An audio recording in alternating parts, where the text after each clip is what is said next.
ถึงเวลาเปลี่ยนผ่านสู่อนาคตที่คุณกำหนดได้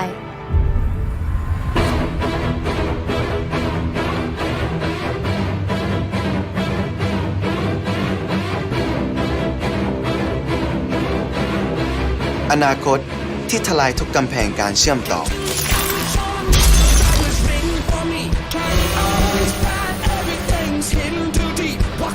เติมเต็มทุกประสบการณ์และอนาคตจะไม่ใช่แค่วันพรุ่งนี้อีกต่อไป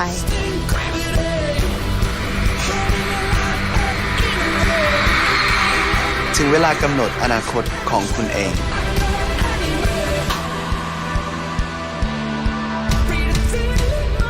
กับ AAS 5G ที่1ตัวจริง เพื่อคนไทยทุกคน The future is yours JBL presents JBL Quantum, the ultimate gaming headsets.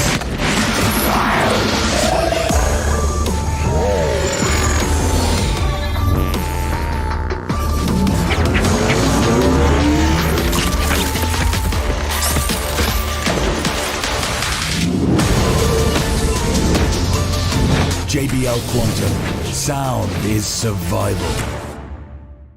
AIS Fiber เน็ตบ้านคุณภาพการันตีด้วยรางวัลระดับโลกเร็วแรงที่สุดในไทยอัปเกรดความคิดสร้างสรรค์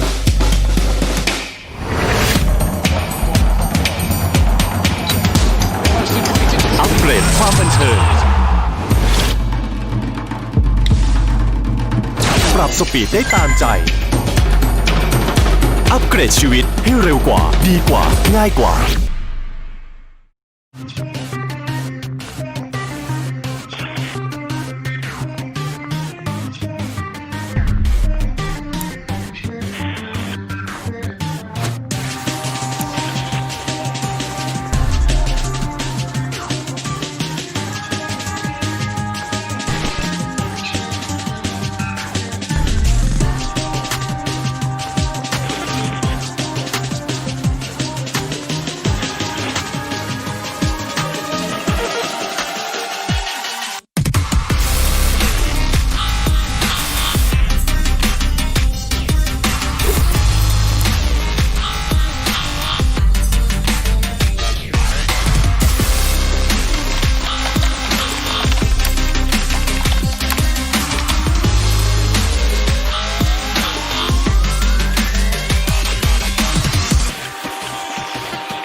Some of the best in the Southeast Asian region have come together in the AE League to see who's the best. And, well, we're going to be trying to bring you through it. Good evening, everybody, or good morning, depending on where you are. My name is Ito, and I'm going to be joined by Dugade to bring you, again, through some of the best Southeast Asian Valorant that we can get out here. And we have a couple of really strong games on the docket. Our opening game, I immediately just want to keep on the topic of that because, Dugade, what do you think of this one? Myth versus Team NXL.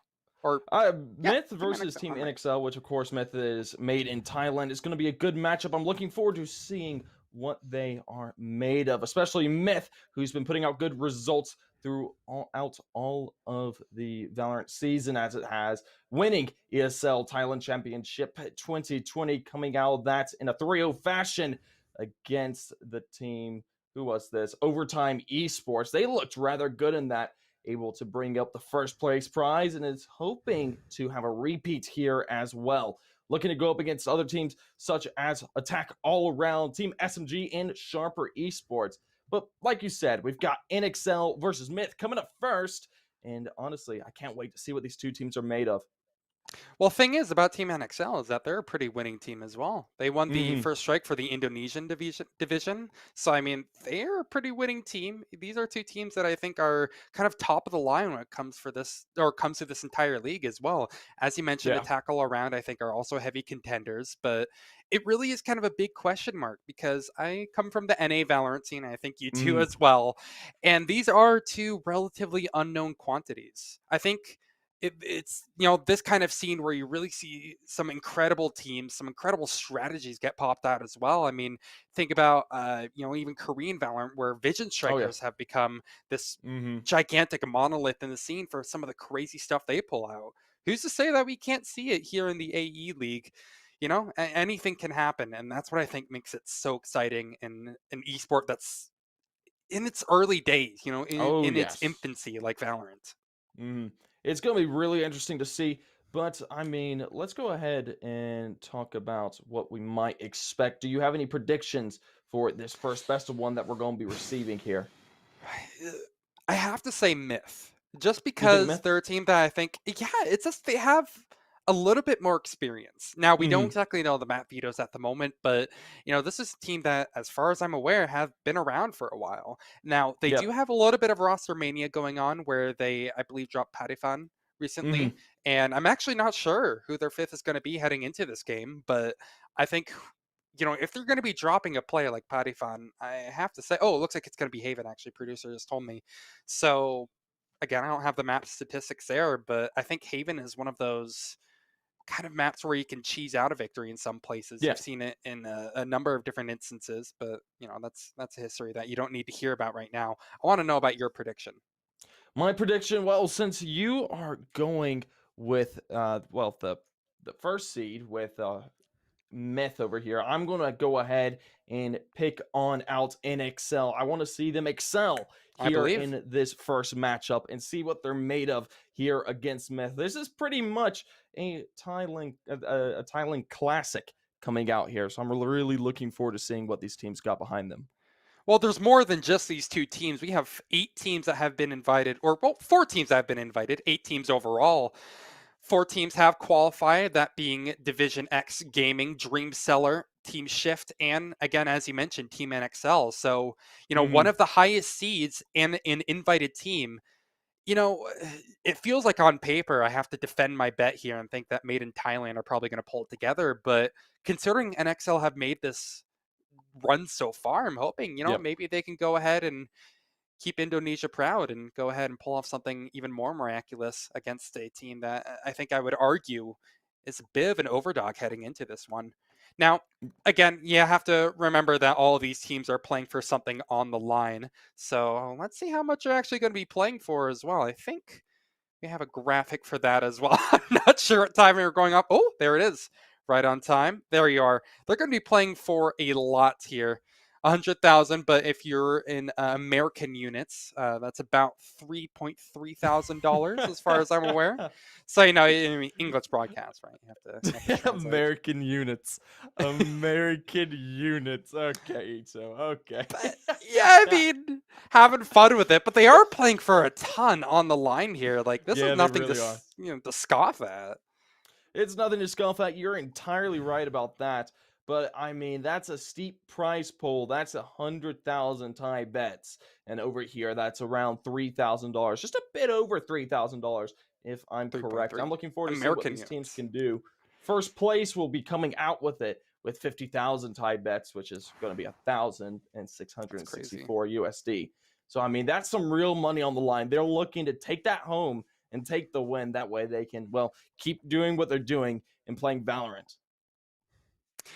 I mean, hey, they're playing for it a lot here. This is going to be a bit of a longer league. However, I think we're going until the 16th of next year, of January, Mm, excuse me, I should say. yes. So, if they lose this best of one, it's not the end of the world. They're going to be Mm, playing each other a lot. And just for the opening games, I'm sure that both of these teams maybe have a little bit of nerves. yeah. Considering what they're going to be playing with here, I'm sure it's not going to be the easiest task for either of these teams involved. Mm, Again, especially because I want to harken back to the fact that these are both first strike winners for their respective regions. Like, yeah. Seriously. each team knows that they have it in them. It's just kind of a matter of who shows up better on Haven, because really, again, as I mentioned, I think Haven is one of those maps where you can see some crazy upset performances. We've seen it a number of times in the past where over in North America, TSM got upset by a Mm, relative no-namer team, which is now Space Station Gaming. I mean, these are yeah. teams that can be built, dynasties that can be built.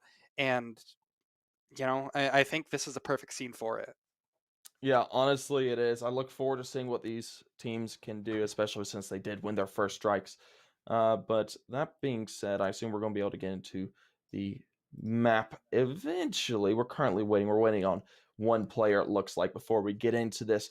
But anyways, I'm anything that you're in particular looking forward to? Is there any map in particular you like really seeing here on these casts? Map I like seeing. I'd say really I've been loving Ascent a lot more. I think there's a ton of unique opportunities, but you know, Ascent maybe comes a little bit later. We're going to be talking about Haven for now. Sorry to cut you off there, but looks like it's just about time to head into game here. Again, it's going to be Haven, and this is going to be Made in Thailand versus Team NXL. Two first strike winners for their individual regions are looking to pop off and do the same in a new league, new scenery. And Dugade, you predicted NXL. I'm not sure. Maybe I'm going to go with you because I still don't know who the fifth is for Myth. Yeah, honestly.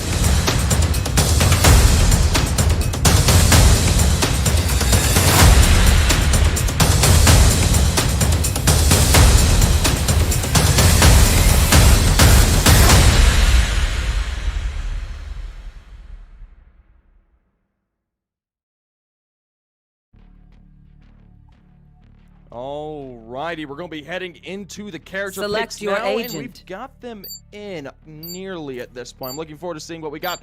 We got Flipster over on the Swift, Vasquez over on the Sova, Budmeister on the Omen, Noisy Boy on the Breach. No, that's not Breach. I'm an idiot. That's Breach. No, Noisy Boy is Breach. That's okay. I'm not an idiot. That's good to hear. And then Natsler on Cypher. Interesting. Is it Super Fast who's actually going to be playing for Myth?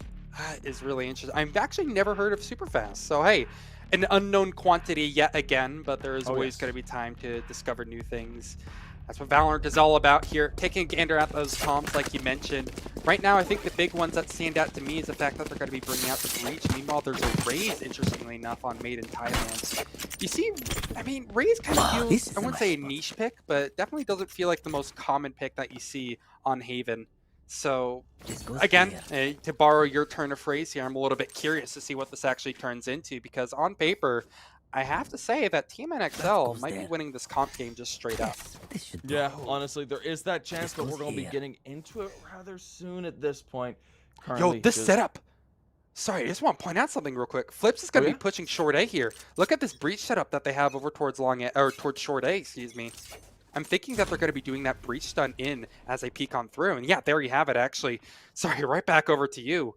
It looks like they're going to be completely avoiding it. Yeah, they are. One to intercept them will be Nordsla and Co. waiting over on this site C.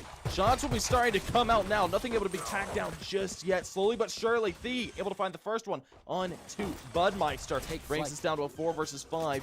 Now the CTs are going to have to try and retake. This can be a bit of a difficult situation in a 4 versus 5. But Noisy Boy and Natslor has no care in the world. Moose to room is able to find one, and Vascala cleans it up. One man remains over here, and he'll be dealt with swiftly. And that's going to be the defenders' round win. First round, the pistol round on the board. The defending side of NXL. A really strong retake by NXL as well, being able to completely deny that bomb plant of what was otherwise a completely free push for Myth. See, what they were doing there is, you know, obviously since they knew that there was some information being scouted out over towards A, what I believe they did is toss out a smoke early to go ahead and try to fake some presence and then burst up long C. But it was just really strong frags on an individual basis from NXL that I think made the difference. So, in particular, Vascal, and I'm just going to go ahead and call him that for now. It's a nice Sova dart, but it doesn't actually amount to much of anything right now. First kill actually come in the form of Flips, who finds 2. And hey, things are looking pretty good, Dugade. Yeah, this is really advantageous for the defending side. The attackers are looking rather lackluster in this. Now stuck in this 3 versus 5 scenario. They do have the spike still, which is on Omen. They're going to need to play safe with that. They're going to be trying to take one of these sites. Looking like they want to line up for this ace. Towards the C site, my bad. Omen sitting over there with the spike super fast. Going to be trying to find a frag as well towards mid. Nothing found just yet. He's just going to be waiting there. Interesting to me. Defenders are starting to get a little bit antsy and wanting to push. There is that Jet who's looking to peep their head outside of A main. This is going to be some strong info. And if they could somehow pick up this Raze who's sitting alone in spawn, that could be massive in of itself here. But it's just a matter of scouting through. Oh, Flips has completely avoided the Raze. Look how much information they're getting, but at what cost? Oof. Budmeister does find that frag, and that just makes the deal 30 even seconds worse. NXL, this is looking just about ready to be a flawless dude. Yeah, right now, NXL looking rather good. And now in the 2 versus 5, not much to worry about just yet, but there still is a chance. The chance is something you have to take if you're on the side of mid. That chance is falling apart. Vasquez will finish off the last member standing. The bringing a second round to the side of NXL. It's still early days, but that is a brilliant start. If you're a fan of NXL or a believer. Right now, This is a nice spot. really begin. Because you can choose a pistol. That second round makes sense for them to be able to convert it. Goes there. If they did get really risky with that late round jet push, you know, a lot of times you'll see teams play completely passive, but, you know, do you think they take up that aggressive approach again? Or do they maybe try to switch things up? Yeah, this round, though, is rather important. This is the full rifle round coming out from the attacking side of Myth. This is where they need to make their mark. If they don't, things will continue to deteriorate as they have in the previous rounds. NXL leading by 2. Don't This want is to a lose bonus, this by the foothold, way. though. Keep in mind, this is a bonus from the defenders here. If If they lose this, it's not the end of the world. Right now, yeah, it seems like they're about ready for approach out towards A, but keep in mind, there's a jet waiting right outside along Ducade. This could be massive. this really could be. Looks like they're going for this mid presence, but there are the attackers of Myth lining up for the lead as well. NXL will go ahead and start so we'll be able to find one, but the trade does come out for news. Brings it down to 4 rated even. Either side really has the advantage. Just they're making their way towards the A site. Legion will be the first one to clear out onto the site, blinded and halted. Budmeister using that great effect will be able to stall it out, and the They're rotating. attacking side will have to back off. Oh, that is so smart. 30 That seconds peel, and left. they're able to hold on to a man-even situation. Now Thea has to go out, expend some of that defensive utility, but look at this, a full pivot over towards C. It's being read like a book. There's nothing they can do, just walk into the meat grinder. It's an absolute slaughter. How many kills can fill up for NXL? The answer is every single one. 2 fatalities found, but it still feels like a complete wash for NXL, and that is complete and utter brilliance. Yeah, right there. That is not what you want to see if you're a Myth fan. Things this is fell a nice apart. Fell apart quickly. Second side on their buy round, not able to Yes, secure it. this will do. Against the NXL bonus. are able to continue to bonus. It's That goes massive. This goes here. Like, looking into this next round, I have to say, Myth, I don't even feel like had the wrong approach. You're again going to be doing that A-pop play again. Look, the Jet is already exploring over towards short. But, I mean, Ducade, this is such a strong combo that NXL have going early on. Yeah, things are really looking good for them, but Superfast and Co. looking to push into the short region. They're going to help their Raphael. They'll be able to find him with the drone. They're going to be backing off of this information. Superfast and Co. though are still looking to make some aggression here, looking to make this push, find this pick. If they can find the first pick, things will start to go their way. Pick up a gun, even better. Musu's room and ready. Marcelo's there, and he's like, it's 2. Also just 1. Takes out Superfast. Takes down to 2 versus 5. Myth, they just can't get an end to Last any of player these. standing. It's not the end of the world. At least one consolation frag found towards the end of the day. 4-0 start is brilliant news again if you're a fan of NXL. But that was an eco that they're up against. This will actually be Myth's second attempt where it's going to be full head-to-head with rifles. And surely at this point, if we could take a quick gander at the scoreboard, not sure if the observer hears us right now, but oh, thank you so much. I love you. You see that they're no longer bonusing. And look how much money they have even after fully investing. They could get operators on the board if they wanted to. Things are going to get only worse and worse, especially so if Myth can't put this round together, because then you're going to be probably seeing another eco round. it just doesn't get any better. Myth really need that big round win at the top of the board. Otherwise, they can't really call themselves in this game. I understand that's obvious, but they have a lot of good strategies, like this map control that they're taking. Let's see if it actually amounts into something here. NXL, with a perfect response, will toss out the Hunter's Fury, and this is that worrying start I was already talking about. Noisy boy, he's tapping the bomb, Ducade. Is there any luck at all for Myth? It's suddenly come in the form of 2 frags, but there has to be something more. Right, and it's not his fault. One enemy remaining. Last player standing. So far, leaving it down to 1 versus 1. Omen versus the Rays. The ultimate comes out, and we'll see if the showstopper really is that showstopper. The Bloodmeister playing the right position will find this frag, and look to find the defuse as well, and he'll be able to get that. That's going to be a 5th on the board for NXL, and Myth can't get ahead into this at all. Oh, but so close. Honestly, Myth, they're kind of right on the verge of being able to justify investing in. Thank you so much again for the scoreboard, because I was going to say, take a gander at their money. It's not all too awful. I'm expecting Nugent to probably pop his knives here, go for perhaps an early Bladestorm kill. That was probably one of their best rounds that we've seen yet. Immediately taking the back control of B. I think what I want to see them do is kind of a similar approach to what they've been doing for a lot of these rounds, but play contact. Try to only start shooting as soon as you kind of like conga line into a site. Because if they avoid making noise, it seems that for the most part, NXL aren't getting all too crazy with their aggression. They are ready. And of course, as I say that, Flips right on cue is actually going to be aggressing over towards short A. Oh, look at this. Nice. This isn't going to be great for them. This position is so nicely held. I'm not sure they know if he's here. I think they have an idea. They know. Yeah, and he's going to be spotted out. Super fast going to be able to eliminate Flipster. Brings it down to an advantageous start for Myth. Finally, they have the man advantage in a 4 versus 5, but that can be turned around at a moment's notice, as we've seen before. Knock, we're in a mid-round lull. What are they waiting for, Myth? Are they just trying to bait rotations out? I think that's what they're trying to do with this. They need to make some noise then. This is scary. Myth, they have this round in the palm of their hands. Keep in mind, this would mean so much for their eco. If they lose it, they're going to be in tatters. But if they win it, obviously, the effects are going to be monumental. That's what I'm kind of thinking about. Look at the radar at the moment. You see they're starting to walk up over towards A. Smokes abound. Ducade, here comes another push. This time Cypher's the only one who's going to be present for the occasion. But he's giving up the site. They're playing complete retake on this. Yeah, they're in a 4 versus 5 retake for the defending side now. It's going to be kind of risky to deal with. The Cypher will give away his location.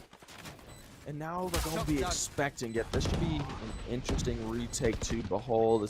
The defenders are making their way onto the side. Noisy Boy's going to be good for the first, but the trade does come out from Nugent.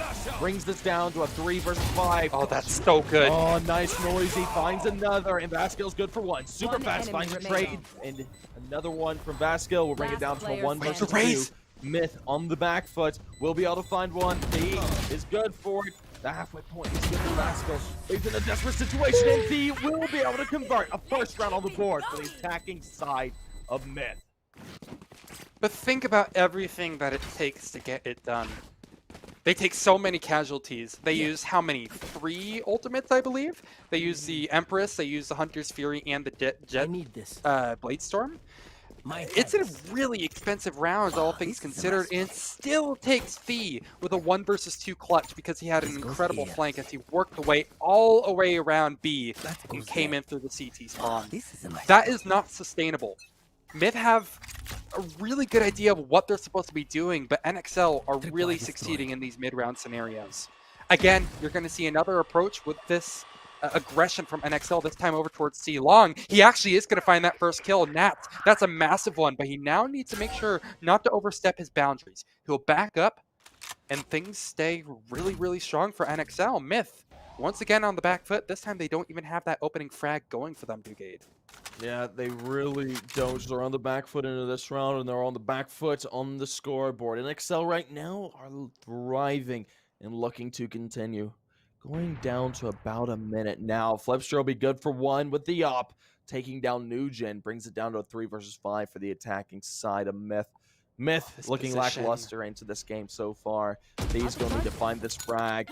Nearly does, but won't be able to do it and decides to back off and save his life for another few minutes.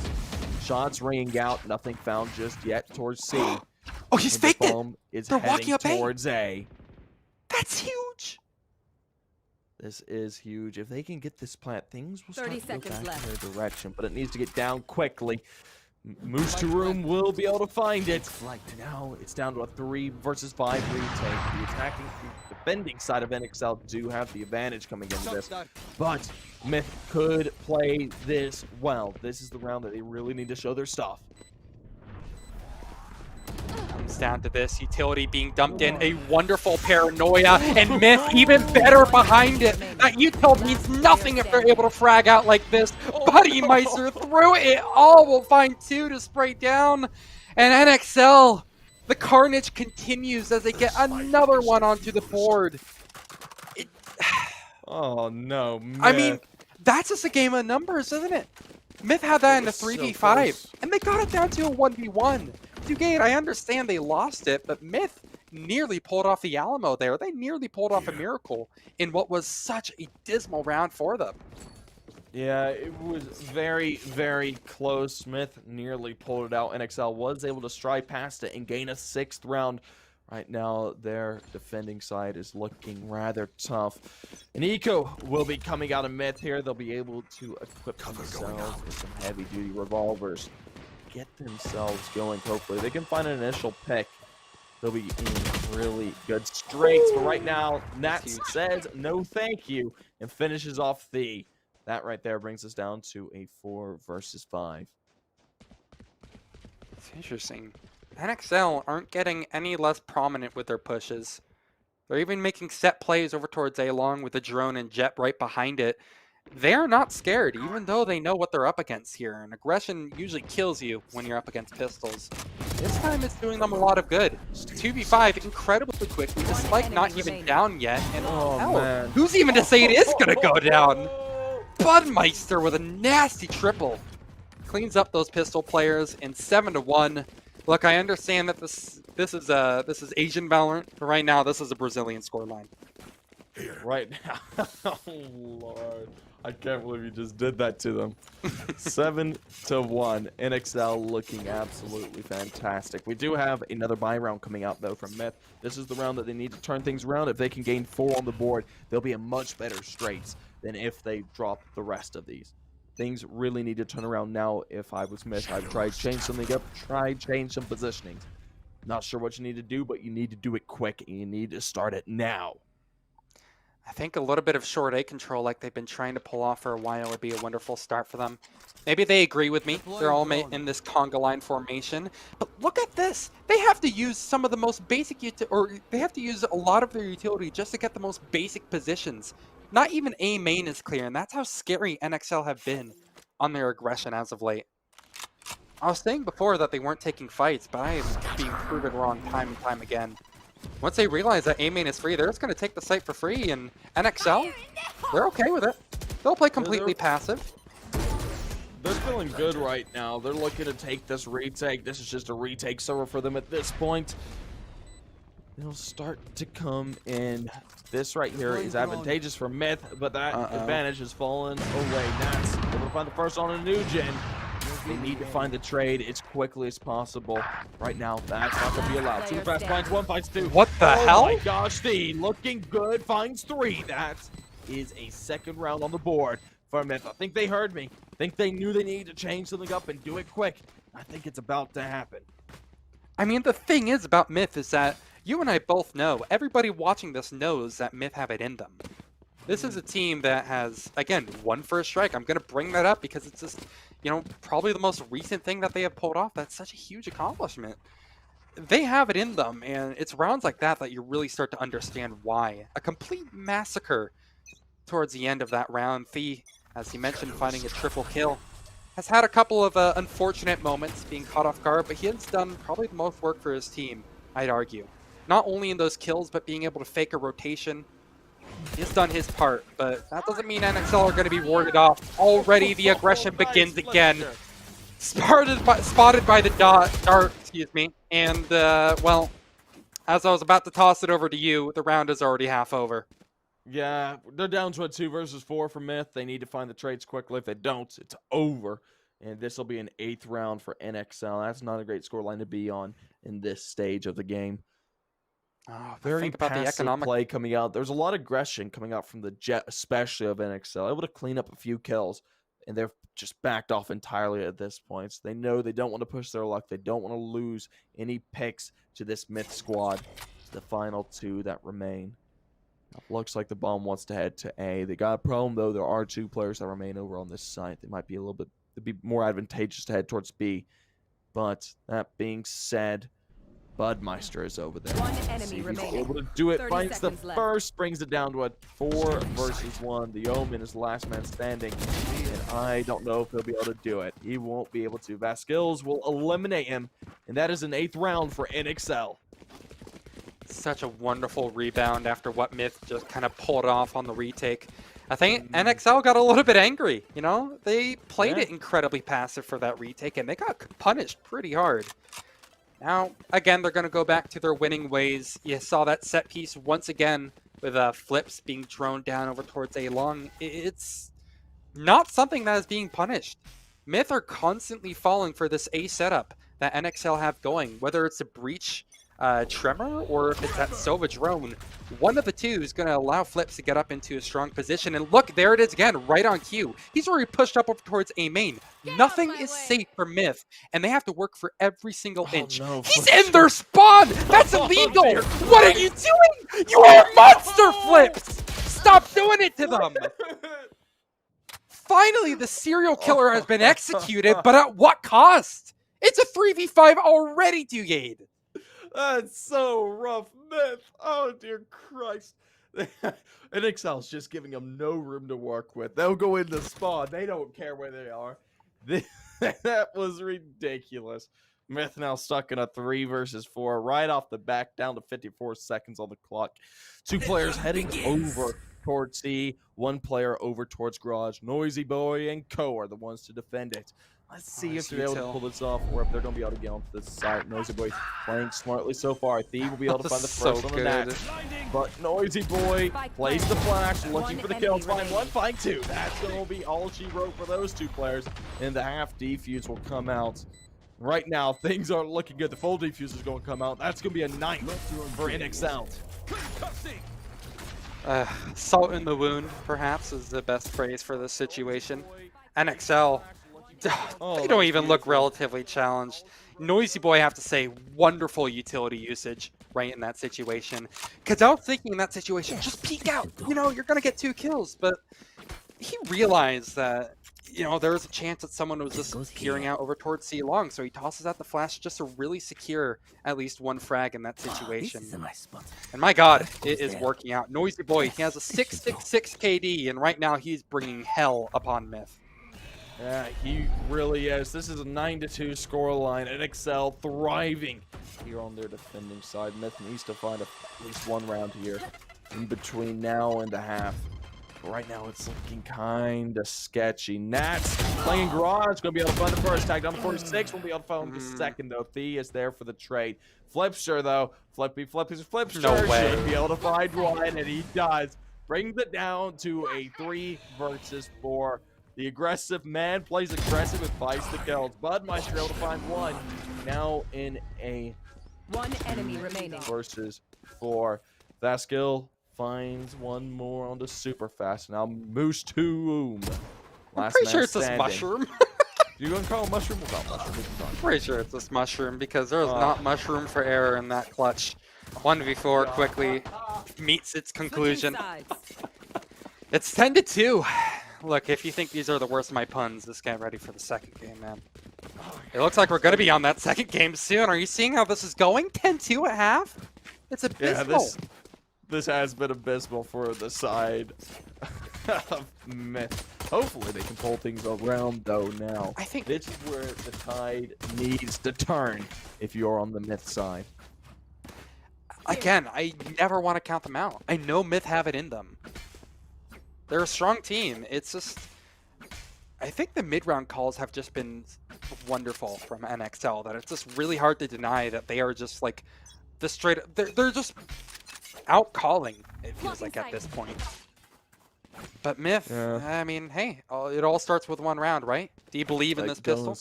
Oh no. Oh dear Christ. Oh no. The timing for this might not be the greatest. Sova taking position up in heaven. Going call that he sees them, but the bomb's going to go down rather quickly at this point.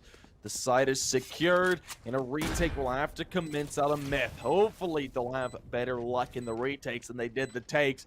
Otherwise, this game is going to be rather quick. Now, Paranoia 5 ready. versus 5. What they can do here is as soon as they hear someone pushing through CT, Flip can be ready to go ahead and peek all those paranoid players, but he's just actually having the back of the Billman. Oh, they're not going to have the chance to use that paranoia at all. This is an utter massacre, Dugade. I'm so sorry. I predicted that one completely wrong. Myth have definitely shown up. He said the timing might be wrong, but this time, it seems that everything is going perfectly fine for Myth. Yeah, nicely Third done round. there by 3. Able to get a nice little 2K there with that automatic pistol, granting them a third round. A much needed third round there as well. Able to secure the pistol, will be able to buy up into the next. I just realized, look at the KD difference between Thee and their second highest. Thee's looking really good. Thee's looking fantastic this entire game. He just doesn't have the full support of a team, honestly. It's not Man over is till it's pugging. over. He really is, though. Keep up. It's a brilliant start. I don't know if I believe in the comeback yet, though. I'm going to have to see a No. lot more of that, but that was a great start from Myth. Again, If it's they not can over get till this it's to over. 8, if they can get this to 8, I'll be feeling a lot more comfortable with with a comeback coming. But until then, I don't see a way back into this. Currently, 10-3 able to secure the pistol is good. We'll see if they're able to secure any more. Looking to head towards site C. They're going to be putting down Tremors, and nicely done. Super fast can be put out of position. The attack on the C is a go. Thief falls. Super fast. Oh, Lord. One enemy Lord remaining. have mercy. It's a slaughter. Myth able to pick up the 4th round without an issue. Only dropping 1 player. Honestly, that's what you need to see. And honestly, that was what I was expecting out of Myth heading into this game. A brilliant call right there. They read exactly where that push was going to be into. As soon as they saw that camera over towards Garage, they rotated 1 more player over towards C, and then kept them back of sight for the entire time.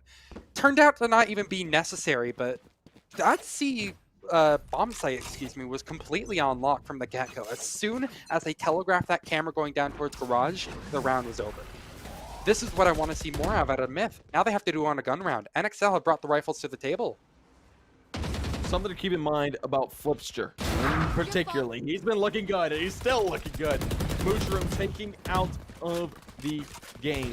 Now a 4 versus 5 remains. The initial pick coming out from NXL. This could be crucial. Heading over to C as quickly as they can. They know no one's there. They're going to start to make their push as quickly as possible. And honestly, the retake will have to come in from Myth here. I have to.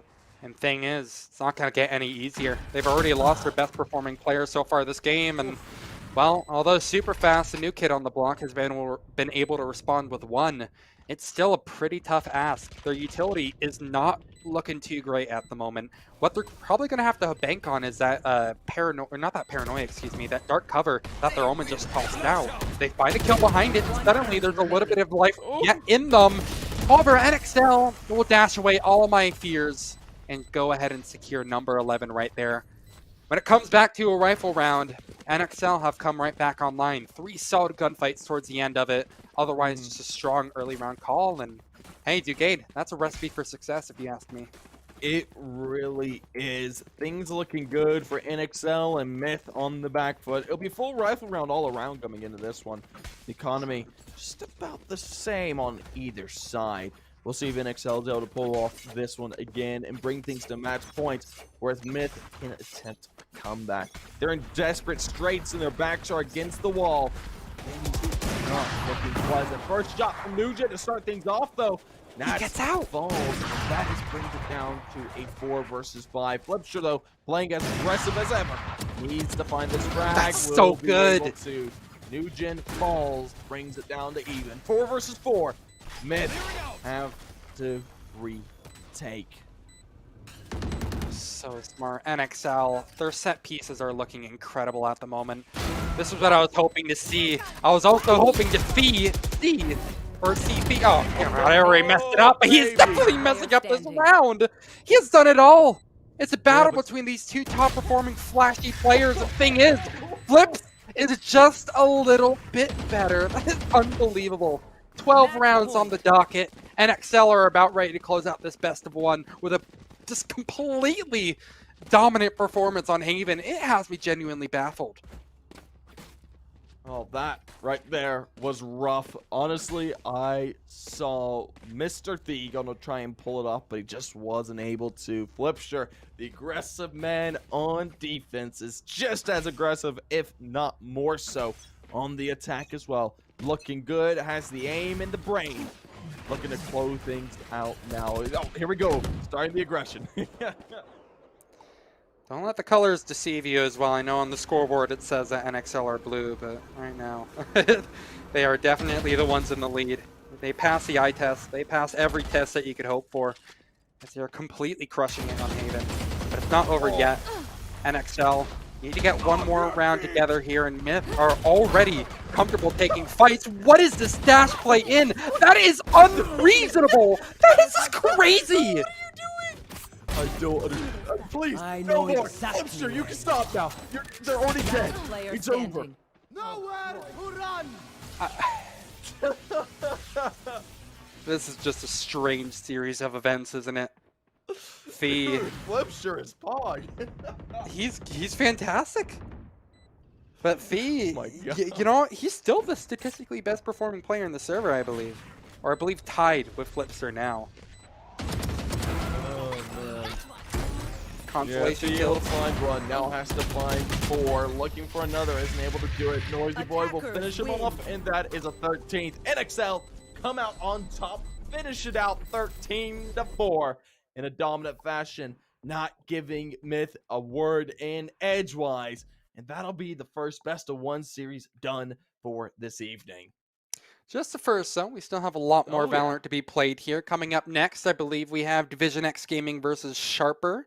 That's a game that is going to be a complete question mark to me, but we'll have to talk about that later. Let's just go ahead and finish up our thoughts on this. What are your big takeaways here? Because, again, Myth with their new player, Superfast, I actually feel like he did pretty okay. Now, he was no Thee. I don't think many players are like Thee. He was the Yep, top-performing player. But, I don't know. What do you think of Myth as a whole? Myth as a whole, they couldn't hold their own against NXL, unfortunately for them. They definitely looked like the brightest star in the server when it came down to it. Only rivaled by Flipster, whose aggressive style was just annihilating Myth in the defense round, pushing all the way to spawn and getting 2 picks, no less. Just ridiculous. absolute aggression coming out of them. It looked absolutely fantastic out of him. Those are going to be 2 players that we're going to want to watch for the rest of this tournament. I'm looking forward to seeing what they can do here in this group stage against each other. Well, I was loving how NXL were playing. Their mid-round calls were on point. But, you know what? That's in the past now. I'm sure we'll see both of these teams much later on here. But for now, we're going to be tossing it to a quick break. When we come back, we do have DivisionX Gaming versus Sharper up next. You don't want to miss it, because if that first map was anything to say, it's going to be a banger. We'll see you then.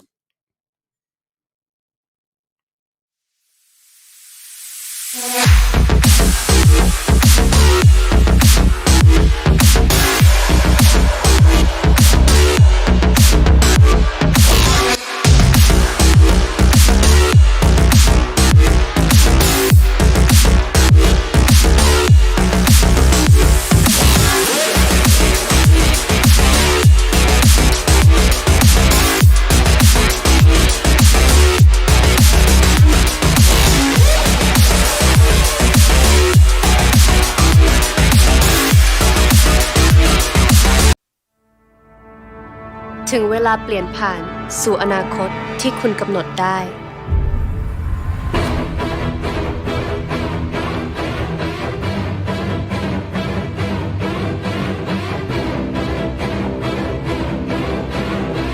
อนาคตที่ทลายทุกกำแพงการเชื่อมต่อ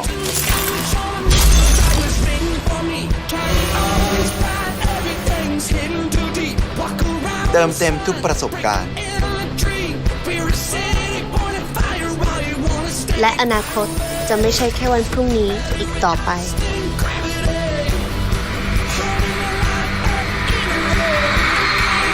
ถึงเวลากำหนดอนาคตของคุณเอง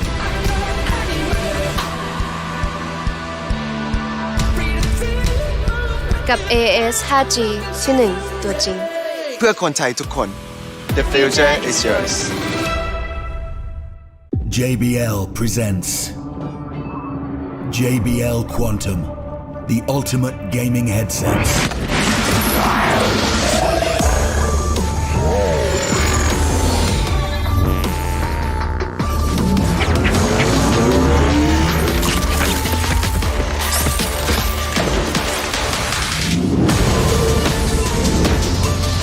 JBL Quantum, sound is survival.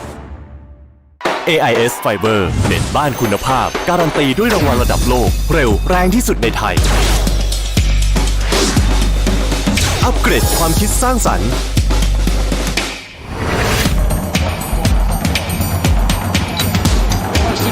อัปเกรดความบันเทิง ปรับสปีดได้ตามใจ อัปเกรดชีวิตให้เร็วกว่าดีกว่าง่ายกว่า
Sri Nakarin Virod University has been continuously evolving through development for 70 years.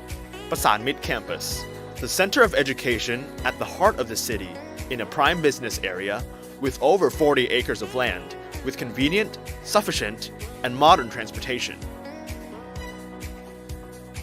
Ongkarak Nakhon Nayok, a large area specifically for education, completely equipped with facilities to support teaching and learning activities to ensure and fulfill holistic happiness. Sports centers, dormitories, a medical center, and students' activity centers with more than 400 acres of green areas and only 1 hour away from Bangkok. Sa Kaeo and Tak, full of learning resources blended with natural and cultural environments for community development concurrent with the goal of commitment to being an engagement university.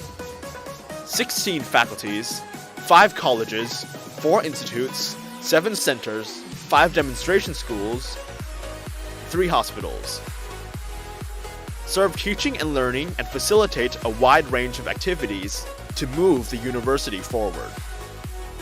With over 150 undergraduate, graduate, and doctoral programs in science and technology,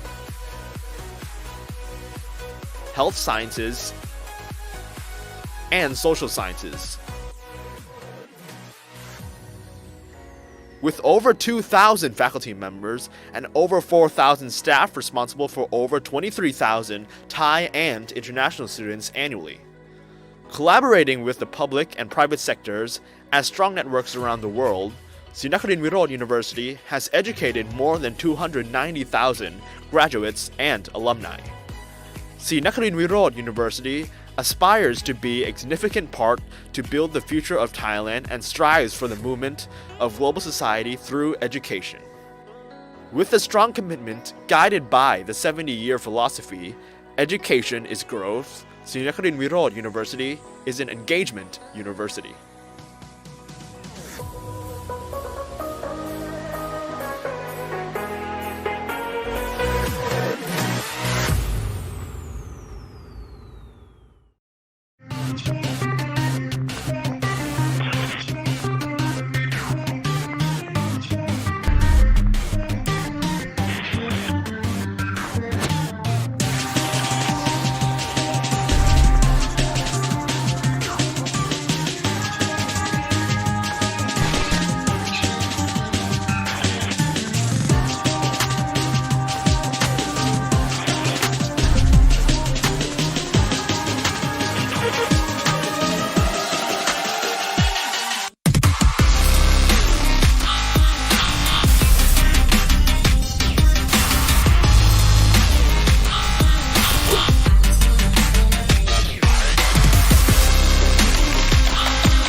AIS Fiber เน็ตบ้านคุณภาพการันตีด้วยรางวัลระดับโลกเร็วแรงที่สุดในไทยอัปเกรดความคิดสร้างสรรค์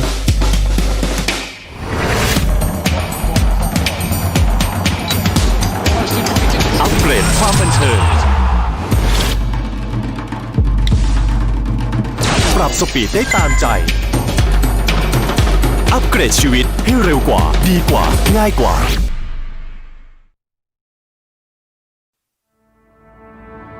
ถึงเวลาเปลี่ยนผ่านสู่อนาคตที่คุณกำหนดได้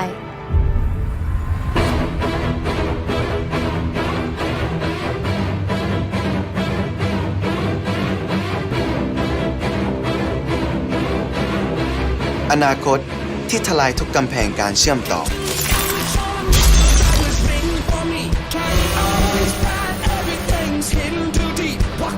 เติมเต็มทุกประสบการณ์และอนาคตจะไม่ใช่แค่วันพรุ่งนี้อีกต่อไป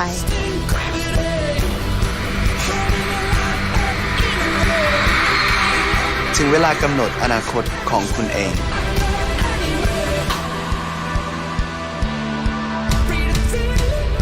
กับ AIS 5G ที่1ตัวจริงเพื่อคนไทยทุกคน The future is yours JBL presents JBL Quantum, the ultimate gaming headsets.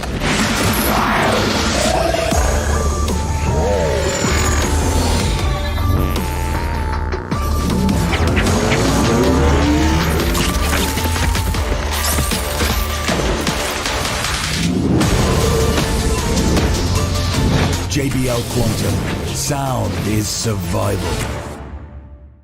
AIS Fiber เน็ตบ้านคุณภาพการันตีด้วยรางวัลระดับโลกเร็วแรงที่สุดในไทยอัปเกรดความคิดสร้างสรรค์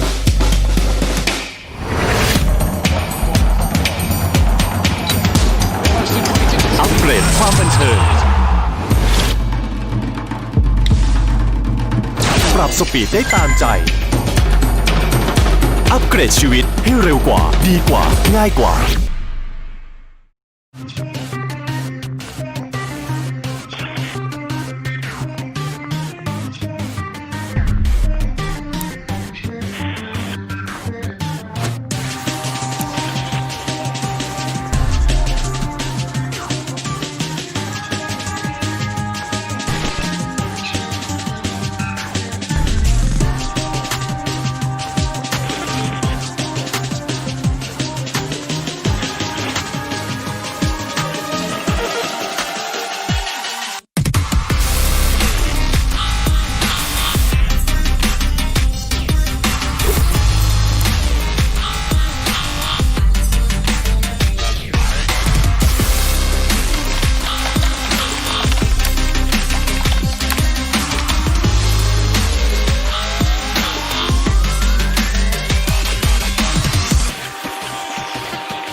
Sri Nakarin Virod University has been continuously evolving through development for 70 years. Pasan Mid Campus, the center of education at the heart of the city in a prime business area with over 40 acres of land with convenient, sufficient, and modern transportation. Conqueror Nakhon Nayok, a large area specifically for education, completely equipped with facilities to support teaching and learning activities to ensure and fulfill holistic happiness. Sports centers, dormitories, a medical center, and students' activity centers with more than 400 acres of green areas and only 1 hour away from Bangkok. Sa Kaeo and Tak, full of learning resources blended with natural and cultural environments for community development concurrent with the goal of commitment to being an engagement university. 16 faculties, 5 colleges, 4 institutes, 7 centers, 5 demonstration schools, 3 hospitals. Serve teaching and learning and facilitate a wide range of activities to move the university forward. With over 150 undergraduate, graduate, and doctoral programs in science and technology, health sciences, and social sciences. With over 2,000 faculty members and over 4,000 staff responsible for over 23,000 Thai and international students annually. Collaborating with the public and private sectors as strong networks around the world, Sri Nakarin Virod University has educated more than 290,000 graduates and alumni. Sri Nakarin Virod University aspires to be a significant part to build the future of Thailand and strives for the movement of global society through education. With a strong commitment guided by the 70-year philosophy, education is growth, Sri Nakarin Virod University is an engagement university.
AIS Fiber เน็ตบ้านคุณภาพการันตีด้วยรางวัลระดับโลกเร็วแรงที่สุดในไทย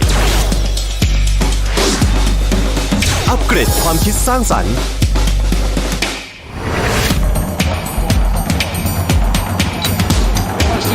อัปเกรดความบันเทิงปรับสปีดได้ตามใจอัปเกรดชีวิตให้เร็วกว่าดีกว่าง่ายกว่า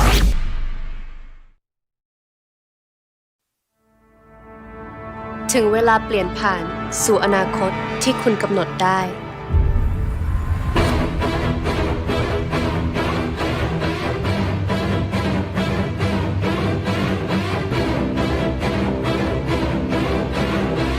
อนาคตที่ทลายทุกกำแพงการเชื่อมต่อ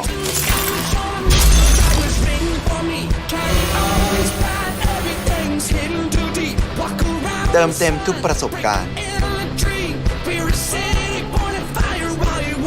และอนาคตจะไม่ใช่แค่วันพรุ่งนี้อีกต่อไป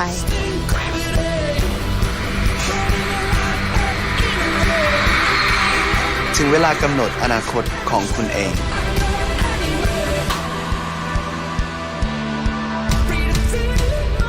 กับ AIS 5G ที่หนึ่งตัวจริง เพื่อคนไทยทุกคน The future is yours JBL presents JBL Quantum, the ultimate gaming headsets.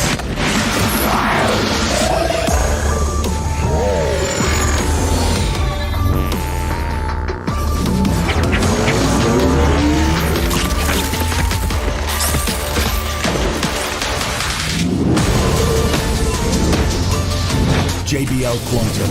Sound is survival. AIS Fiber เน็ตบ้านคุณภาพการันตีด้วยรางวัลระดับโลกเร็วแรงที่สุดในไทย อัปเกรดความคิดสร้างสรรค์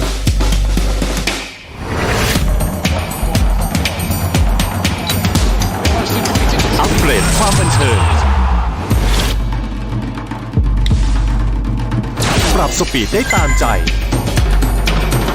อัปเกรดชีวิตให้เร็วกว่าดีกว่าง่ายกว่า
Sri Nagarindwirod University has been continuously evolving through development for 70 years. Pasan Mid Campus, the center of education at the heart of the city in a prime business area with over 40 acres of land with convenient, sufficient, and modern transportation. Conqueror Nakhon Nayok, a large area specifically for education, completely equipped with facilities to support teaching and learning activities to ensure and fulfill holistic happiness. Sports centers, dormitories, a medical center, and students' activity centers with more than 400 acres of green areas and only 1 hour away from Bangkok.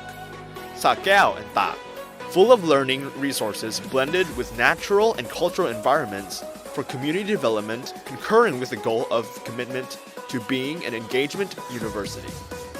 16 faculties, 5 colleges, 4 institutes, 7 centers, 5 demonstration schools, 3 hospitals. Serve teaching and learning and facilitate a wide range of activities to move the university forward. With over 150 undergraduate, graduate, and doctoral programs in science and technology, health sciences, and social sciences. With over 2,000 faculty members and over 4,000 staff responsible for over 23,000 Thai and international students annually. Collaborating with the public and private sectors as strong networks around the world, Sri Nagarindwirod University has educated more than 290,000 graduates and alumni. Sri Nagarindwirod University aspires to be a significant part to build the future of Thailand and strives for the movement of global society through education. With a strong commitment guided by the 70-year philosophy, education is growth, Sri Nagarindwirod University is an engagement university.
AIS Fiber เน็ตบ้านคุณภาพการันตีด้วยรางวัลระดับโลกเร็วแรงที่สุดในไทย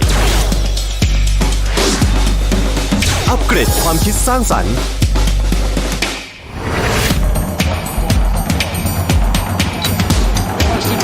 อัปเกรดความบันเทิงปรับสปีดได้ตามใจ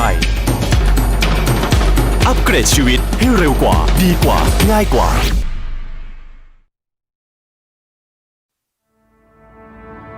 ถึงเวลาเปลี่ยนผ่านสู่อนาคตที่คุณกำหนดได้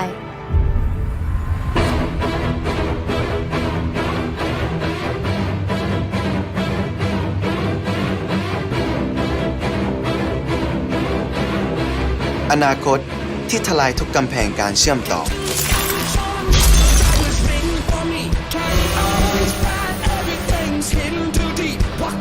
เติมเต็มทุกประสบการณ์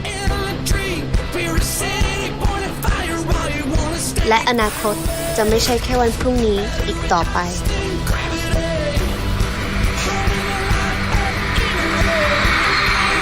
ถึงเวลากำหนดอนาคตของคุณเอง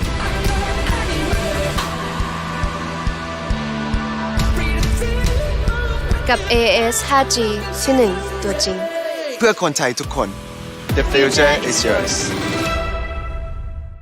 JBL presents JBL Quantum, the ultimate gaming headsets.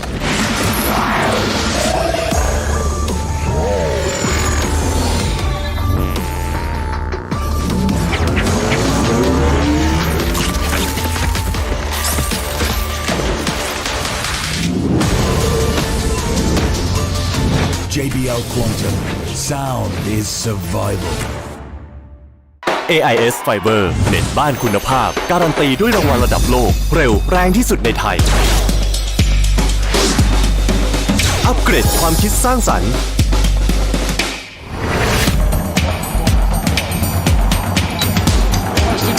อัปเกรดความบันเทิงปรับสปีดได้ตามใจ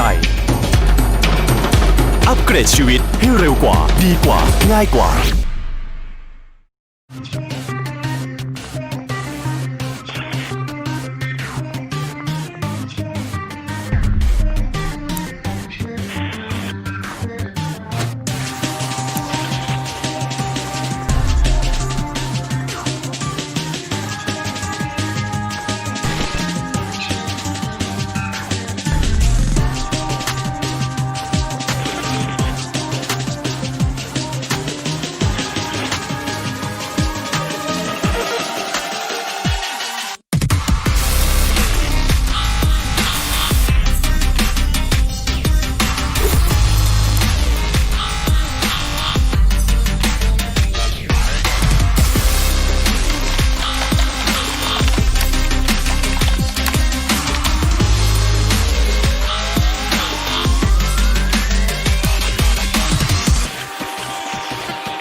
Sri Nakarin Virod University has been continuously evolving through development for 70 years. Pasan Mid Campus, the center of education at the heart of the city in a prime business area with over 40 acres of land with convenient, sufficient, and modern transportation. Conqueror Nakhon Nayok, a large area specifically for education, completely equipped with facilities to support teaching and learning activities to ensure and fulfill holistic happiness. Sports centers, dormitories, a medical center, and students' activity centers with more than 400 acres of green areas and only 1 hour away from Bangkok. Sa Kaeo and Ta, full of learning resources blended with natural and cultural environments for community development concurrent with the goal of commitment to being an engagement university. 16 faculties, 5 colleges, 4 institutes, 7 centers, 5 demonstration schools, 3 hospitals. Serve teaching and learning and facilitate a wide range of activities to move the university forward. With over 150 undergraduate, graduate, and doctoral programs in science and technology, health sciences, and social sciences. With over 2,000 faculty members and over 4,000 staff responsible for over 23,000 Thai and international students annually. Collaborating with the public and private sectors as strong networks around the world, Sri Nakarin Virod University has educated more than 290,000 graduates and alumni. Sri Nakarin Virod University aspires to be a significant part to build the future of Thailand and strives for the movement of global society through education. With a strong commitment guided by the 70-year philosophy, education is growth, Sri Nakarin Virod University is an engagement university.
AIS Fiber เน็ตบ้านคุณภาพการันตีด้วยรางวัลระดับโลกเร็วแรงที่สุดในไทยอัปเกรดความคิดสร้างสรรค์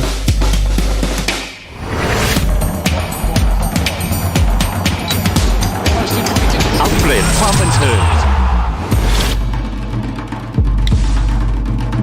ปรับสปีดได้ตามใจอัปเกรดชีวิตให้เร็วกว่าดีกว่าง่ายกว่า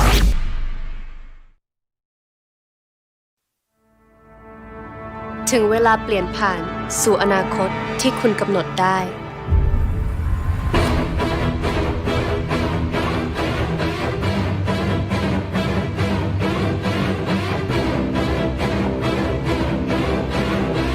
อนาคตที่ทลายทุกกำแพงการเชื่อมต่อ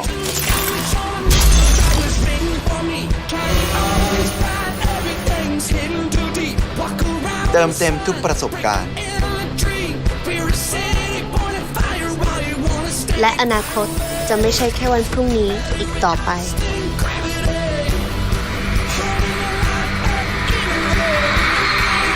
ถึงเวลากำหนดอนาคตของคุณเอง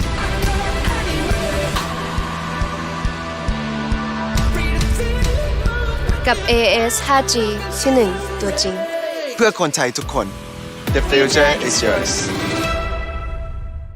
JBL presents JBL Quantum, the ultimate gaming headsets.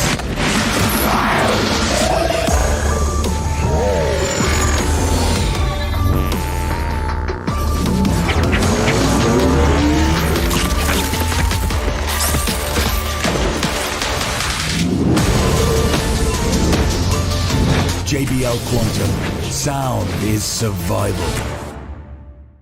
AIS Fiber เน็ตบ้านคุณภาพการันตีด้วยรางวัลระดับโลกเร็วแรงที่สุดในไทย อัปเกรดความคิดสร้างสรรค์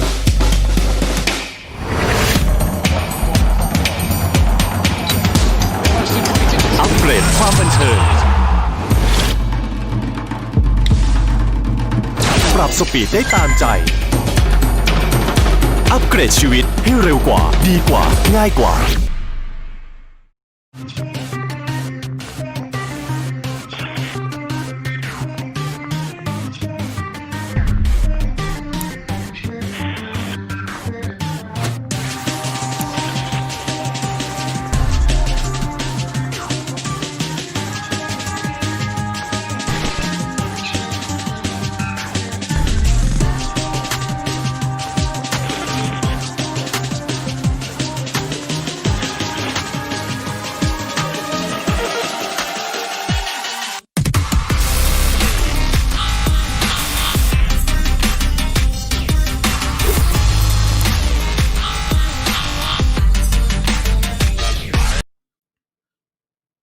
We still have many more matches to go, and it's time for the next one again on our docket. Welcome back, everybody. My name is Ito, and I am joined by Dugade to bring you through the second game of the night, which is going to be DivisionX Gaming versus Sharper Esports. And I'll be real here, I've heard of DivisionX Gaming, but Sharper Esports is kind of an unknown quantity to me, because one thing I want to mention real quick is that Sharper Esports, they have been in Valorant for a little while, as long as you can be for a game like this.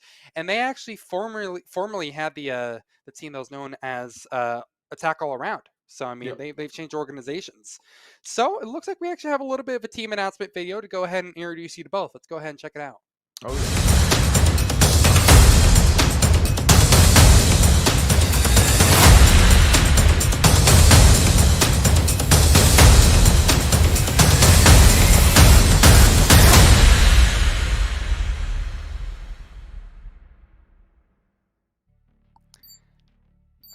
Quick little intro of both teams, but it's time to get into it. And yes, Dugade, so I can tell you're eager. I want to hear your thoughts on this because I want to be the person who predicts second.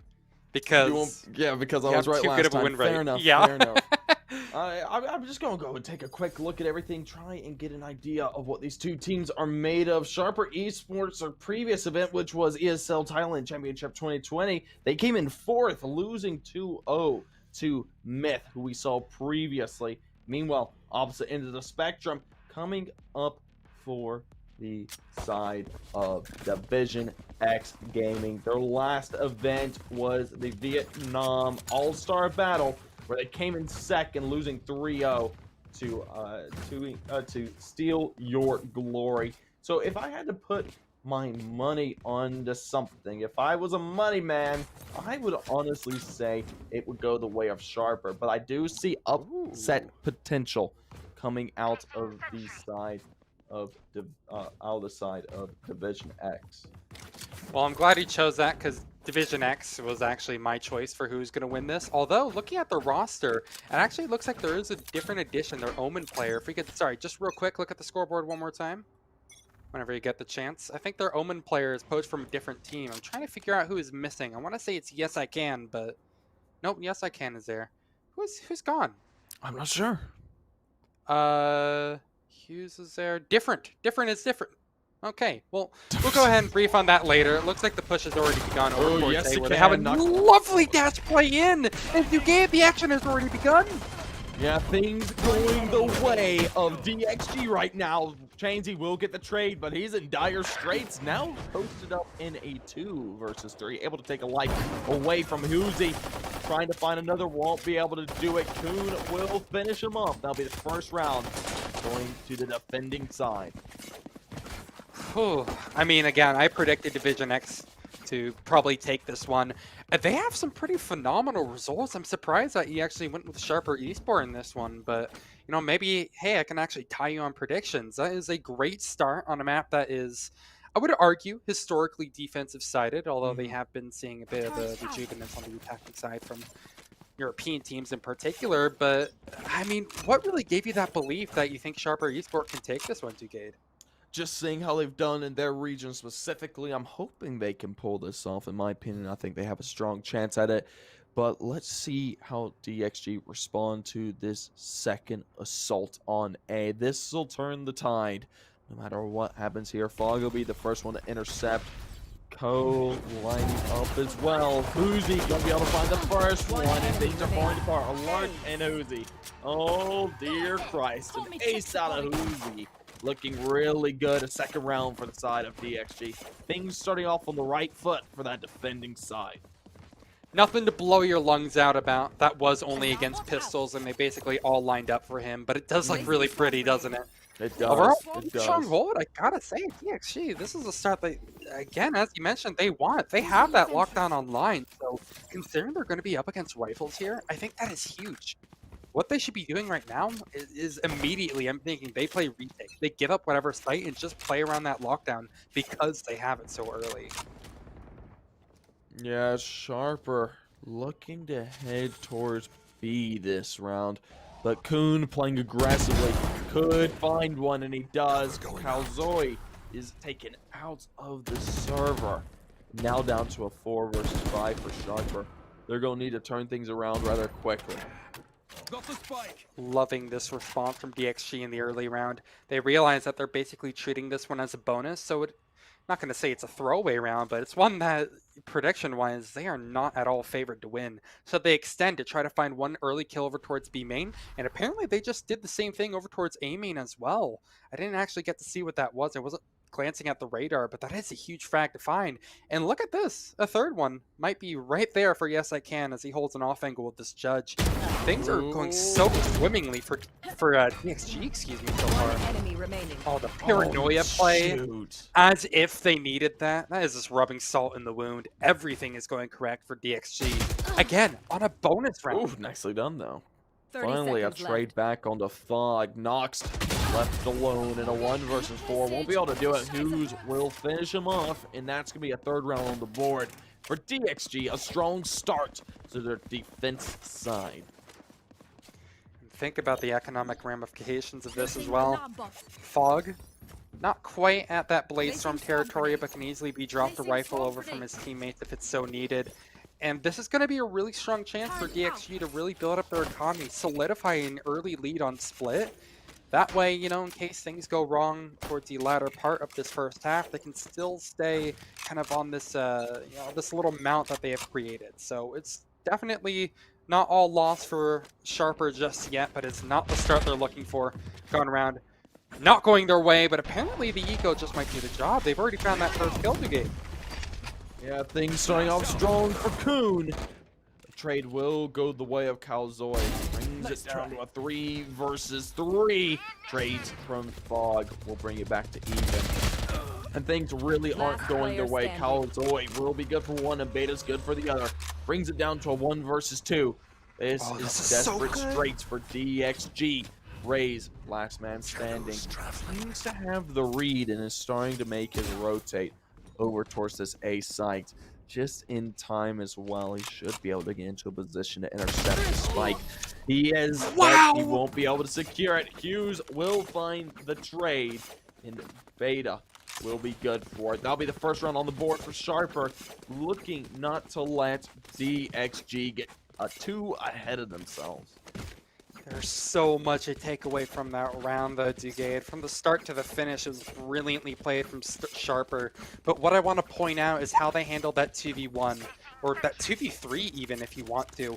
As soon as that lockdown went through, they completely backed up, gave away their positioning entirely, and basically said, hey, you can have the B-bomb site. They fully rotated over to A and then watched the smoke because they knew a quick rotate from that Killjoy was bound to happen.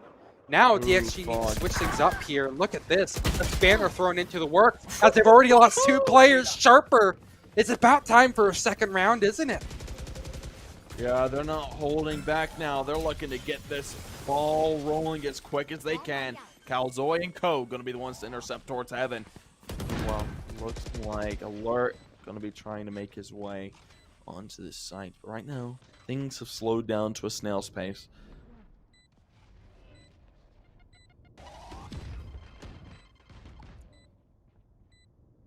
The retake finally coming through now in a 3 versus 5 fashion. I don't know if you really want to go for it. Nox good for one. Yes, can. Finds the trade. Brings it down to a 2. Not all too advantageous. And Alert's good for one as well. Leaving yes, I can all alone. Yes, I can't is the answer, unfortunately. He is able to secure a 3K, but that's a second round for Sharper. It's beautiful. Again, Sharper have been playing these early games wonderfully. Sure, you can also mention that was that 3K that kind of, you know, kept the dream alive for DXG a bit, but that round, it felt like it was basically over as soon as Beta from the side of Sharper found those 2 initial entry kills. It's kind of something you brought up previously, you know? You want to see the swap up of positions, and that's what DXG are trying to do, to kind of catch people off guard early, but this time it was punished so well by Sharper. Their early aggression has been fantastic so far, and oh no, they're not going to be ready for the backstab. Kuhn with 2, and a 3v4 is what we find ourselves in immediately. Yeah, nicely played by the Omen there. Gives the man advantage to Sharper, able to double himself up. But now it's down to this. Rambert goes for 1. No trades to speak of just yet, and the progression of Sharper has been halted. They're going to have to play a little bit slower now. 2 players kind of cornered off here. Need to find a way out of dodge. Watching here. Watching here. Doesn't exactly feel like the most winnable situation. I think they're going to grab the bomb here and then TP over to A. That might be their best play at the moment. Oh god, the Rolling Thunder didn't do anything. Oh, that's terrible. Oh, that is so unfortunate. How did What happened with Sharper there? They didn't go through with the Rolling Thunder at all. They did. It was rather unfortunate to see. That right there is a 4th round on the board for DXG. Now 2 up against Sharper. And we're looking to expand upon this lead. Sharper, they do have the economy to buy some rifles, get some utility on the board. But right now, DXG's looking good, holding up a staunch defense, not really letting them get too far ahead of themselves. There. Get out of He's my seeming way. rough, but DXG with a really strong rebound towards the end of it. And we hold on to at least a couple of guns that go ahead and bolster their chances of being able to make this into a 5th. Look at this change of pace, however. Sharper has already infiltrated by Rope Room. For the most part, though, they are just really banking on maybe catching out a player early here. There's a little bit of prodding over towards B, but the A site is completely deserted. They're, again, as I mentioned, completely banking on A heaven. Oof. I don't know about that noise right there. Alert should have alerted the presence to Fog that he's there by now. We'll see what happens here. First kill's found, and that's not going to be a trade coming out of it. Unfortunate. Man advantage is gained by DXG. Sharper now on the back foot. About as perfect as a kill as he can get there. Fog, no strings attached, gets a free frag to make it into a 4v5 and make things even worse for Sharper, as if it can even get even worse. Oh my god, it's continuing! The flash play behind it? Again, I've already said this phrase, but it really is salt in the wound. Round is basically done and dusted. 20 seconds left. 0 players left alive. A flawless one at that. DXG are having their way on the defensive end of split here. It's still early days, and we saw Sharper with 2 really confident rounds earlier on, but that is a brilliant start. Let's take a replay at this, or take a look at this that. replay. Yes, I can. Yes, he can. Able to get 2 there. That's going to be a 5th round on the board for DXG. Now Sharper seem to be falling away. They're on the eco. They're going to be able to pick up the Sheriffs and maybe do a little bit of work, do some damage, take away a few guns, which needs to be their goal right now. Otherwise, this is looking like a 6 for DXG if they're not careful about it. pushing mid here? Well, this is an interesting play. Trades do come out, and honestly, that's not what you want to see in a rifle round against pistols. 3 versus 3, and there should be some picked up by now. Kalzoy should be alerted to the presence of the rays up in heaven. Nothing's going to be found just yet.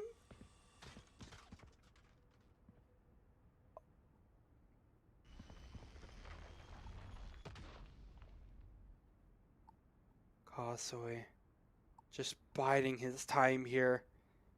And with bated breath, the rest of his team will fall.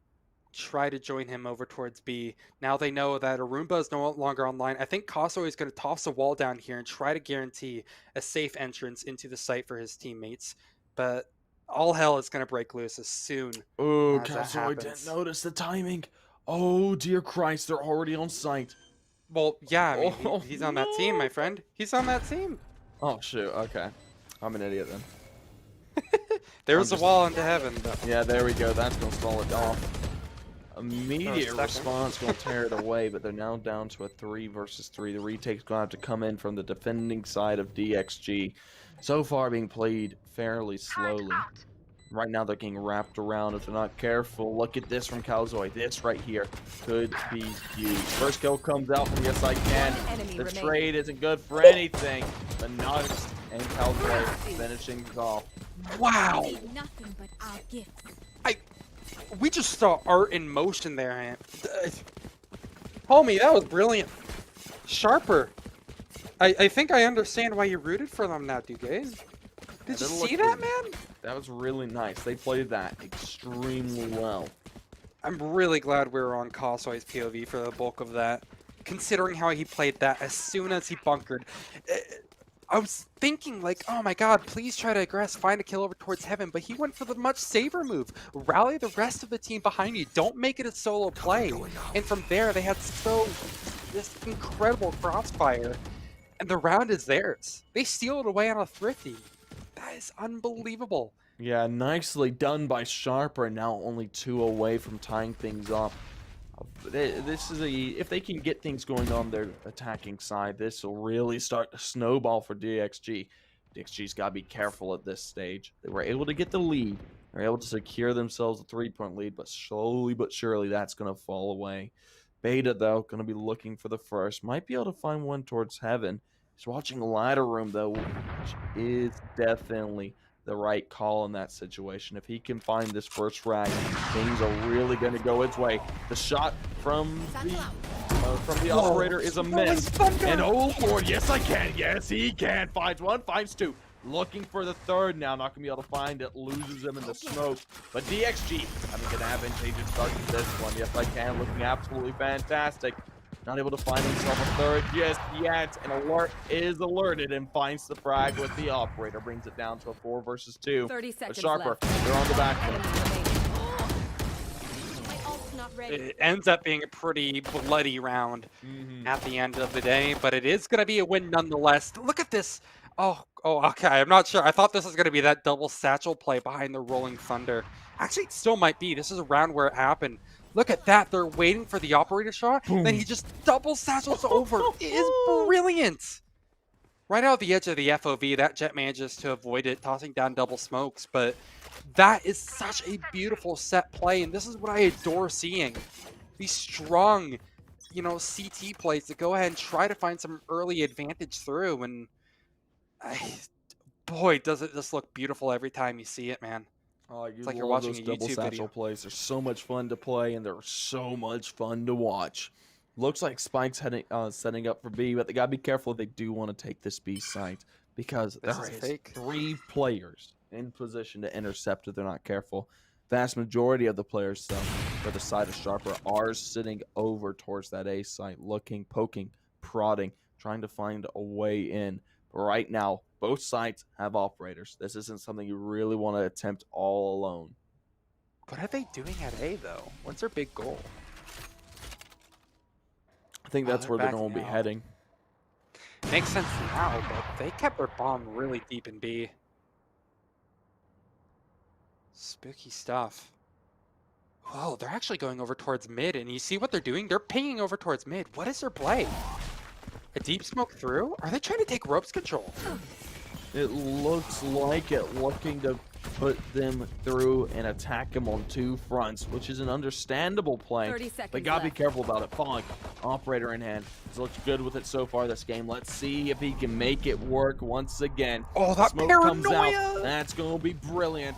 Blinded away. He's gonna have to back off. Kills coming out from Rambo. Looks good for the trade though. The op not able to sing out just yet. Yes, I can find 10 one with seconds. a nade. One Site enemy is remaining. looking secured, and that's going to be another round for DXG. Wow. I think Sharper maybe thought a little bit too much about that play. I understand what they're going for. Now that you mentioned it, yeah, it did seem like A was going to be their final destination, but they took the scenic route, man. They went all the way through mid, through ropes. They used a lot of their utility just to get there. Then when the actual push needed to come through, they couldn't make it past heaven. It's incredibly rough, but at least Sharper, they're still in a pretty okay state. As the scoreboard is up, you can tell that they have 5 ultimates at the ready. You know, that opens up such a crazy amount of opportunity. Yes, I can. No, he doesn't care. He was just going to go in with the showstopper anyway. He's just going, indeed. Unfortunately, he's just going and going and going. And he's just never going to be stopped. The ult gets used, and it doesn't get anything because of it, Ligagame. Nicely done. Being able to fund the first. If he can find another, things are going to be looking really good. The res does come out from Calzoy, brings it back down to a 5 versus 5. Things are looking up for them. That's going to cause Kuhn to fall off the possession. The spike will be planted. Kuhn finds one on the Chainsy. Brings it down to a 4 versus 5. No. DXG do have the advantageous possession into this retake, but Sharper, they could do something miraculous here. Calzoy good for 1. Good for 2. Brings it down to a 3 One versus enemy 4. Trade remaining. does come out from Rambert, but not XD and Alert. Finishing things up. Brings it down to DXG. Last man standing for him. I need to find this frag if he can't do it. If I can't do it, this will be a 4th on the board for Sharper. Well, at this point, it is about 99% certain it is a 4th round for Sharp. What is that kill? Oh, Not XD is nasty. Last round A before banger the right switch. there. Sure, Not XD got the flashy shot, but that really was Costaway. The fact that he found 2 by CT there Need a drop. is Thanks. monolithic, to say the very least. That was a 4v5 after they used 4 ultimates on the side of Sharper. They used 4 ultimates, man. They blew their entire load and then some. That is insane. yeah, the only one they have now is the Jet ult, which honestly Blade Storm, can be a yeah. game changer if it's played correctly. Alert does have that capability. We'll see if he's able to pull it off, though. Looking to head Probably not towards this B. They're looking to take some mid control. They're looking to take some B control, looking to try and get this spike down as quickly as possible. Here. Well, they have a couple of ideas that they could do with this Blade Storm if they wanted to. They just dashed in over towards Heaven, and they're playing close. They could pop knives and try to go for an up dash play through.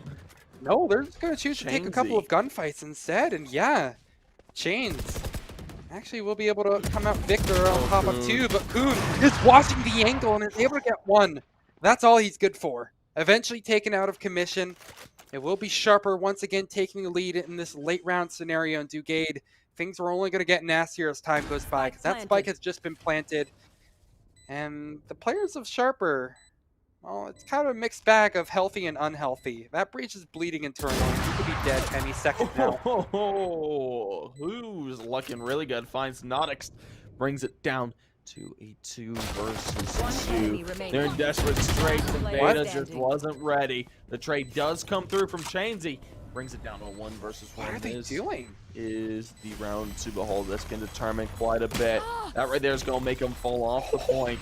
Nothing able to be found That just doesn't yet, work. but it's too late. That doesn't the work. defuse is going to come through. Husey finds it, and Chainsy finishes him off. But that is an 8th round for the defending side of Switching DXG. sides. Dude, Shane's got 4 kills that round and still lost it. He did everything in his power to try to pull that together for his team. Oh, that is a car crash in slow motion, man. It really is. That is not what you want to see out of the side of Sharper. Not able to pull things off, unfortunately for them. DXG being the superior side right now. But the roles have flipped. Sharper is now on the defense, and hopefully they can turn something around here and now on their pistol round. Considering how defensive they've been playing, how passive they have been on their attacking side so far, I'm hoping that can translate pretty well into this next part. We'll have to see. I mean, really everything's up in the air at the moment, but it does seem to kind of bode well for them. Again, statistically, you know, Split is kind of more defensive ended, especially in North America. Who knows if that's the same for the Asia Pacific regions. Judging by their setup at the moment, though, it seems that Sharper actually have a pretty good read on what they want to pull off here. An aggressive wall over towards B Heaven. Surprised they're still committing 3 players over towards there, but those other 2, the Killjoy and Omen, sitting at A, they are really, really primed on this location. They realize Flank is not only possible, but their best possible option. Not XD will be present, and look at that. There's actually a Paranoia and ready. This is going to be huge for Not XD. If he gets that chance, you're going to see a complete and utter massacre. Yeah, this is looking to be rough. Oh, Not looks playing nice. This is the best position he could be, and the box is there.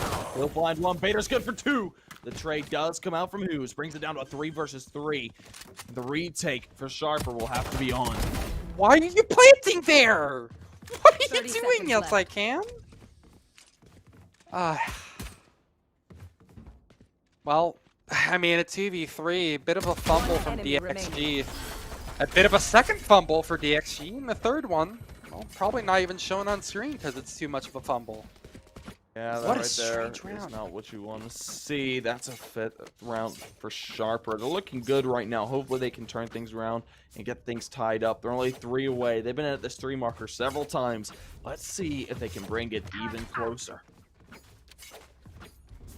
As for things to keep an eye on for this one, I'm interested to see DXG. Not all too uncommon to see a 4th up in the 2nd round, but it looks like they're avoiding that for now. Full armor inspectors across the board on the defensive. At the moment, I don't think there's anything all too crazy to write home about. They're probably just going to try to prod out their setup, see if they can get away with anything for free. And perhaps Conqueror is going to have a nasty surprise in the form of a Breach who's a little bit angry and wants to kill. Yeah, he really does. Nothing will be able to come out of it just yet. What are they doing? Don't push them! Why are they pushing? No, that's so bad.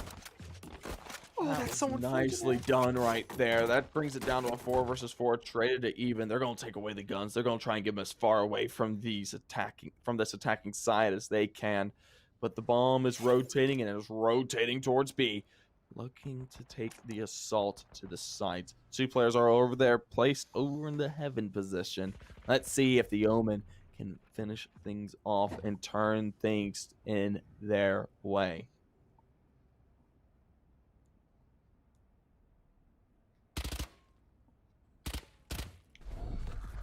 Stealing sight. Shots ringing out, nothing being found just yet. But Hughes will be the one to find the first frag. Beta falls. Not is good for the trade, though. Brings it down to a 3 versus 3. Not playing the man advantage be gained just yet. Sharper on the back foot. Chainsy finds Wanda Coons. Brings it down to a 2 versus 3. DXG trying to defend the site the best they can, and defend they will. Hughes good for another. Takes it down. Nodix. The trade not able to come out just yet. Leaving Chains clutching it up for the 4K. Nicely done. Cleanly done by the man. That will be another round onto the board, bringing them a 6th. Another quad kill is what it takes. This time Sharper actually win the round. Oh yeah. Chinese. I think it's Chinese. I don't know. He's been phenomenal. Double 4Ks. Unfortunately, one of those rounds where he did get said quad kill actually ended up in a loss, but this time the headlines are a little bit more positive. Things are looking up for Sharper at the moment. This round differential is really not all too massive. Things are about to be closed up here, but this first rifle round will decide all. Still, again, a bit of a bonus. You have to keep that in mind for Sharper here, so you have to keep your expectations realistic. We saw DXG pass this test with flying colors back when they were on the defensive side, but now, since they're the ones who are basically dictating the pace, I don't really know if things are going to be as easy. A couple of fumbles from Sharper in that last round for sure. And I want to see if DXG can actually punish that. Chains, yeah, there it is. Look at that. They're already learning from their mistakes. They're backing up instead of trying to double aggress on mid. That's a good start. They're heading towards B. Gotta be careful, though. There are 4 players almost in position to defend this site. I think Sharper has the read. Jets the breach. judge. Getting ready. Oh, Jet. Let's see that Jet play coming out now. This is what you want to see. Alert can be the decider for this one. Nothing being able to found just yet. Playing slowly, playing safely. Won't be able to find anything. Fog. Good for 1, good for 2. Starting things off on the right foot. This site is aggressed and taken. 3 versus 5 remains, and Sharper is nowhere to be seen. Yeah. I don't think you need to put up a wanted poster for them yet. A missing children's poster, perhaps. It might be around again that please go ahead and try to give up. It's actually looking to be flawless at this point. DXG, once again, they are passing this test with flying colors. Their rifle round has looked wonderful so far, and Sharper, again, I don't necessarily even feel like they've been doing bad. It's just that DXG had a wonderful take at the beginning, and Fog, huge props to him. You have to remember each frag that he got in that scenario. How he handled each fight was beautiful. That third frag towards the end, you saw that dash out that he did to avoid taking that initial duel with the Sage. That was beautiful. And then he juked out the Jet for that second kill to avoid being judged. Fog, look, I know we've been saying Chains a lot, but Fog has been my player of the game so far. Has done just miracle work for his team. Maybe not at the top of the scoreboard, though, that's for sure. Look at this buy, though, Dugate. It's a little bit dispute. Yeah, it's an interesting buy. Ooh, the boom bot taking out Nodix. That's going to be rather painful, giving the man advantage directly to DXG. Just with a bot. Now Fog going to be looking for 1, looking to trade back. Won't be able to find anything just yet. Here. Sharper though does have the plant down. It's a 4 versus 5 retake scenario. Don't let the HUD confuse you. It's actually DXG who got the plant down. The colors, unfortunately, a little bit messed up. Yeah, don't worry. I'm losing my I did the mind. same I exact thing. apologize. It's late at night. Who cares? This round is basically done anyway. For Sharper, actually, as you mentioned. Late nights, but the Valorant still goes. Always, always, and we will be. I will be at least throughout the entire event. Be here for the long haul. Looks like this round though might be not quite a long haul though. It's gonna be short. Whoa, whoa, whoa! What did Costco just do? Okay. That was played quite nicely there, actually. So you're telling me a round that was looking to be flawless up until the last 5 seconds actually turned out to be 1v1 at the end of it? And Sharper came away with it. They didn't win the round, but they certainly took away the economy. That's the sort of thing you need to see out of a team when they're in that situation. For sure. Let's hopefully they can work upon that and, well, emphasize and gain another round because they're falling behind DXG by a lot now. For sure, but if they get this round, a second one's almost guaranteed because of that economic thing that you just mentioned. You know, their economy, I wouldn't say is in shambles, but it's not looking great. A contact It'll be play broken up if they lose this one. for sure. And it looks awfully likely that that does happen, though. 4 kills. God, what are you doing? Sharper is absolutely annihilating everybody. A flawless round and a 7th round on the board. The economy is broken for DXG. Exactly. And if we could take one quick glance, there we have it. You know what? It's surprisingly not as terrible as I thought it'd be. Fog could theoretically drop a gun over to a teammate and they could force up. It's a terrible idea, but it depends on how confident DXG are feeling right now. After that one, I wouldn't be feeling all too good. Looks like they're setting up for a fake A hit, leaving bomb towards B. We'll see if this is managed to be pulled off, though. Looks like they'll fall off of that idea and head back towards B. 3 players are over there, so they're going to have to be rather careful about it. What it's important to do right now is that they completely cut noise. They're trying to go ahead and try to see if anybody gets a little bit exploratory on the defensive side. And so they need to post up to close angles and then get ready to fight immediately.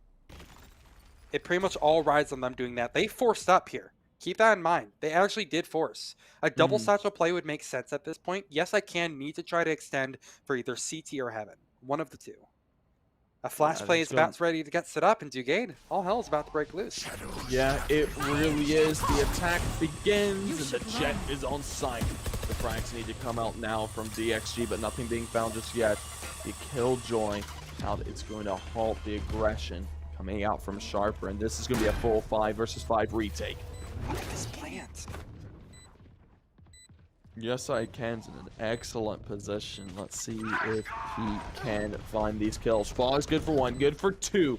The trade does come out and change the... One enemy remaining. But yes, I can with the judge. 11 2. Change is good for 1 more, but Husey finishes him off. That will be an 11 to the side of DXG.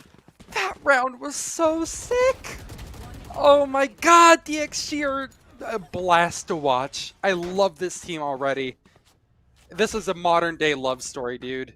Yes, I can and Fog were both just modern day. Whoa, dude, look at Rambutan's assists. What the hell? Oh my god. Oh, dude, this game is crazy.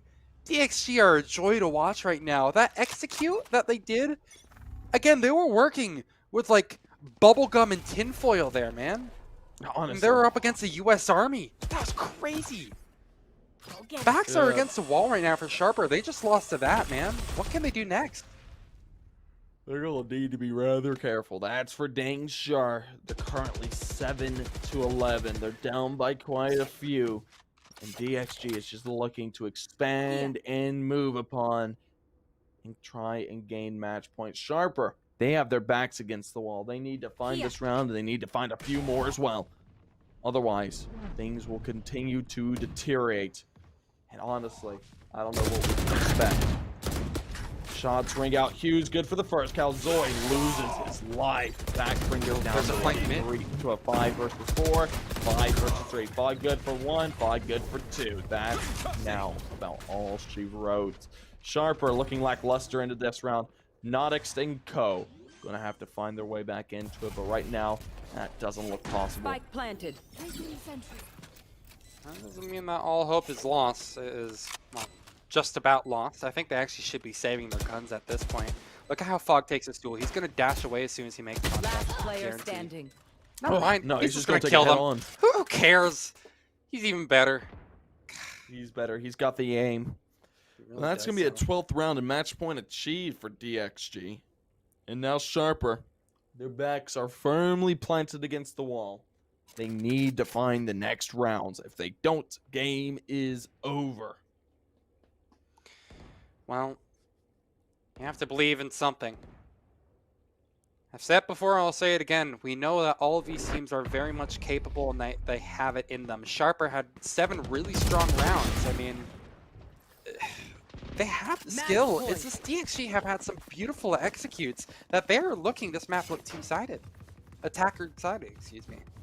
20 assists is what Rambutan has hit right now. His flashes have been immense for his team. That cannot be understated. I know he's at the bottom of the scoreboard, but he is at the top of my heart right now, dude. Yeah, Rambutan, my lord. He's not getting all too many kills, but he's tagging the hell out of everyone he sees. He's flashing more people than a New York alley. It is just crazy. Slow play going to be coming out now. Looking aggression to change things up. DXG Alert has looking to head over towards A site.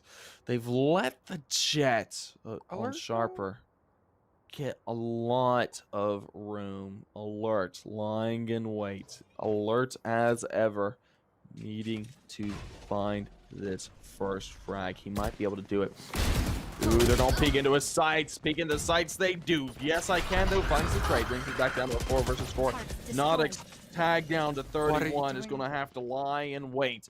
And the rest of the T's are going to be backing off. DXG not wanting to assault the A site any further. Heads and rotates all the way back to B. But I think it's been read. The defending side of Sharper is making their way back towards the B site. Cavalry has arrived over at that B site. Right on cue. Rambutan is gonna toss through one of his signature flashes. Huh? They're going to completely give up the site. Sharper. They're more of a retake kind of team here. Thing is, I was about to say, they're going to get that resurrection off for free. Alert has those knives. So possibly a chance for an aggressive entry to begin this retake, but it needs to start soon. Chains is going to put the team on his back. 3 kills with the Bulldog? What? What is 3? Who needs a team anyway? I'm gonna be honest. Chainsy doesn't need a team. He's just there to. He's just fragging, dude. He's just done. He's just having a good time. He can just pull out a round like that? Really? That's allowed? That's legal. Chainsy? Apparently. What a nutter. Oh man, every now and then we find one of these players in these matches that is just so aggressive and just so good with his aim. And Chainsy is obviously one of those players, able to pull the round out of a hat. Bro, the No Z is at problem. the end of his name, though, isn't it Cheney's? I think technically, right? Probably. Cheney, whatever, dude. Right Oh, there. man. Or is it Shaw? It's like 6 in the morning. It's too early for this, or too late, depending on how you view it. Too late. We've been up this entire time. True. A little bit of a technical pause, I believe, by the way. Yeah. They're gonna be this is gonna be Sharper thinking through things. They got the round on the board. Right there. They're a few away. Match point's been achieved for DXG. They know one slip up will finish the game off. The economy is good enough for a buy out of DXG. Now, Right there. Sharper just need to make sure they can tie things up, or if you're DXG, close things out. And they have 4 chances to do it before we go into an ugly overtime. I say ugly because if DXG somehow choke and fail to pull this one out, I wouldn't even know what to think. Again, they have looked phenomenal on a number of situations, and hell, that round was looking great for them up until Chains just decided to completely put the round in his own hands. That's not something that you can consistently rely on, or so I thought, but again, how many 4K rounds has he gotten, man? It's crazy at this point. He's been looking good this whole game. The breaches in general, I think, have been phenomenal for their individual teams. No Cannot be kidding. understated. And one's fragging and one's flashing. It's just kind of the duality of Breach, I suppose. But hey, I'm a little bit biased. Breach is literally my favorite character in this game, even though he is obnoxious with his flashbangs. Oh, of course. So, no, I'm curious. What's yours, Dugade? I feel like you're a Jet kind of guy. No, Rays. What? You're a Ray? Oh, God, I'm sorry. I'm going to have to leave. Alright, you can go. It's fine. I'll solo. Hey. Toxic. Anywho, DXG going to be push. playing towards the A site, looking to assault over there. They gotta be careful though. There are 3 players lying in wait for this to begin. Right now, it's rather slow though, being stalled out even further by utility from Sharper. They're looking to play as much time as they can. That's a good move. DXG being careful not to commit. Look what they got out of it. They got the Sage Wall. They got, I think, 1, maybe even 2 slow orbs. And I believe they even got something else. Maybe a Paranoia as well, if I see correctly. That's a lot of really great util to have. They're going to be walking up through. That's going to be quite nice. Things starting off well for the side of Sharper. They're going to get some tag damage down onto DXG, but not much else for the time being. They haven't committed bomb, though. Do they fake this? They have not. They are playing slow. There's only 30 seconds left on this clock. They've got to get going soon. 30 seconds There's left. there's not going to be any time to rotate. Chainies. See, it's confusing. Good for 1 to start things off. DXG are on the back foot going into this 20-second mark. Kalzoi is in a great position. Barely any time left on the clock, and the frags are coming out. 10 DXG seconds able left. to emphasize upon it. And I don't know if they got time for the bomb plant. Bomb plant Oh, they finally do. going down. Now a 2 versus 3 bomb plant just in time. Fog gonna be He looking needs for one one here. as Last well. player standing. Oh, yes, I can. Enemy What good to remaining. say? Yes, he can find 1, find 2, What? find 3. No way! No way!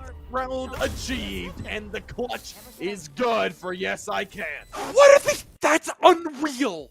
Sharper literally would have won if they sat AFK at their keyboards. Look at this. Look at how long was left on that lockdown.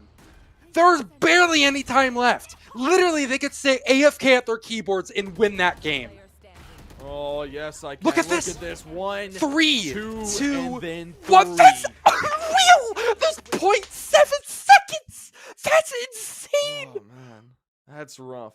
That right there is incredibly rough to watch if you're Sharper. But fear not, Sharper. Sharper, they do have a chance at redemption in the next match. Next matchup we've got tonight is Sharper versus Shift. So hopefully this is Sharper's time to come on back, and hopefully they'll be reset, they'll be fine, they'll be calm, but only time can tell. It'll be an interesting match. Hopefully Sharper can have their redemption coming up in the next game.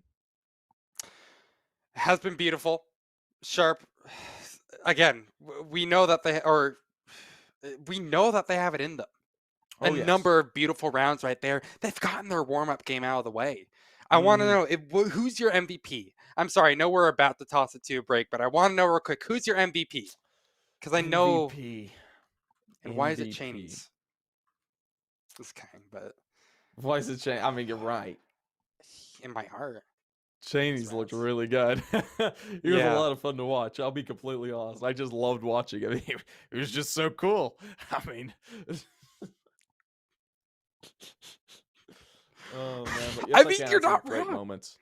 Yeah. Well, I think it's right on cue for us to take a little bit of break, but we shouldn't be too long before we head into the next match. Again, as he mentioned, it is going to be Sharper versus Team Shift. It's going to be the battle of the S's to find out who can take away the W, and we'll see you then.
ถึงเวลาเปลี่ยนผ่านสู่อนาคตที่คุณกำหนดได้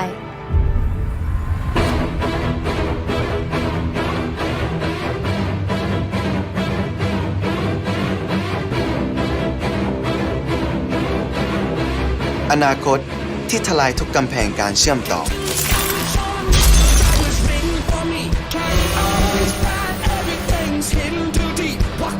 เติมเต็มทุกประสบการณ์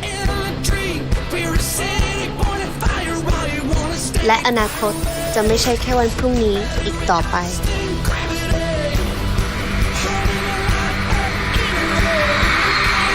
ถึงเวลากำหนดอนาคตของคุณเอง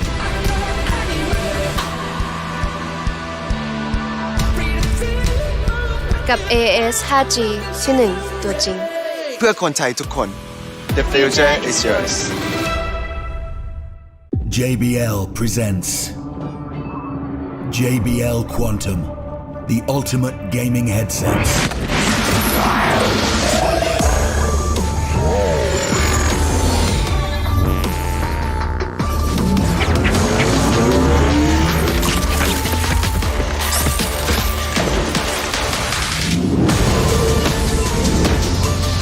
JBL Quantum, sound is survival. AIS Fiber เน็ตบ้านคุณภาพการันตีด้วยรางวัลระดับโลกเร็วแรงที่สุดในไทยอัปเกรดความคิดสร้างสรรค์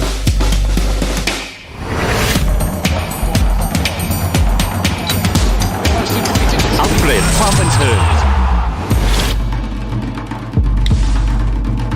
ปรับสปีดได้ตามใจ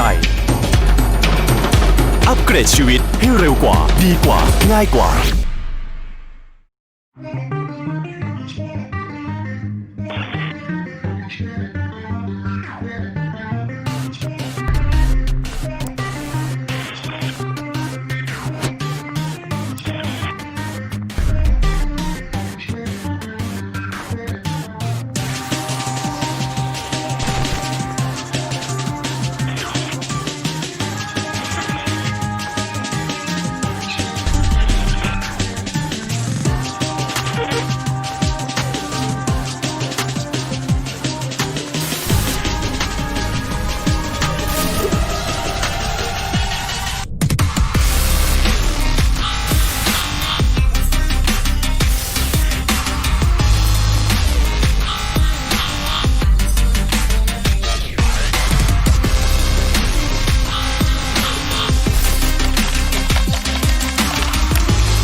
Sri Nakarin Wirod University has been continuously evolving through development for 70 years. Pasan Mid Campus, the center of education at the heart of the city in a prime business area with over 40 acres of land with convenient, sufficient, and modern transportation. Onkarak Nakhon Nayok, a large area specifically for education, completely equipped with facilities to support teaching and learning activities to ensure and fulfill holistic happiness. Sports centers, dormitories, a medical center, and students' activity centers with more than 400 acres of green areas and only 1 hour away from Bangkok.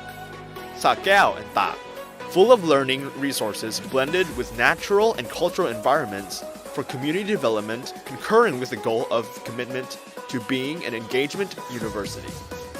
16 faculties, 5 colleges, 4 institutes, 7 centers, 5 demonstration schools, 3 hospitals. Serve teaching and learning and facilitate a wide range of activities to move the university forward. With over 150 undergraduate, graduate, and doctoral programs in science and technology, health sciences, and social sciences. With over 2,000 faculty members and over 4,000 staff responsible for over 23,000 Thai and international students annually. Collaborating with the public and private sectors as strong networks around the world, Sri Nakarin Wirod University has educated more than 290,000 graduates and alumni. Sri Nakarin Wirod University aspires to be a significant part to build the future of Thailand and strives for the movement of global society through education. With a strong commitment guided by the 70-year philosophy, education is growth, Sri Nakarin Wirod University is an engagement university.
AIS Fiber เน็ตบ้านคุณภาพการันตีด้วยรางวัลระดับโลกเร็วแรงที่สุดในไทย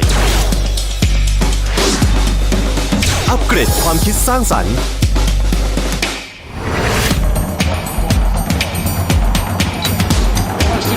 อัปเกรดความบันเทิงปรับสปีดได้ตามใจอัปเกรดชีวิตให้เร็วกว่าดีกว่าง่ายกว่าถึงเวลาเปลี่ยนผ่านสู่อนาคตที่คุณกำหนดได้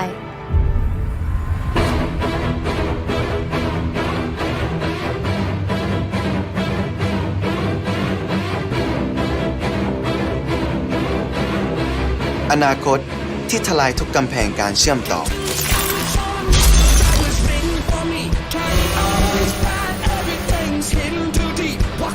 เติมเต็มทุกประสบการณ์และอนาคตจะไม่ใช่แค่วันพรุ่งนี้อีกต่อไป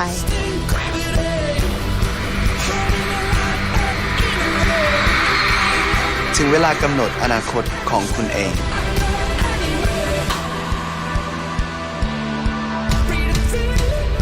กับ AIS 5G ที่ 1 ตัวจริงเพื่อคนไทยทุกคน The future is yours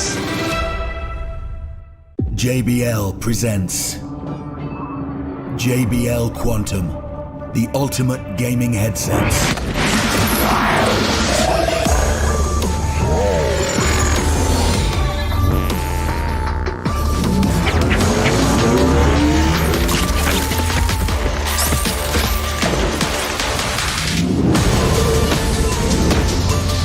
JBL Quantum, sound is survival. AIS Fiber เน็ตบ้านคุณภาพการันตีด้วยรางวัลระดับโลกเร็วแรงที่สุดในไทยอัปเกรดความคิดสร้างสรรค์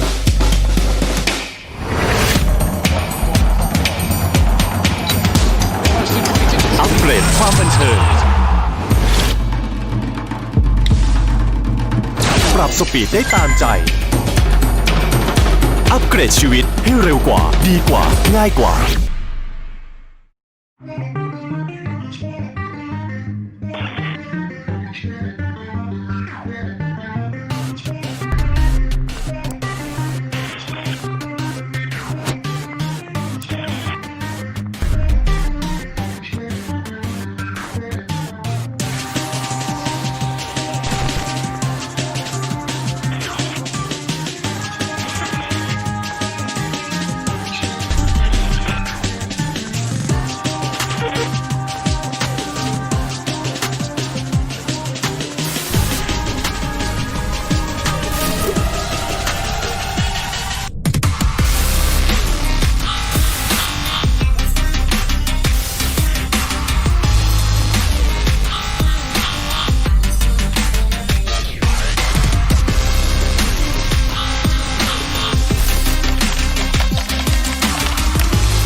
Sri Nakarin Wirod University has been continuously evolving through development for 70 years.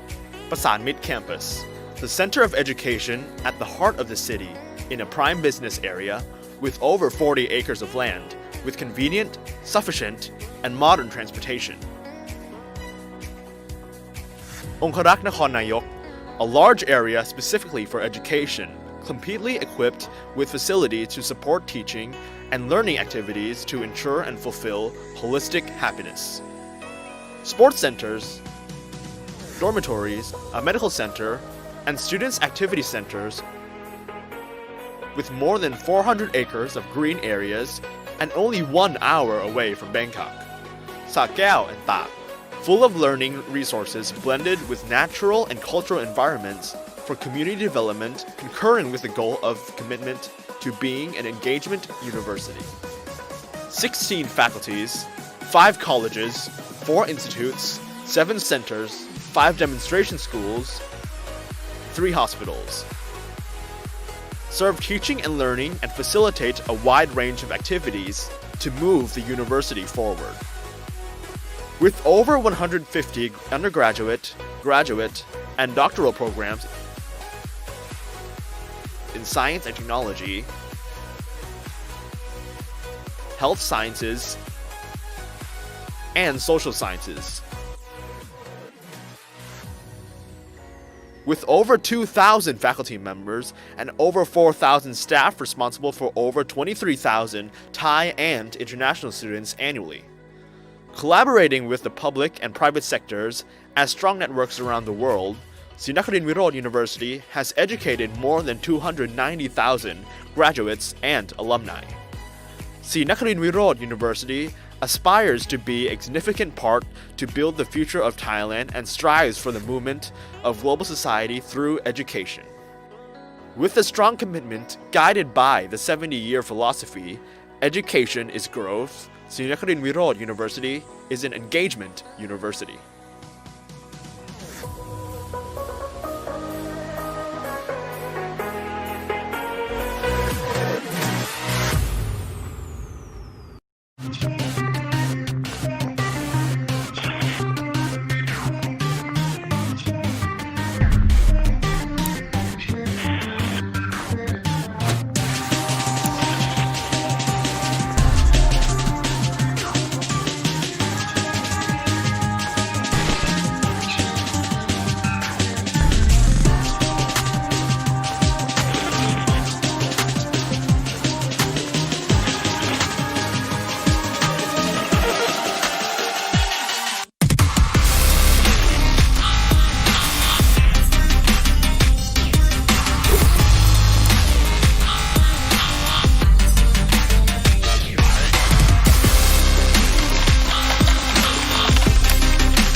AIS Fiber เน็ตบ้านคุณภาพการันตีด้วยรางวัลระดับโลกเร็วแรงที่สุดในไทย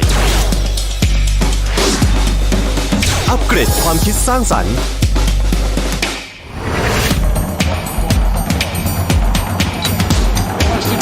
อัปเกรดความบันเทิง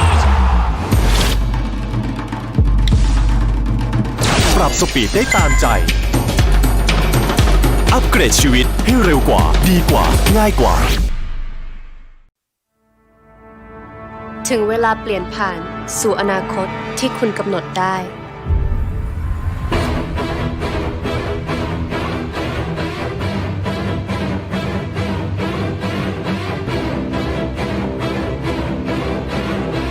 อนาคตที่ทลายทุกกำแพงการเชื่อมต่อ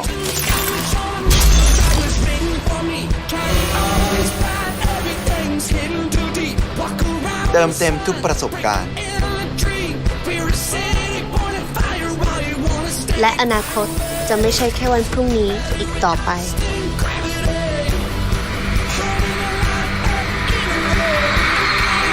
ถึงเวลากำหนดอนาคตของคุณเอง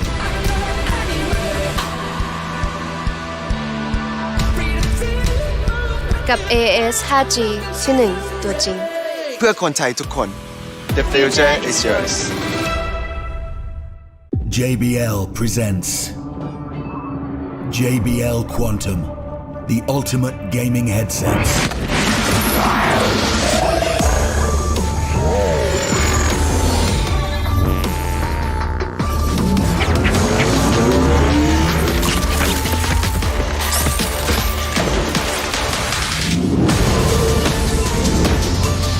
JBL Quantum, sound is survival.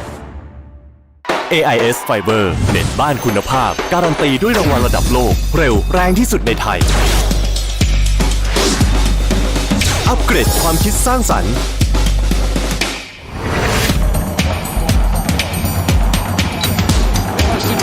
อัปเกรดความบันเทิง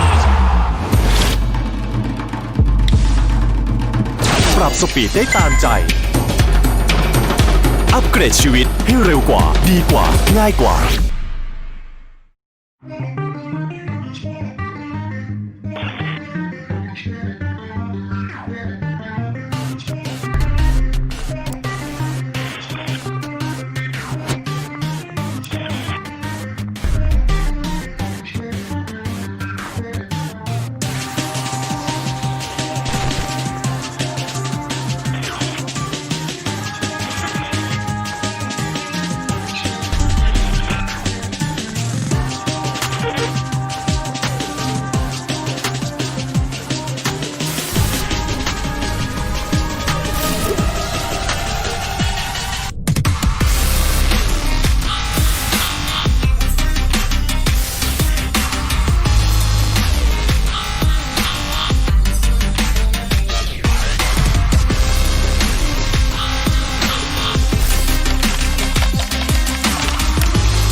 Sri Nakarin Virod University has been continuously evolving through development for 70 years. Pasan Mid Campus, the center of education at the heart of the city in a prime business area with over 40 acres of land with convenient, sufficient, and modern transportation. Conqueror Nakhon Nayok, a large area specifically for education, completely equipped with facilities to support teaching and learning activities to ensure and fulfill holistic happiness. Sports centers, dormitories, a medical center, and students' activity centers with more than 400 acres of green areas and only 1 hour away from Bangkok. Sa Kaeo and Tak, full of learning resources blended with natural and cultural environments for community development, concurrent with the goal of commitment to being an engagement university. 16 faculties, 5 colleges, 4 institutes, 7 centers, 5 demonstration schools, 3 hospitals. Serve teaching and learning and facilitate a wide range of activities to move the university forward. With over 150 undergraduate, graduate, and doctoral programs in science and technology, health sciences, and social sciences. With over 2,000 faculty members and over 4,000 staff responsible for over 23,000 Thai and international students annually. Collaborating with the public and private sectors as strong networks around the world, Sri Nakarin Virod University has educated more than 290,000 graduates and alumni. Sri Nakarin Virod University aspires to be a significant part to build the future of Thailand and strives for the movement of global society through education. With a strong commitment guided by the 70-year philosophy, education is growth, Sri Nakarin Virod University is an engagement university.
AIS Fiber เน็ตบ้านคุณภาพการันตีด้วยรางวัลระดับโลกเร็วแรงที่สุดในไทย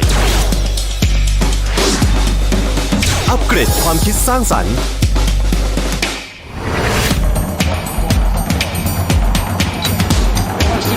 อัปเกรดความบันเทิงปรับสปีดได้ตามใจอัปเกรดชีวิตให้เร็วกว่าดีกว่าง่ายกว่าถึงเวลาเปลี่ยนผ่านสู่อนาคตที่คุณกำหนดได้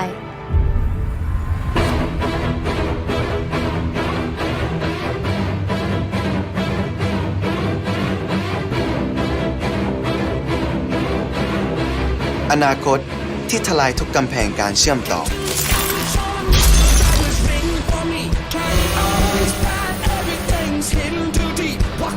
เติมเต็มทุกประสบการณ์และอนาคตจะไม่ใช่แค่วันพรุ่งนี้อีกต่อไป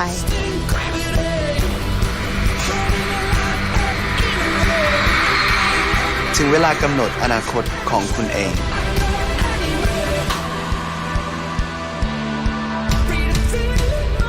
กับ AIS 5G ที่ 1 ตัวจริง พื่อคนไทยทุกคน The future is yours JBL presents JBL Quantum, the ultimate gaming headsets.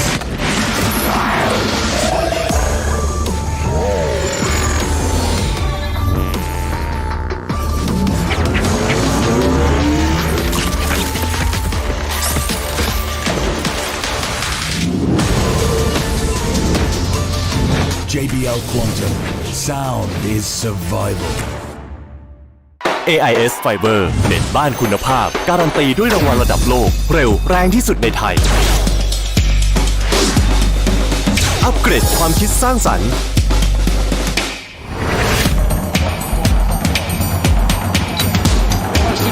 อัปเกรดความบันเทิง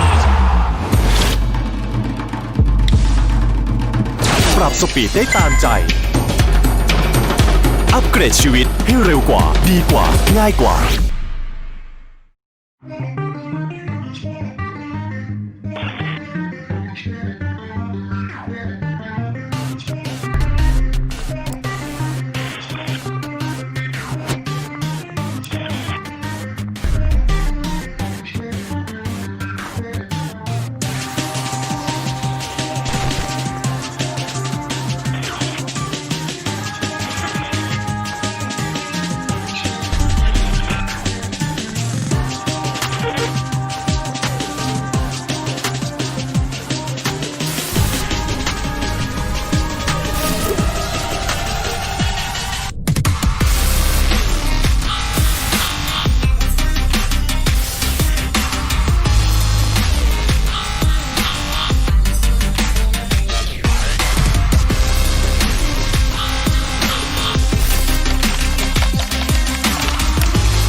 Sri Nakarin Wirod University has been continuously evolving through development for 70 years. Pasan Mid Campus, the center of education. And we return with yet another game. And it's going to be the return of Sharper, excuse me. What? You good? I know it's been a long day. Are you starting to lose it now? My goodness. Yeah, slightly. But hey, it's all right. This is Sharper's attempt at redemption after the last game, which went 13-8 the way of DivisionX Gaming.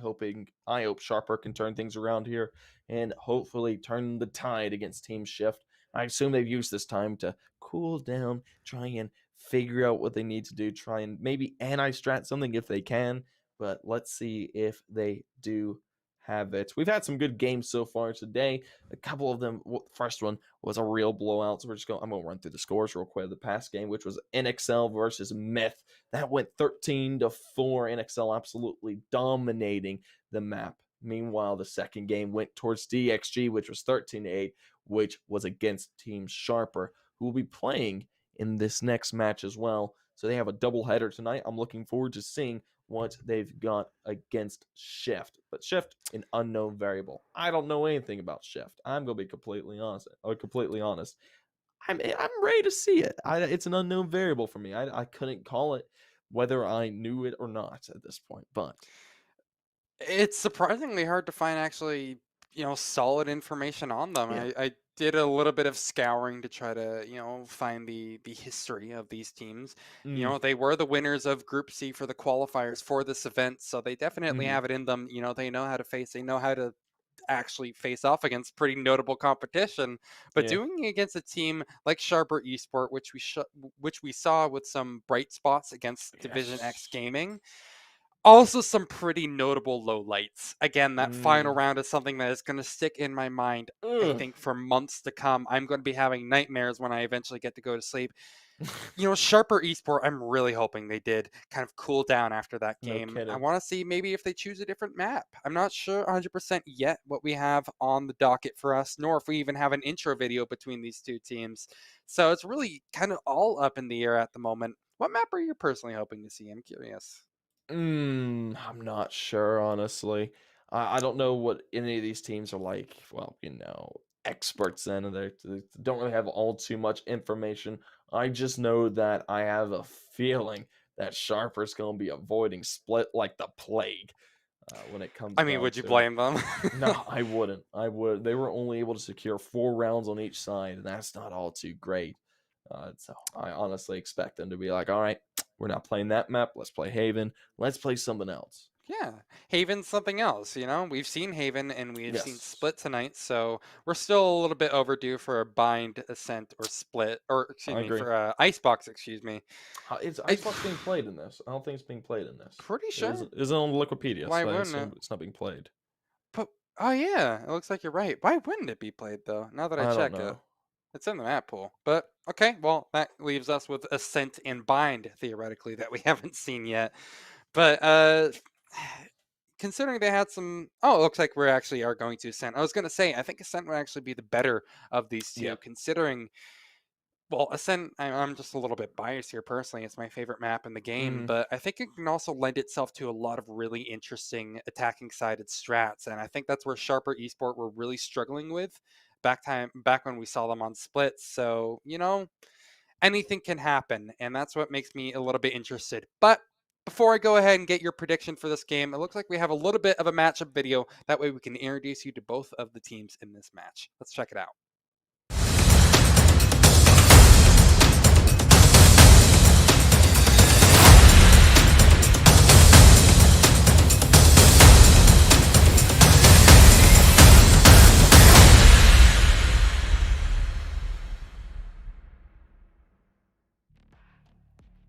Alrighty, getting back into it. We've got Sharper versus Shift here on Ascent, a map we haven't seen all too yet. It'll be interesting to see what these teams got on their shoulders. We'll be getting into it very shortly now.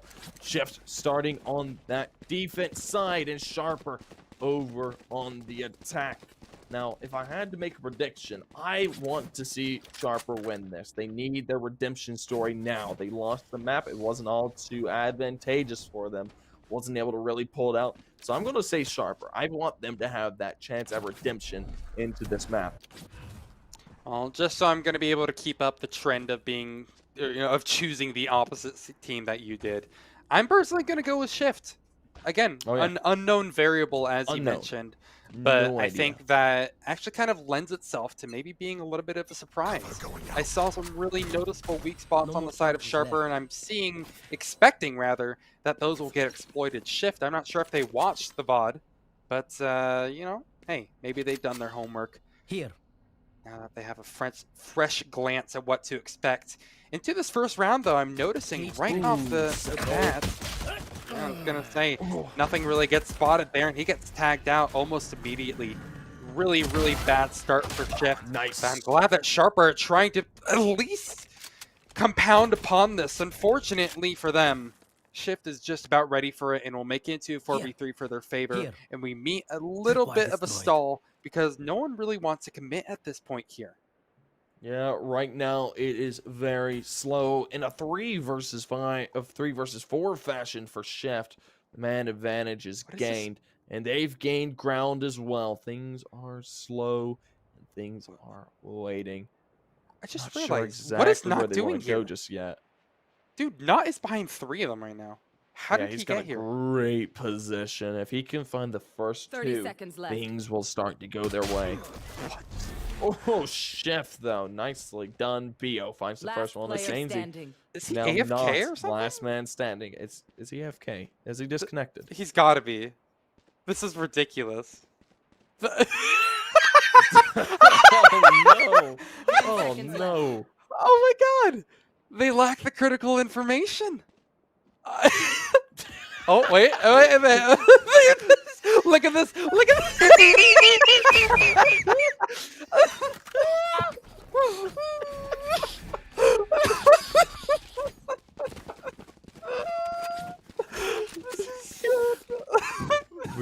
tech, we get into tech. Okay. It's gotta be. Yeah, there it is.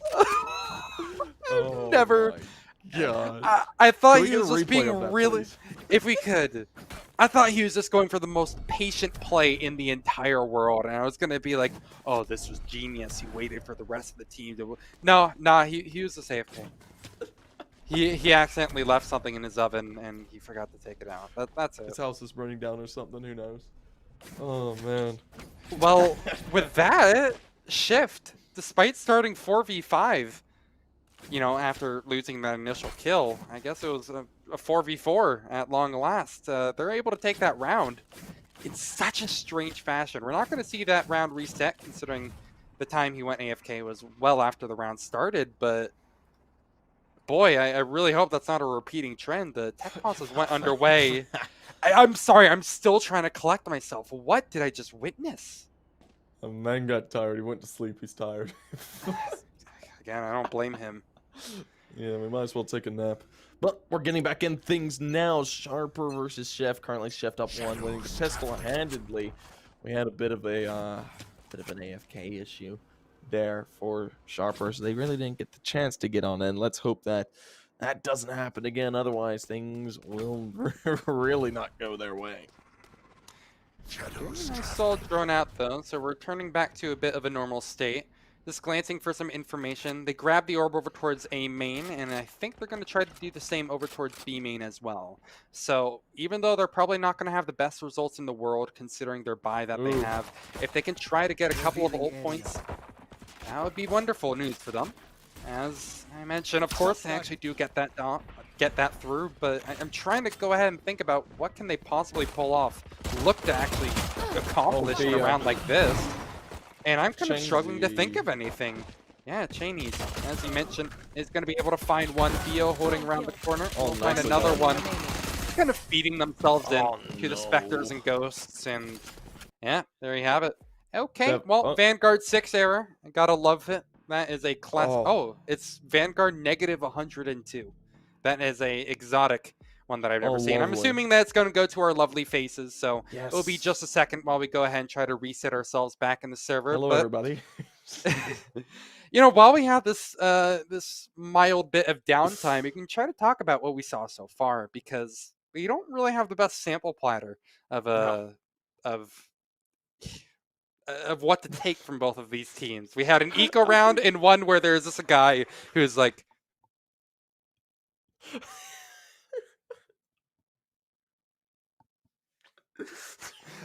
you don't, I don't know, you don't. He's just gonna. Oh my god. That, I mean, that's what the Cypher was doing, man. He had the perfect form. He was moving out his hip. I don't know. I respect it, but I mean, we're heading into this first rifle round, man. Dude, it's 4 in the morning. I have to do something to keep me awake. Let me chill and do my Pilates, okay? But we're heading into the first gun round, right? Yes, we are. Do you have any expectations for this one? No. Well, it looks like gun round.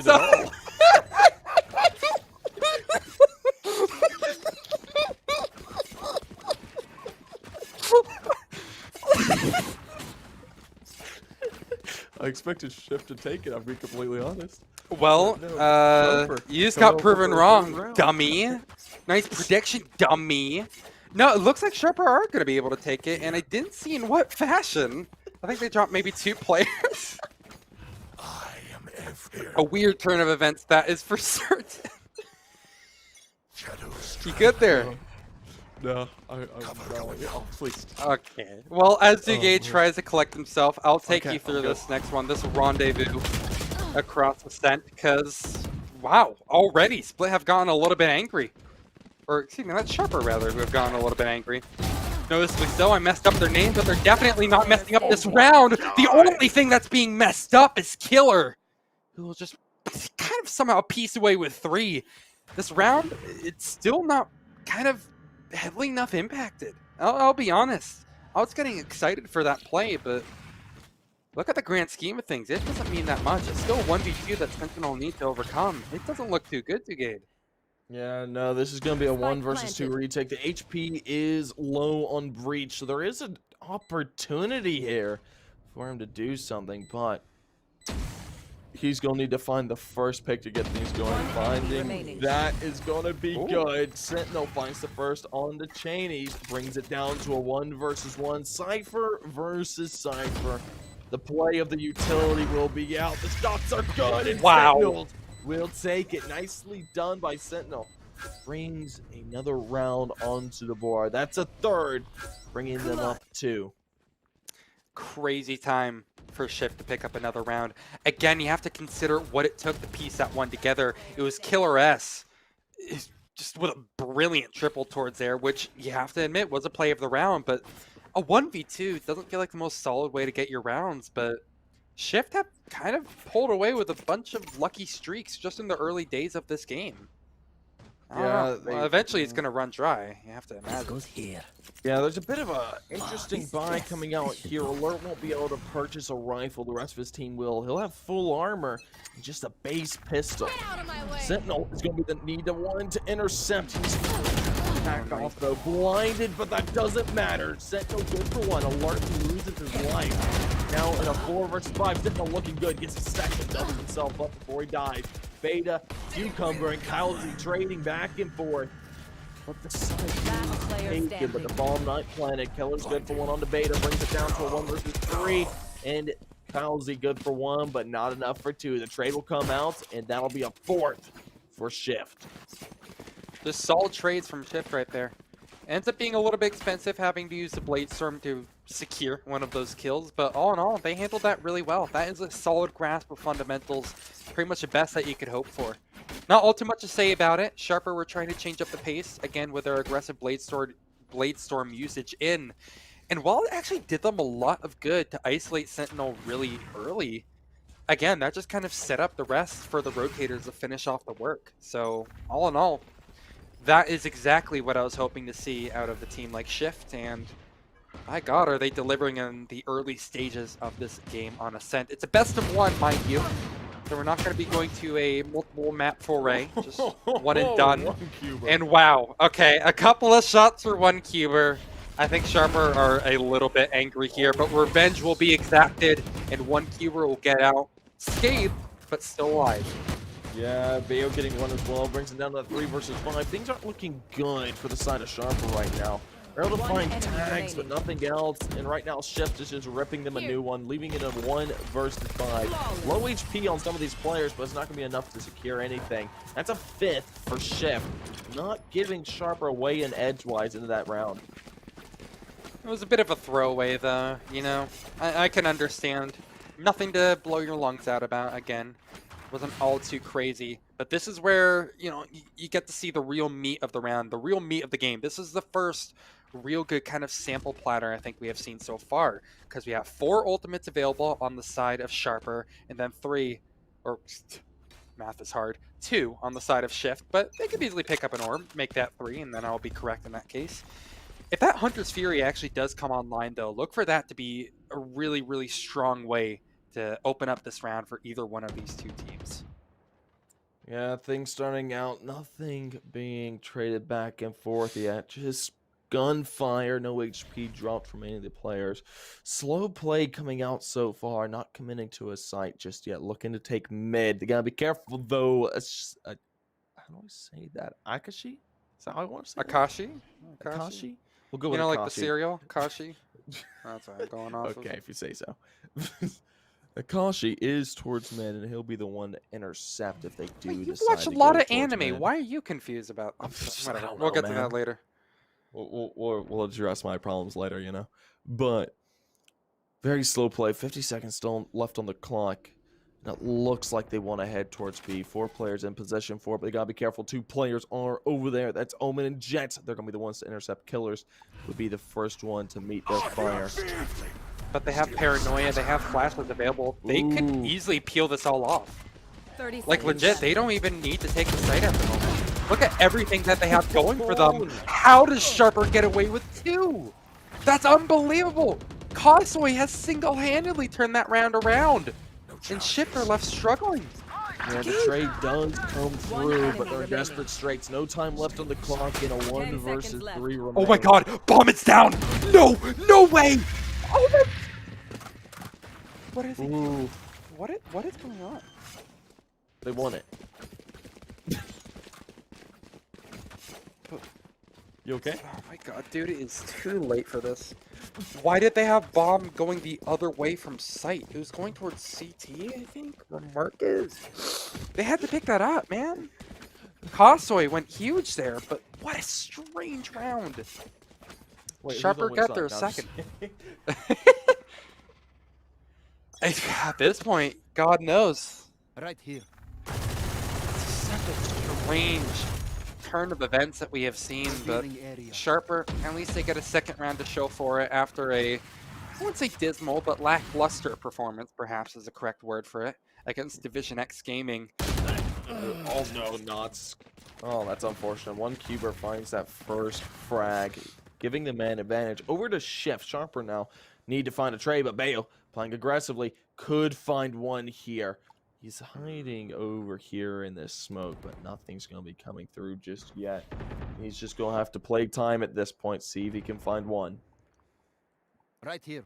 Right now, though, you're noticing how Shift are not really looking to push their boundaries whatsoever. They have a bit of a bias over towards B, so they're expecting it to be a B hit, considering they have completely given up control of mid. As a result, the Jet is rotating over towards CT to try to maybe set a possible push in towards CT. So they're trying to argue against the wrap, and they're going to be playing site only. Right Shift. Ooh. They have a lot of hope that Oh, this Odin spray, excuse me, is going to be good. It actually doesn't connect, but they're a man to the good. That's not going to be the issue here, Dugade. Oh, this right here is going to be difficult. Difficult take, difficult defense. Shots ringing out, but nothing secured just yet. One Cuber's good for the first on the Chainsy, but the side is still secured for the defending side. They Dude, finally eradicate them, but enemy Killers remaining. is still there. Bombs down, Bale's good for one. Another kill comes out from Killers, and Shift able to clean it up. A 6th round onto the board for Shift, the defending side coming out clean. Oh, Shift is looking better. I think this slow play is kind of hurting Sharper more than I ever thought they actually could do. This damage is just... It's not there in the early rounds. They cannot continue to play it slow in these cases when they're constantly going down to a 4v5. And one thing that's interesting to me is that your MVP, back when we saw Sharper on Split, Chains, or Chainies, God knows how to pronounce he's that. not doing good. He's gone silent. He's 1-7 at the moment. He's well, I mean, lost Upmine his is in the mojo. chat. I can say this. He's a Brazilian scoreline right now, man. Second time I've used that one. Upmine just kinda loves it. But lots of gunfire coming out, and Alert's having fun. He's dancing in the corner. He's got a disco ball, and he's dancing with it. But right now, very slow play coming out. Bayo could find one here. He does. One Cuber's good for one as well. One Good for two. enemy Double remaining. himself up. Beta's good for one, but the trade does come through from Killers, leaving the Cypher all alone for Sharpers. He's now in a 1 versus 4. Won't be able to do anything about it. Killers eliminates him. That'll be a 7th for the side Shift. Well, not much note about that one. It's just kind of simple cleanup, again, against pistols. I'm still kind of interested in the fact that we haven't seen any grandiose plays come out from Sharper.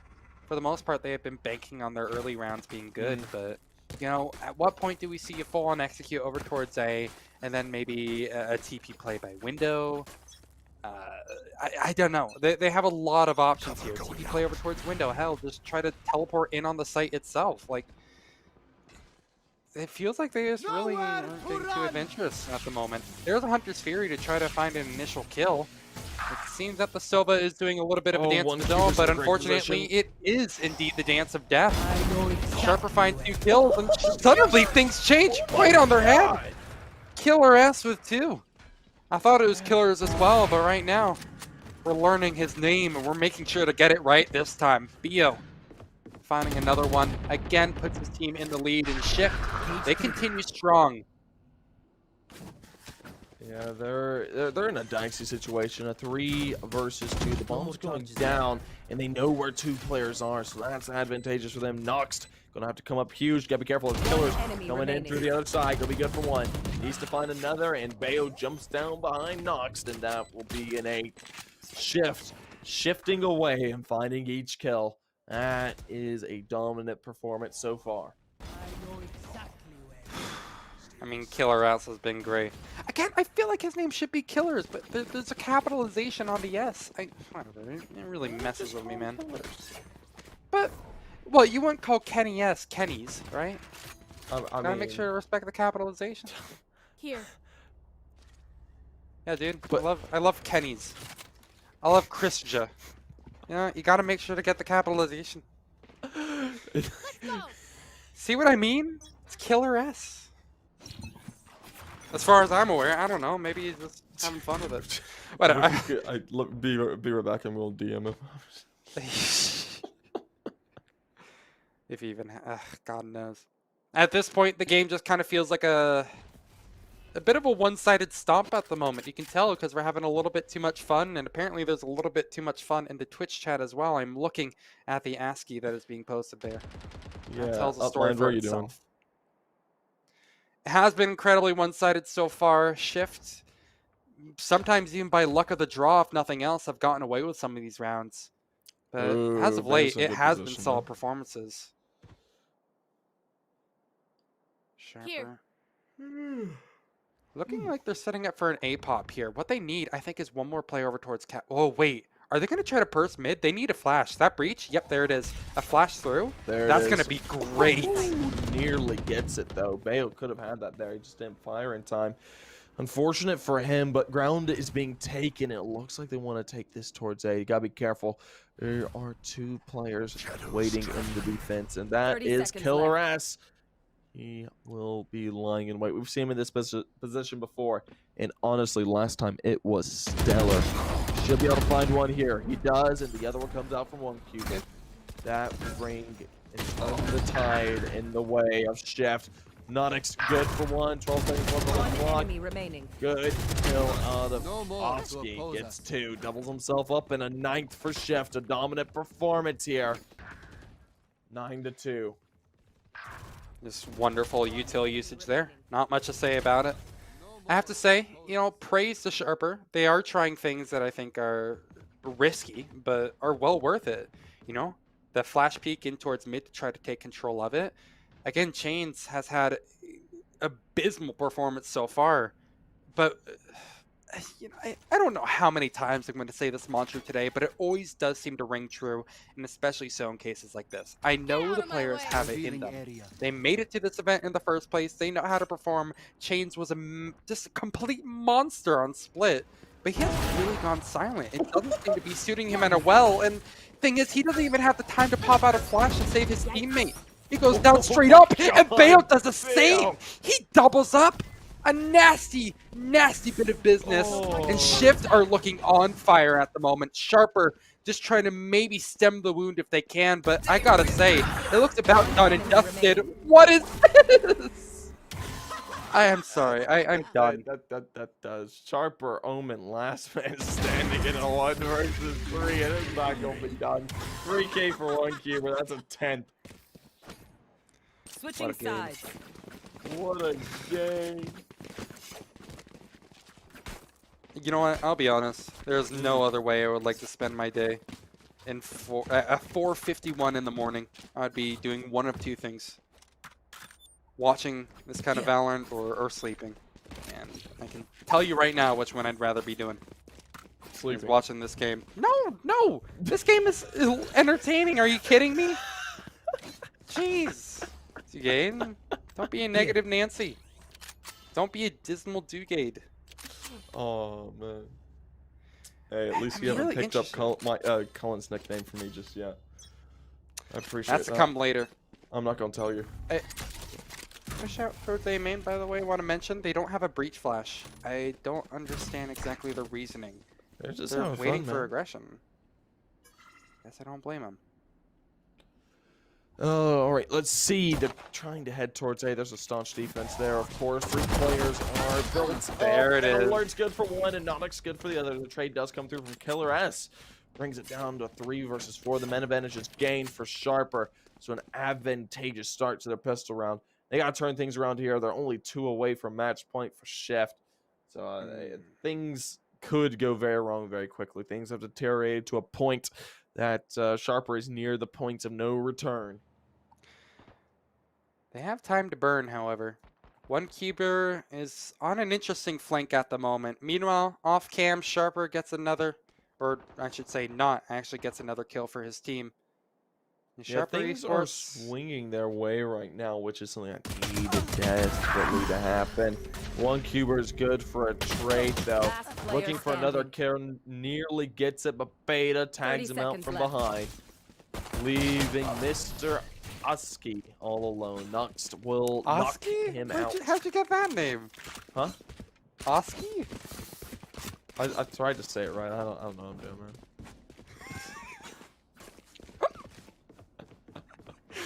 It's been a long day. It is 7 in the morning. Okay. 7 a.m. My command. That goes there. Well, hey, Oski. Oh, this goes here. Yes, this should do. Sorry, I'm thinking about that. Goes there. How did you get? I'm sorry.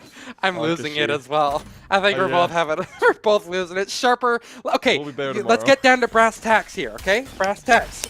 This is actual game that we got going on here. They get another round on the board. The comeback has officially begun. Claps, ladies and gentlemen. Sharper, they're officially back on it, and this should be a second for them by all intents and purposes, because Shift have invested approximately $0 into making this one possible. How's that for seriousness? Yeah, because Zoe will be the first one to intercept any aggression that will come through mid. It looks like if Sentinel peeks him. Ooh, the timing's just right for Sentinel to be able to get away. Zoe, ooh, he knows where this player is. He won't be able to get the shot, so that's unfortunate. Bit of tag damage going back and forth. But right now, it's going the way of Sharper. Beta finds the first, but Bayo's there, and he finds the frag. Looking to make this mid aggression known. They're going to be backing off and heading towards B. I mean A, sorry. For now, just trying to overwhelm with those classics. As long as they get the spike down, they can go ahead and consider this a pretty decent round. Yeah, but Nox playing well and Calzoy as well. Killer S finds the trade, but it's now down to a 1 versus 3. Not much he can do in this situation. He does have that SMG that he picked up, but he won't be able to do it. Calzoy, a 3K to his name, will pick up a 4th for the side of Sharper, but they're just so far behind. I mean, again, I don't want to try to get too hyped yet. This is going to be a real test of their might. And thing is, they're going to have to do it while they're down for the count. Spectres across the board, a couple of Bulldogs littering it here and there. Actually, just the only one Bulldog now, actually. So mainly Spectres. It doesn't really inspire confidence when you look at this buy. I'm kind of hoping that this game can continue the shenanigans. I love Ascent, and I love watching it, but this is not going to be the round where I think the comeback can begin. It's not over till it's over, but this bonus round is going to take something miraculous out of Sharper. And considering how Shift have already kind of wiggled their way into a pretty strong position out over towards major arteries of the map, in particular B main and mid, it doesn't inspire confidence in me, I'll be honest. They gather up over towards B though, and this could be a nice, at least, position for Sharper to try to close things off here. Chains, maybe it's time for him to come online. Ooh, things starting out strong for SP. Nuttix finds the first on the Sentinel to start things off. Man advantage game. Chains trying to find one as well, not able to find it yet. Killer Ass finds the trade though. 3-6 things are looking kind of dicey here for both sides. Sharper now in a 4 versus 3 retake towards this B side are going to have to respond swiftly. So far they are. Alert finds the first one on the Bayo. Now a 2 versus 4 remains.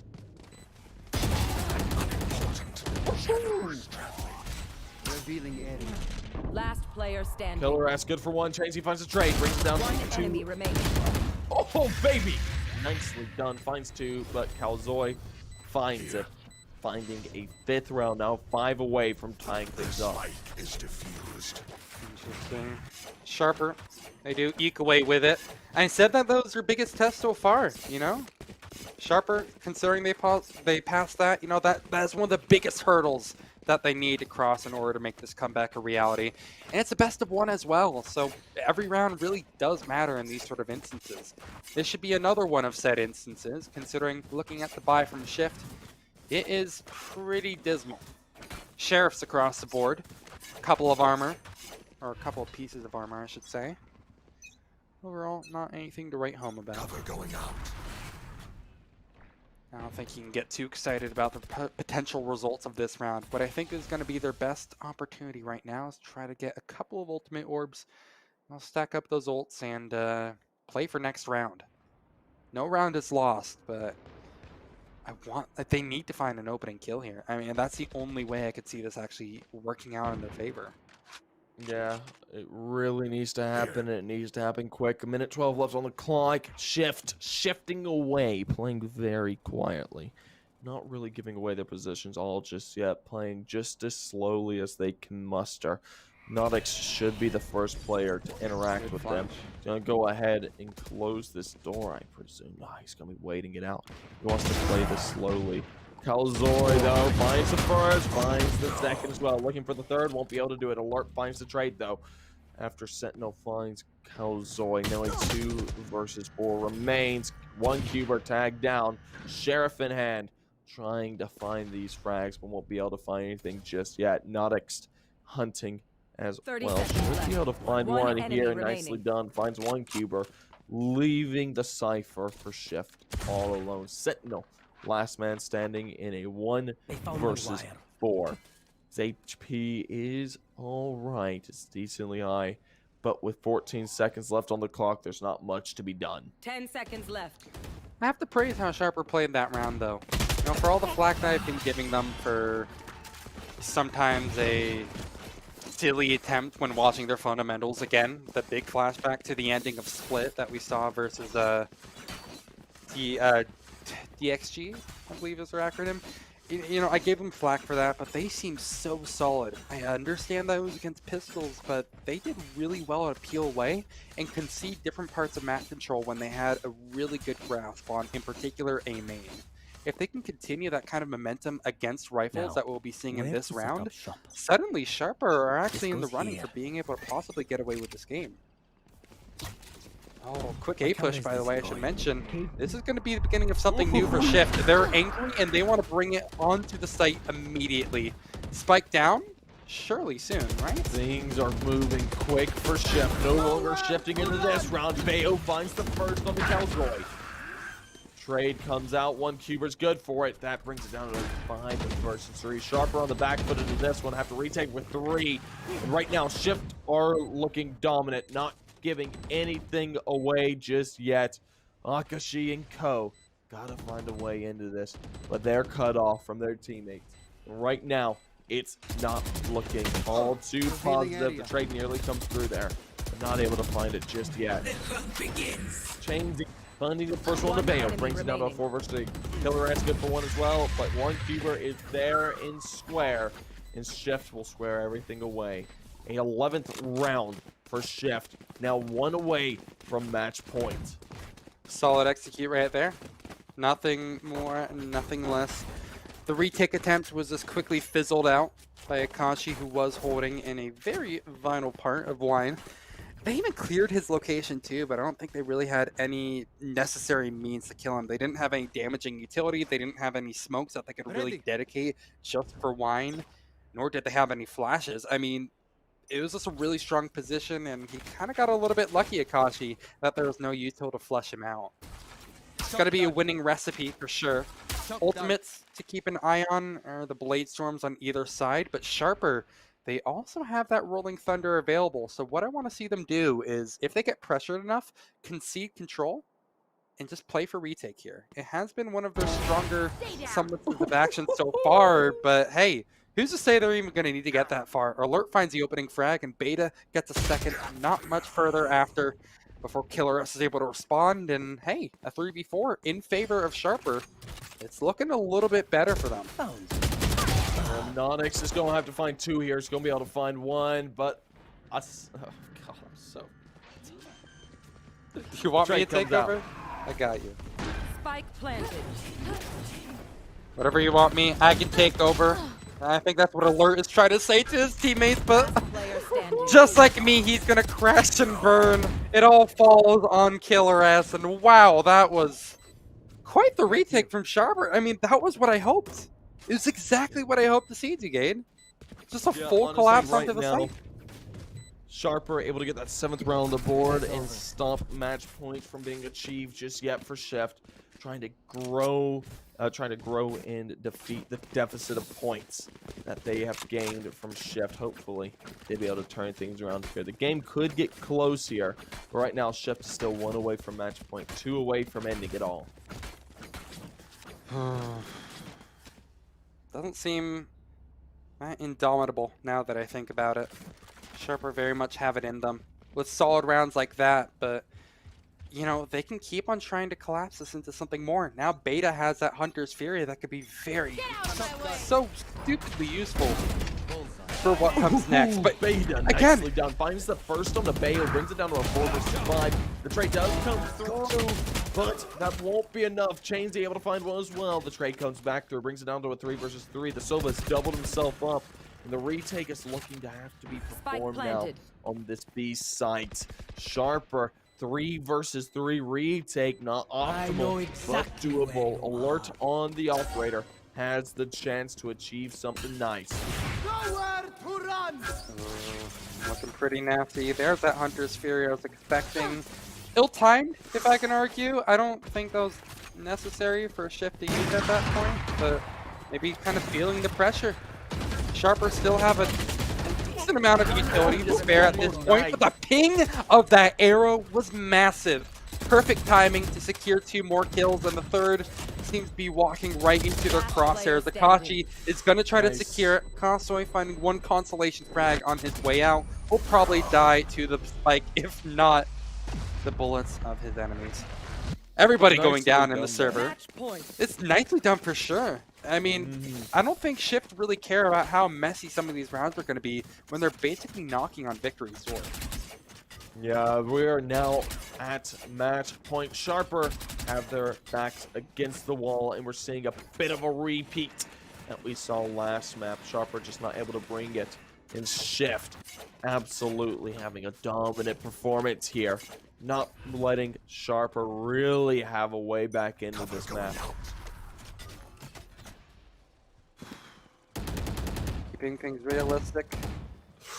Laid Alert though in a great position, playing in the smoke. Calzoy looking for one as well. Should be able to find it. Gets tagged. A quick headshot dinks him down, but won't be enough to find it. The final frag. Shift looking to get onto this A site. Bayo using his smokes and utility to get a little bit out there. Finds the first, but the trade comes through from Beta. Calzoy good for 1. Killer S finds the trade. Alert good for 1 as well. But Sova trading it back now in a 2 versus 2. Shift and Sharper around the same HP line. The bomb is going to get planted onto this A side. The retake going to have to come out from Sharper now. Jet and Sova versus an arm versus a Omen and Sova. Think about what they have to work with here. That teleport is going to be used over. No, behind you! Akashi, behind you! Akashi! Oh my god. Bro, he teleported right. Oh my god, that scared the shoot out of me. Ah! I just realized that's his teammate. I'm done, dude. Anyway, he has his util. Why did he teleport? That was the most useless teleport ever. Ooh, he's holding the Oh my god. Ready. I'm Nicely done. done. Alert will find it, and Sharper will survive another round. A 9th on the board. Bro, that was the most useless teleport I think I've ever seen. It was so bad I thought it was an enemy who did it. You okay? Bro, why did they do that? I'm just confused on what you were screaming about. I'm gonna be completely honest. Oh, well, it's 5 in the morning. That's my excuse. We can just go ahead and excuse that for everything at this point. Shift, they don't have that excuse. It is prime time where they are. It is prime gamer time. Right now, they're having a little bit of struggles closing this one out. Finishing seems to be a problem for men across the world, and seems that is no different here. Not to worry, though. We still have a couple of more chances. Eat Nothing crazy. man, Calzori able to find one, or able to find two. The trades do come through, though. The A site is secured. The retake out of Sharper needs to come out here. This would be a terrible way for them to lose it all. Plant going down. The retakers are almost here. One Huber looking for tags. Won't be able to find it just yet.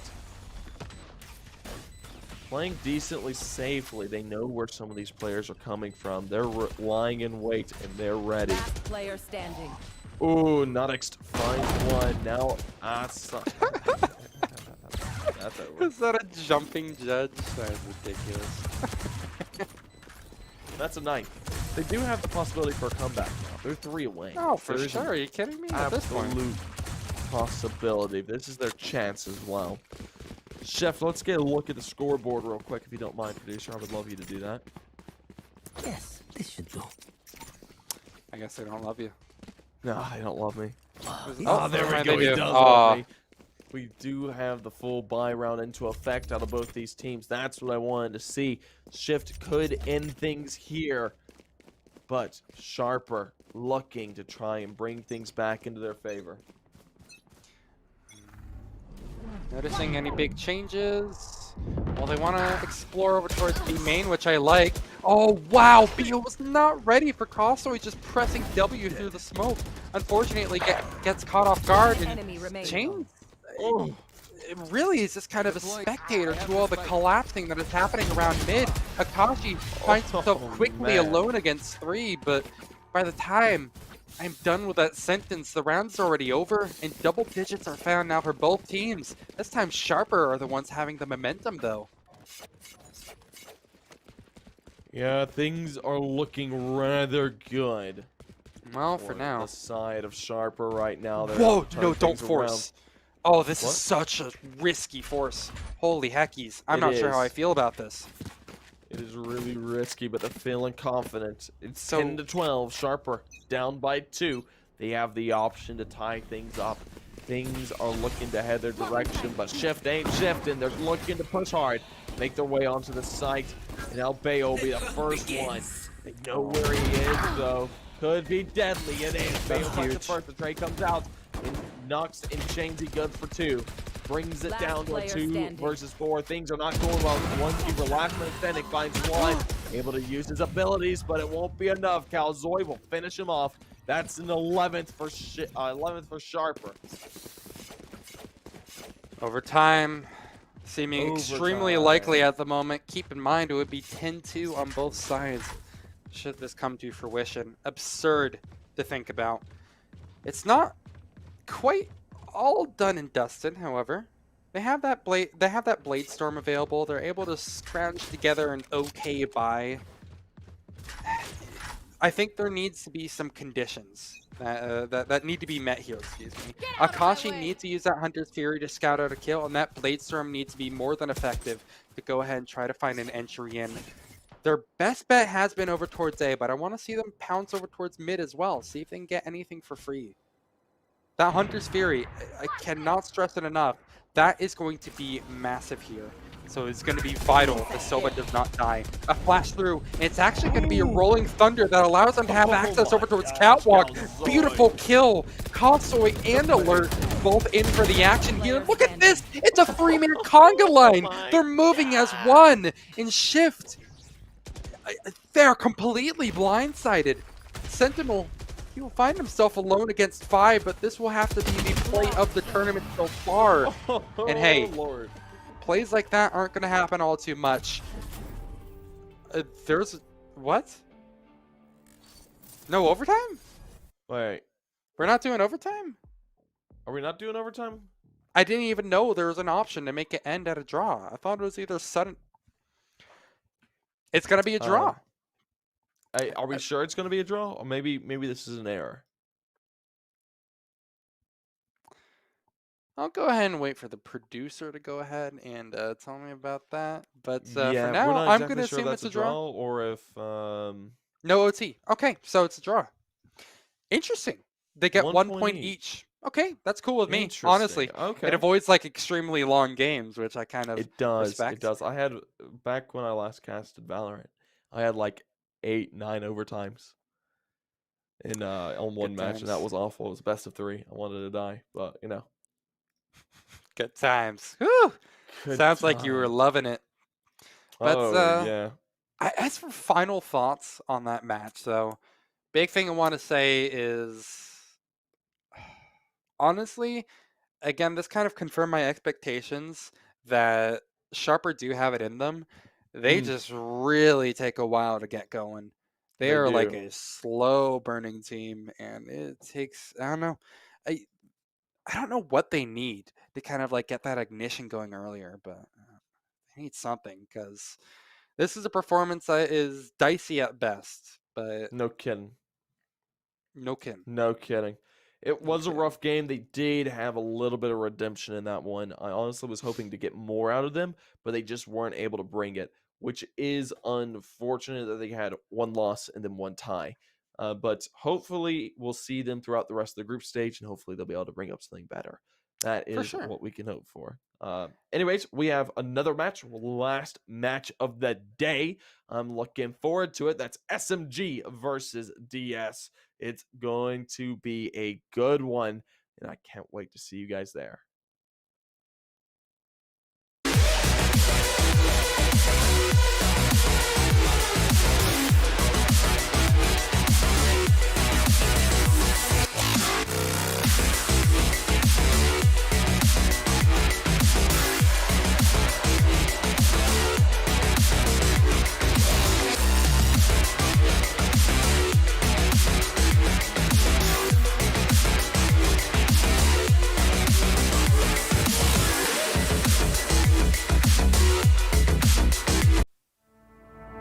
ๆ ถึงเวลาเปลี่ยนผ่านสู่อนาคตที่คุณกำหนดได้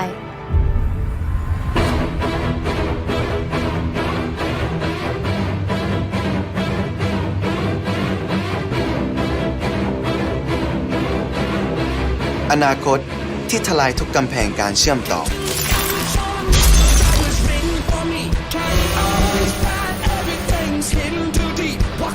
เติมเต็มทุกประสบการณ์ และอนาคตจะไม่ใช่แค่วันพรุ่งนี้อีกต่อไป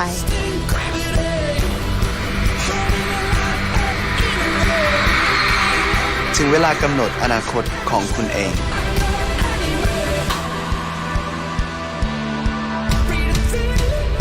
กับ AS 5G ที่ 1 ตัวจริง เพื่อคนไทยทุกคน The future is yours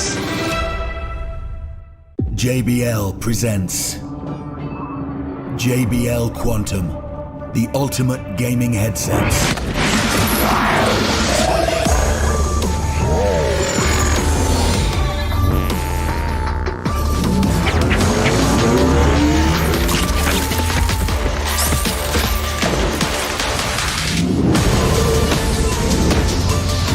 JBL Quantum. Sound is survival. AIS Fiber เน็ตบ้านคุณภาพการันตีด้วยรางวัลระดับโลกเร็วแรงที่สุดในไทย อัปเกรดความคิดสร้างสรรค์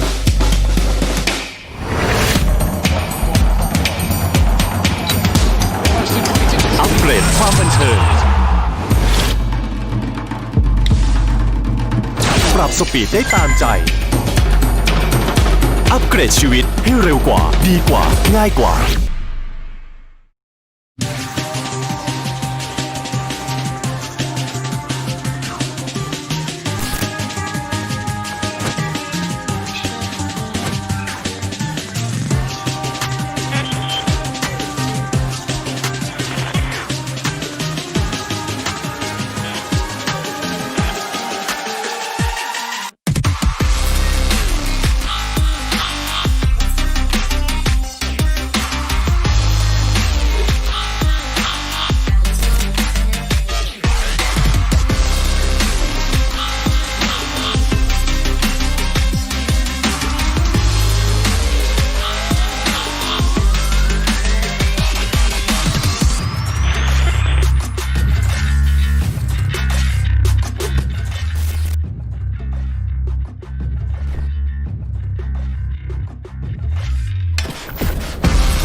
Sri Nakarin Virod University has been continuously evolving through development for 70 years. Pasan Mid Campus, the center of education at the heart of the city in a prime business area with over 40 acres of land with convenient, sufficient, and modern transportation. Conqueror Nakhon Nayok, a large area specifically for education, completely equipped with facilities to support teaching and learning activities to ensure and fulfill holistic happiness. Sports centers, dormitories, a medical center, and students' activity centers with more than 400 acres of green areas and only 1 hour away from Bangkok. 16 faculties, 5 colleges, 4 institutes, 7 centers, 5 demonstration schools, 3 hospitals. Serve teaching and learning and facilitate a wide range of activities to move the university forward. With over 150 undergraduate, graduate, and doctoral programs in science and technology, health sciences, and social sciences. With over 2,000 faculty members and over 4,000 staff responsible for over 23,000 Thai and international students annually. Collaborating with the public and private sectors as strong networks around the world, Sri Nakarin Virod University has educated more than 290,000 graduates and alumni. Sri Nakarin Virod University aspires to be a significant part to build the future of Thailand and strives for the movement of global society through education. With a strong commitment guided by the 70-year philosophy, education is growth, Sri Nakarin Virod University is an engagement university.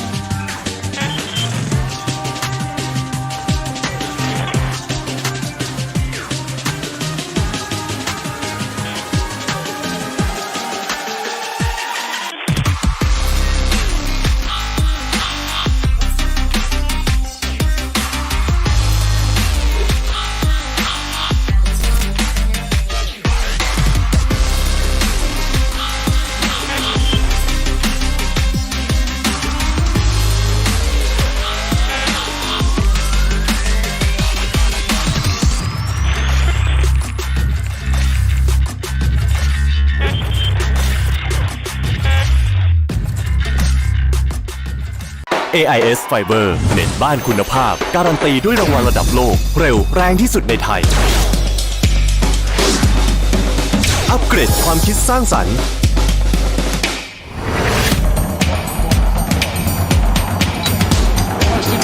อัปเกรดความบันเทิง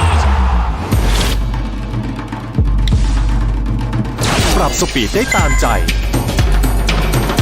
อัปเกรดชีวิตให้เร็วกว่าดีกว่าง่ายกว่าถึงเวลาเปลี่ยนผ่านสู่อนาคตที่คุณกำหนดได้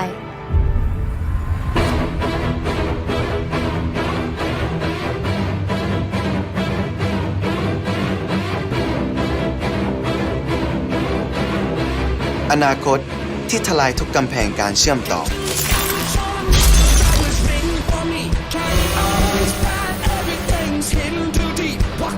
เติมเต็มทุกประสบการณ์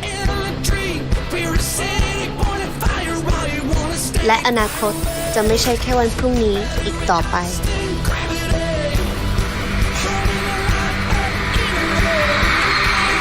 ถึงเวลากำหนดอนาคตของคุณเอง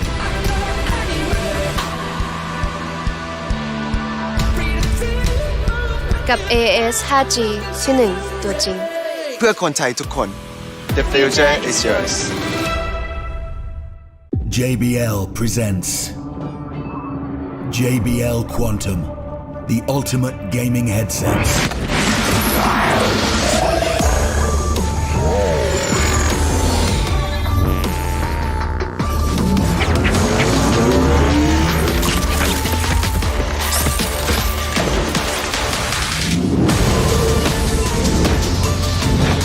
Real Quantum. Sound is survival. AIS Fiber เน็ตบ้านคุณภาพการันตีด้วยรางวัลระดับโลกเร็วแรงที่สุดในไทยอัปเกรดความคิดสร้างสรรค์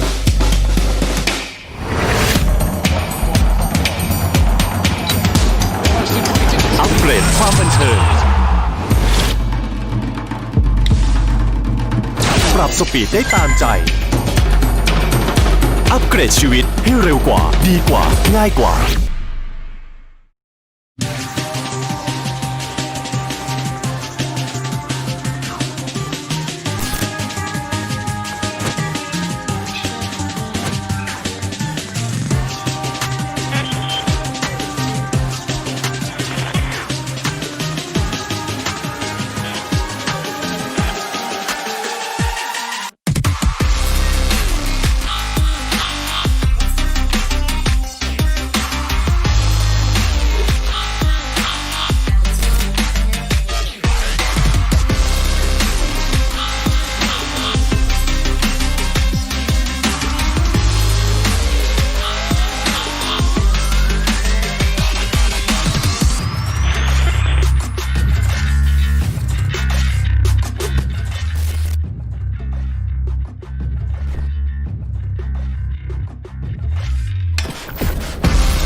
Sri Nakarin Wirod University has been continuously evolving through development for 70 years.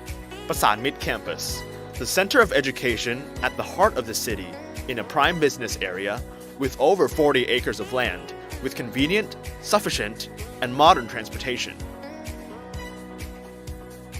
Conqueror Nakhon Nayok, a large area specifically for education, completely equipped with facilities to support teaching and learning activities to ensure and fulfill holistic happiness. Sports centers, dormitories, a medical center, and students' activity centers with more than 400 acres of green areas and only 1 hour away from Bangkok. 16 faculties, 5 colleges, 4 institutes, 7 centers, 5 demonstration schools, 3 hospitals. Serve teaching and learning and facilitate a wide range of activities to move the university forward. With over 150 undergraduate, graduate, and doctoral programs in science and technology, health sciences, and social sciences. With over 2,000 faculty members and over 4,000 staff responsible for over 23,000 Thai and international students annually.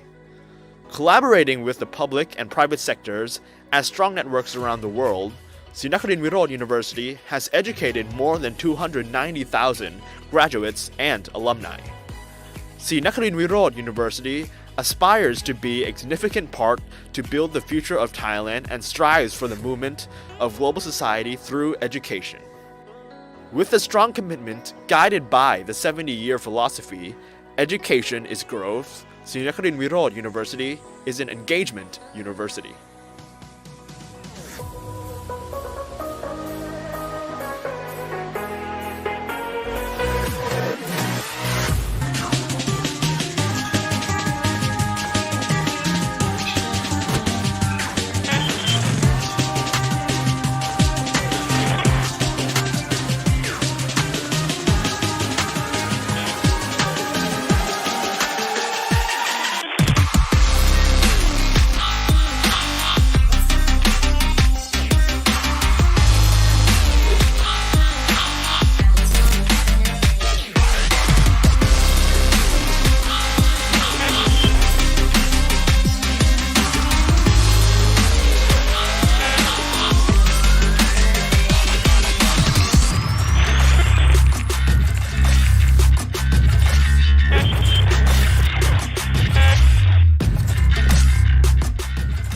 AIS Fiber เน็ตบ้านคุณภาพการันตีด้วยรางวัลระดับโลกเร็วแรงที่สุดในไทยอัปเกรดความคิดสร้างสรรค์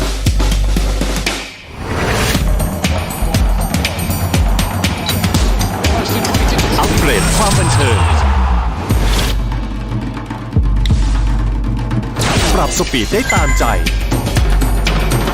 อัปเกรดชีวิตให้เร็วกว่าดีกว่าง่ายกว่าถึงเวลาเปลี่ยนผ่านสู่อนาคตที่คุณกำหนดได้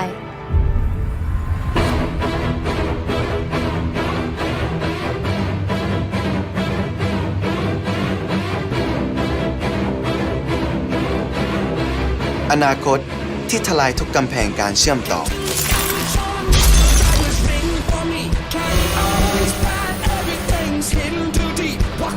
เติมเต็มทุกประสบการณ์ และอนาคตจะไม่ใช่แค่วันพรุ่งนี้อีกต่อไป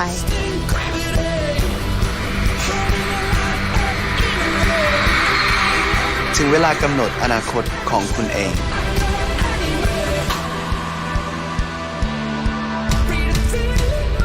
กับ AIS 5G ที่ 1 ตัวจริง เพื่อคนไทยทุกคน The future is yours JBL presents JBL Quantum, the ultimate gaming headsets.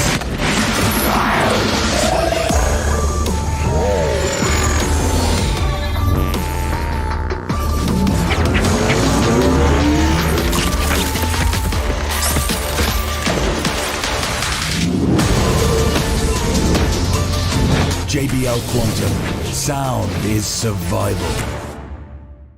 AIS Fiber เน็ตบ้านคุณภาพการันตีด้วยรางวัลระดับโลกเร็วแรงที่สุดในไทยอัปเกรดความคิดสร้างสรรค์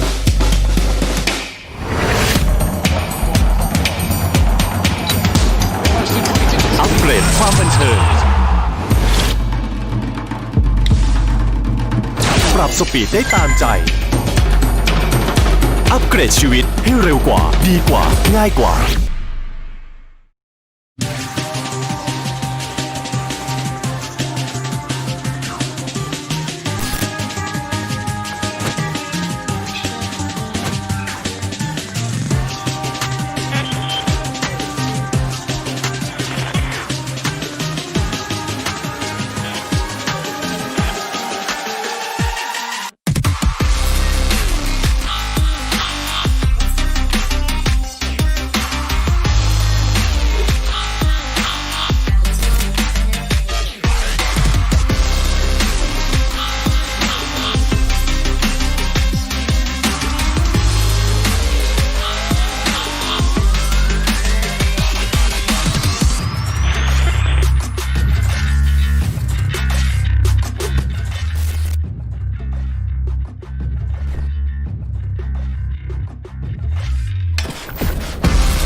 ศรีนครินทรวิโรธ University has been continuously evolving through development for 70 years.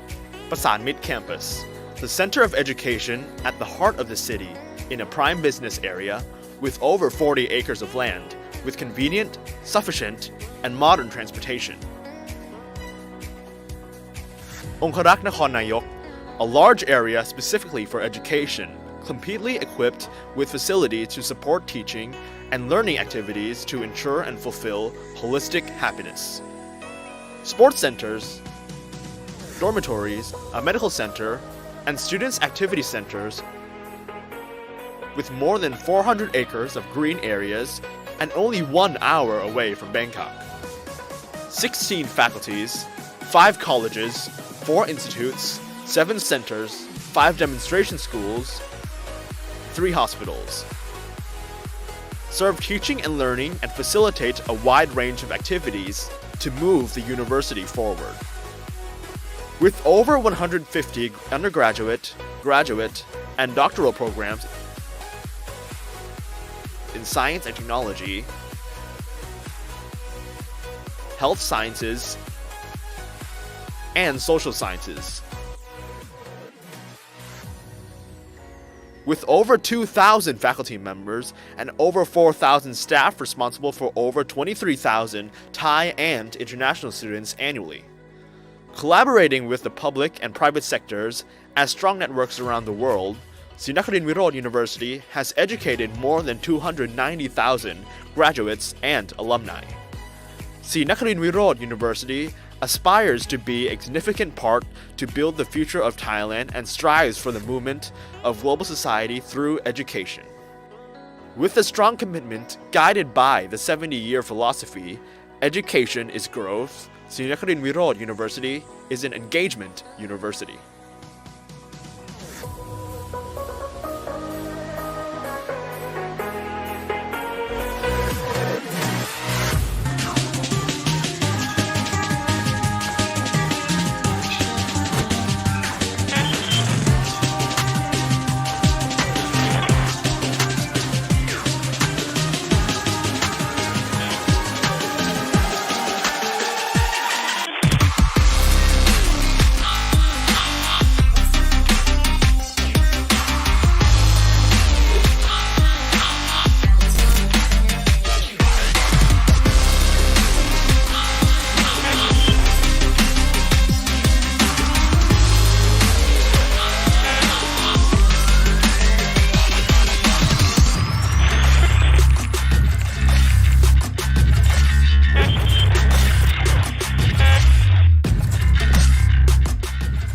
AIS Fiber เน็ตบ้านคุณภาพการันตีด้วยรางวัลระดับโลกเร็วแรงที่สุดในไทยอัปเกรดความคิดสร้างสรรค์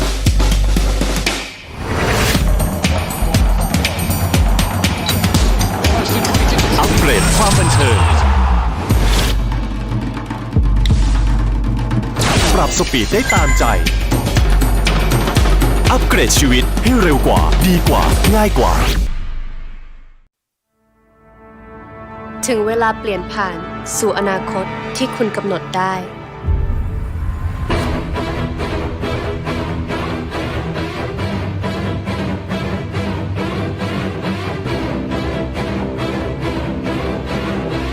อนาคตที่ทลายทุกกำแพงการเชื่อมต่อ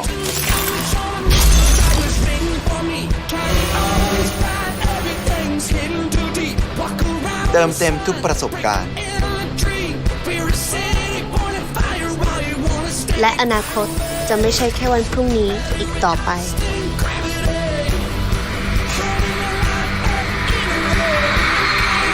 ถึงเวลากำหนดอนาคตของคุณเอง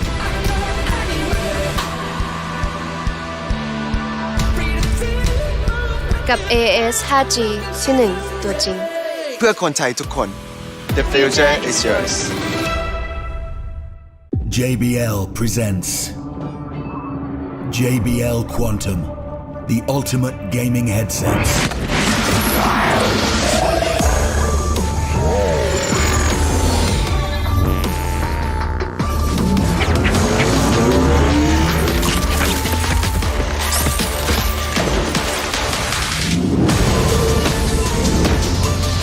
JBL Quantum, sound is survival.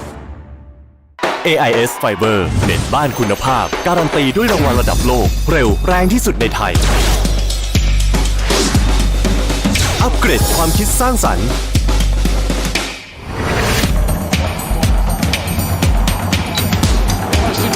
อัปเกรดความบันเทิงปรับสปีดได้ตามใจ อัปเกรดชีวิตให้เร็วกว่า ดีกว่า ง่ายกว่า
Sri Nakarin Wirod University has been continuously evolving through development for 70 years.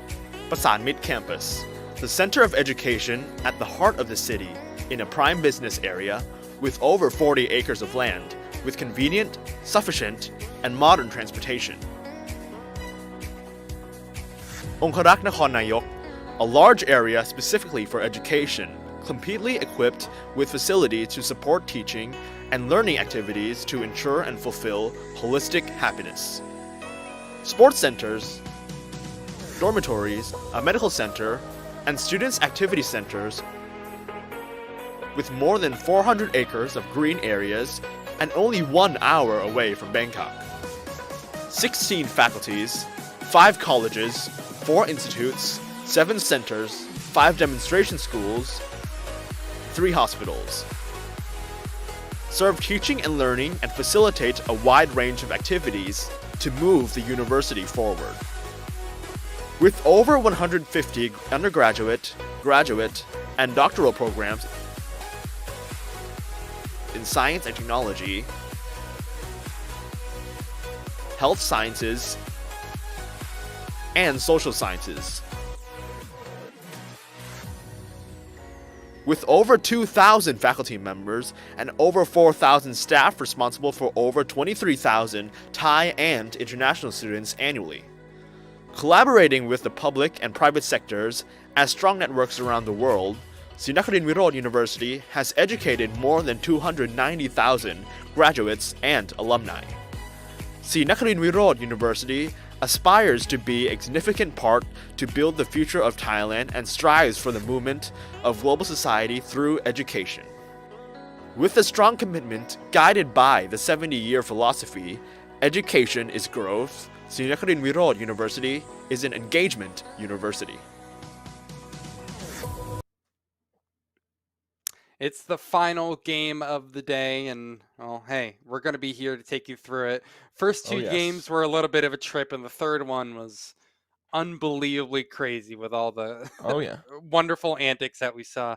My name is Ito, and I'm joined by Dugade, and I also have my cat in the background, which is nice. That's Vivian. She's not going to help out though. Maybe analyst work. I don't know, but maybe. Let's go ahead and talk about the game here. We have Team SMG versus, God, what was their name? DS, Dream Seller. Interesting name, Dream Seller. Selling dreams, man. Selling dreams. But, you know, trying to actually think about these two teams at the moment, SMG are the team that have results. let me go ahead and actually look up one more time. They won the Gym Singapore Invitational, so pretty inarguably the best team in Singapore. They got a direct invite to this event, but Yeah. do you know much about Team Dream Seller at all? Unfortunately, I don't know anything about Team Dream Seller. What we can say about going back to SMG is they did place second in the Malaysia and Singapore first strike. So they do have that going for them. They're obviously a competent team that have an idea of how the game actually works. It'll be entertaining to see if they're able to pull this one off, though, going up against such an unknown variable as in Dream Seller. Who knows? Could be a major upset. But in my opinion, I would have to call it that it's going to go towards Team SMG, especially since they have that direct invite. They have that experience. They came second in first strike for Malaysia. And they've also did the Singapore Invitational, which they came first in, or whichever it was. I The can't Gym, remember now. yeah. The Gym, yeah. It's a long Yeah. day. But we should be getting into this one pretty shortly. I'm looking forward to seeing what these two teams got up their sleeves. Hopefully, it'll be a little bit closer than the first two matches. Maybe not as close as the third match was, going 12-12. I would like to see a clear winner. But anyways, usually I lead off the predictions. I would like to hear your thoughts on this time, Ito. As much as I would love to try to offer some sort of counter prediction, go with the unknown variable in this situation, I just don't really know anything about Dream Seller. It feels I don't either. I'm looking at their VLR.gg page at the moment. They have 2 matches on record, one against Full Sense and other against Day Trade Gaming. Both of them are for the ESL Thailand Championship 2020 qualifiers. They lost both games 0-1. And they didn't exactly have fantastic performances. So, it doesn't exactly inspire that much confidence in me. But you have to remember that this is a team that directly qualified. They worked hard to make it here in the first place. Those are just unfortunately matches that we don't have recorded at the moment, so I can't pull up those stats and try to take any logical conclusions from them. But hey, I'm always here to get surprised. Apparently, we have a little bit of a video to kind of introduce us into the two teams. So let's go ahead and take a look.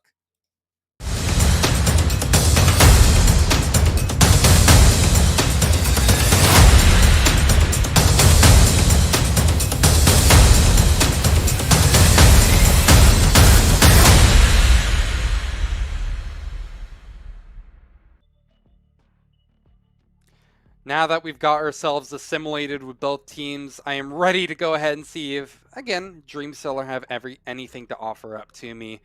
Going across the line here, SMG have Zest BW, Lexi, Fall, Egoist, and JD Faker. On the side of Dream Seller, we got Diver 910 Mighty. I'm going to go ahead and just call him that one 90, for now. 910? Mighty. 910? 910? No. The guy below him. Mighty. Oh, the guy below him. My bad. This has been a long day. Mighty. We'll go Mighty then, and then Fluke. Yeah. Fluke and Alec Pond. So, again, maybe not the most notable names. You're not going to be seeing them as #1 team in the world, but these are some of the higher division teams in this region. You have to go ahead and put some respect on their name. They can definitely get ready to surprise us. We are going to be heading on to Ascent. Again, the personal favorite map of mine, but hey, who cares about my opinion? Let's go ahead and get into this. Looking at their comps across the board, I am not seeing anything all too crazy.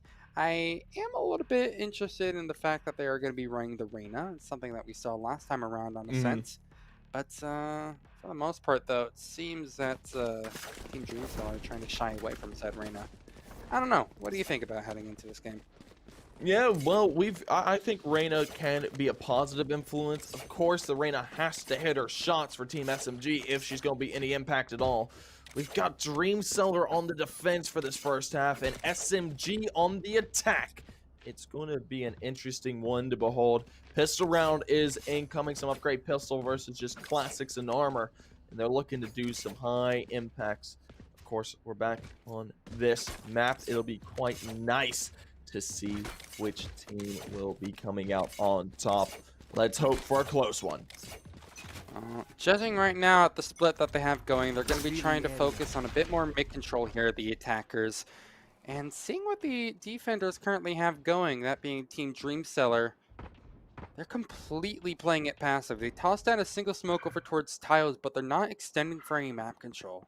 One of the more passive defaults that I think we have seen all day. Neither team exactly interested in taking fights. So very careful approach to these pistol rounds, grabbing that ult orb over towards A main. But probably one of the quieter starts you could ever hope for one of these rounds. Only thing to note is that the Jet on the side of Dreamseller is aggressive towards Catwalk, and that could get real nasty real quick. There is no backup available. Diver's got the best opportunity to find the first frag. Won't be able to find anything just yet. It'll be taken down by Lexi. Brings it down to a 4 versus 5 right off the bat for Dreamseller, looking to make their way onto this A site. It's going to be a clash of the Titans, though. Quite a few players all lying in wait, looking for frags. Not able to find anything just yet. Damage being traded back and forth, but Lexi will find a second and a third. Looking quite nice. Fluke finds one as well. 30 Trades seconds it back left. down to a 2 versus 4. Now Dreamseller on the back foot, going to try and find a way back into this round. But right now, SMG looking to secure. Fluke's good for 1. The trade comes back through from Egoist, and Egoist will finish it off. That'll be a first round from SMG. Solid individual plays from both Lexi and Egoist, as the kills would obviously show you, but I don't really think that was necessarily a big individual play from SMG, more so just kind of a bit of a fumble from Dreamseller to start that one off. That defense had a very notable hole, you know, assume that Diver can't get anything. That's the kind of result that you're going to expect. What happens when you're being fully rushed as 5 players towards Catwalk? You know, you have to think of these sort of things when it comes to your defensive setup. If we're immediately seeing something like that exposed, that doesn't bode well. But it's still early days here. Dreamseller can easily patch up and, you know, go ahead and return to a more sensible form. You already see a bit of a change being made. You see the Omen has been brought over towards Catwalk as a bit of a security guard. But another aggressive, spot, I suppose you can say, for basically everybody. Interesting positions, I have to say, to start things out here, but I don't see Dreamseller running away with this round, Zugade. Blocking sight. Yeah, not just yet. Currently, SMG trying to find a way onto one of these sites, but no map control really gained. The only place that's been controlled is on mid. Reyna's starting to make her way there up towards Market. Be interesting to see if she can find anything. The player that we've got to look at, though, is 910. 910 in the corner lying in wait. Might be able to catch out Lexi if he doesn't check it, but he will. A quick shot will eliminate 910. Brings it down to a 4 versus 5.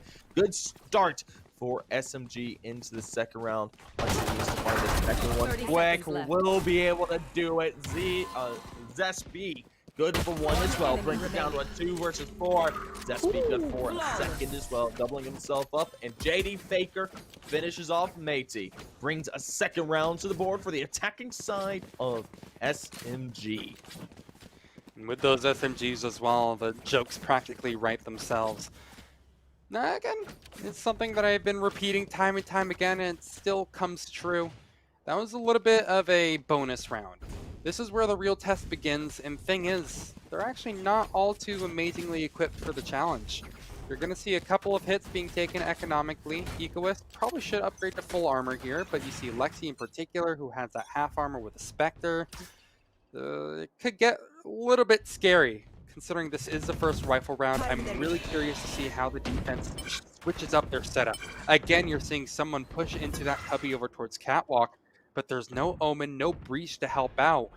Really not even able to set each other up for a flash play. This relies a ton on a solo effort, and that is incredibly concerning, especially since SMG have shown, just in the early 2 rounds that we have seen, that they know how to play against this sort of thing.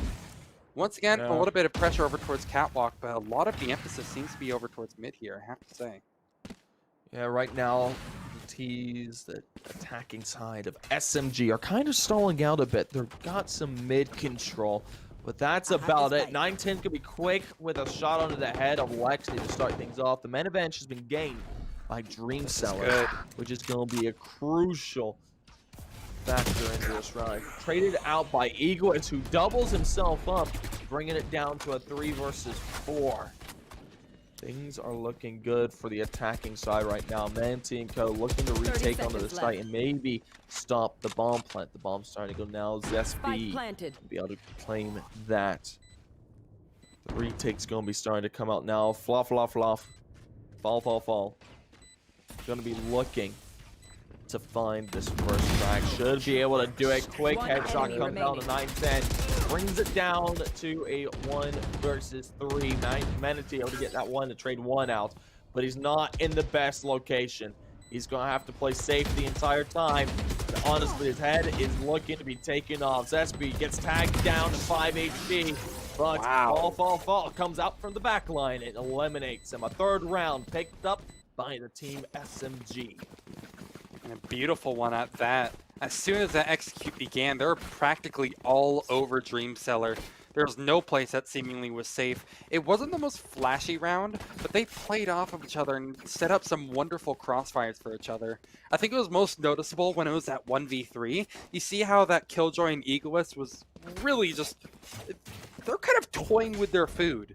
And towards the end, Fall was able to let that enemy fall, and that will be a third round. SMG, best start that you could ever hope for if you're a fan of them. And they will be rewarded handsomely for this early success. They'll try to compound it into a fourth here. They're going to be up against pistols, and while that doesn't exactly bode well if you're a fan of Dreamseller, there's always a chance for a nasty eco player or two. Ascent seems to be rife with them. A double push out over towards A main, one over towards mid, and possibly the chance to set up for a flash play or something if someone were to gather around that breach. Things could get a little bit gnarly here. Yeah, it really could. We've got some control towards bottom of market. That breach could do some damage, but he's going to need to get the jump on him. He won't. Lexi's quick with the trigger and eliminates 9-10. Looking to head towards this B site. One Sova does remain. Fluke's good for one, but the trade does come through from Zesby. Now, the 3 versus 4. Dreamseller's not in the best position. And right now, things are just going from bad to worse. 4 versus 2 for a retake, and their weaponry isn't all too good. Dots are coming out, but Zesby good for it, leaving Sovan alone in a 1 versus 3. Able to find one. JD Faker does eliminate him. That's going to be another round, netting a 4th for SMG. Again, a solid start. Nothing more, nothing less. The big thing that I'm noticing at the moment is that Dreamseller really don't seem to be setting each other up for success.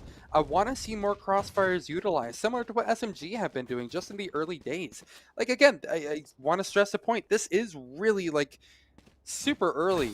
I don't think you can take any huge, points away from this based off of the 4 rounds that we have seen. But, I want to see Dreamseller maybe set up for flash plays or something like that. They have a breach and an omen. It's just exactly what makes these characters so good, being able to set each other up for crazy plays.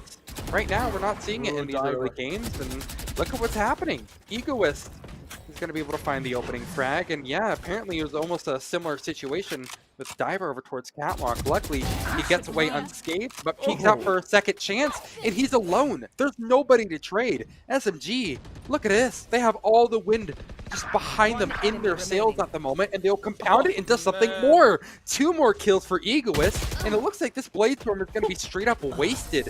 Mighty will go ahead and collect 1 more kill before Egoist makes it a quad. But my God, is this not one-sided at the moment? You're a funny man, you know that? But we're going into the 6th round now. SMG having a dominant performance here on their attacking side. Currently 5 up. No problems, no failures, no rounds for Dreamsellers. Currently, Dreamsellers' dreams are being crushed, and they're going to need to find a way to divert that energy and hopefully turn things around. They don't have a buy just yet. Another eco coming out. Right now, SMG looking to put a 6th onto the board. Honestly, I think a stack would be really strong for them here. They've closed the door and then hidden right behind it, so they're kind of trying to bait them into a trap, saying, hey, come and get us. We're stuck in tree. And just hoping that the bait is taken. Zesby W. Just doing it to Diver. That is so nasty. salt in the wound for that frag, and that will be kind of the opening of the slaughterhouse at this point.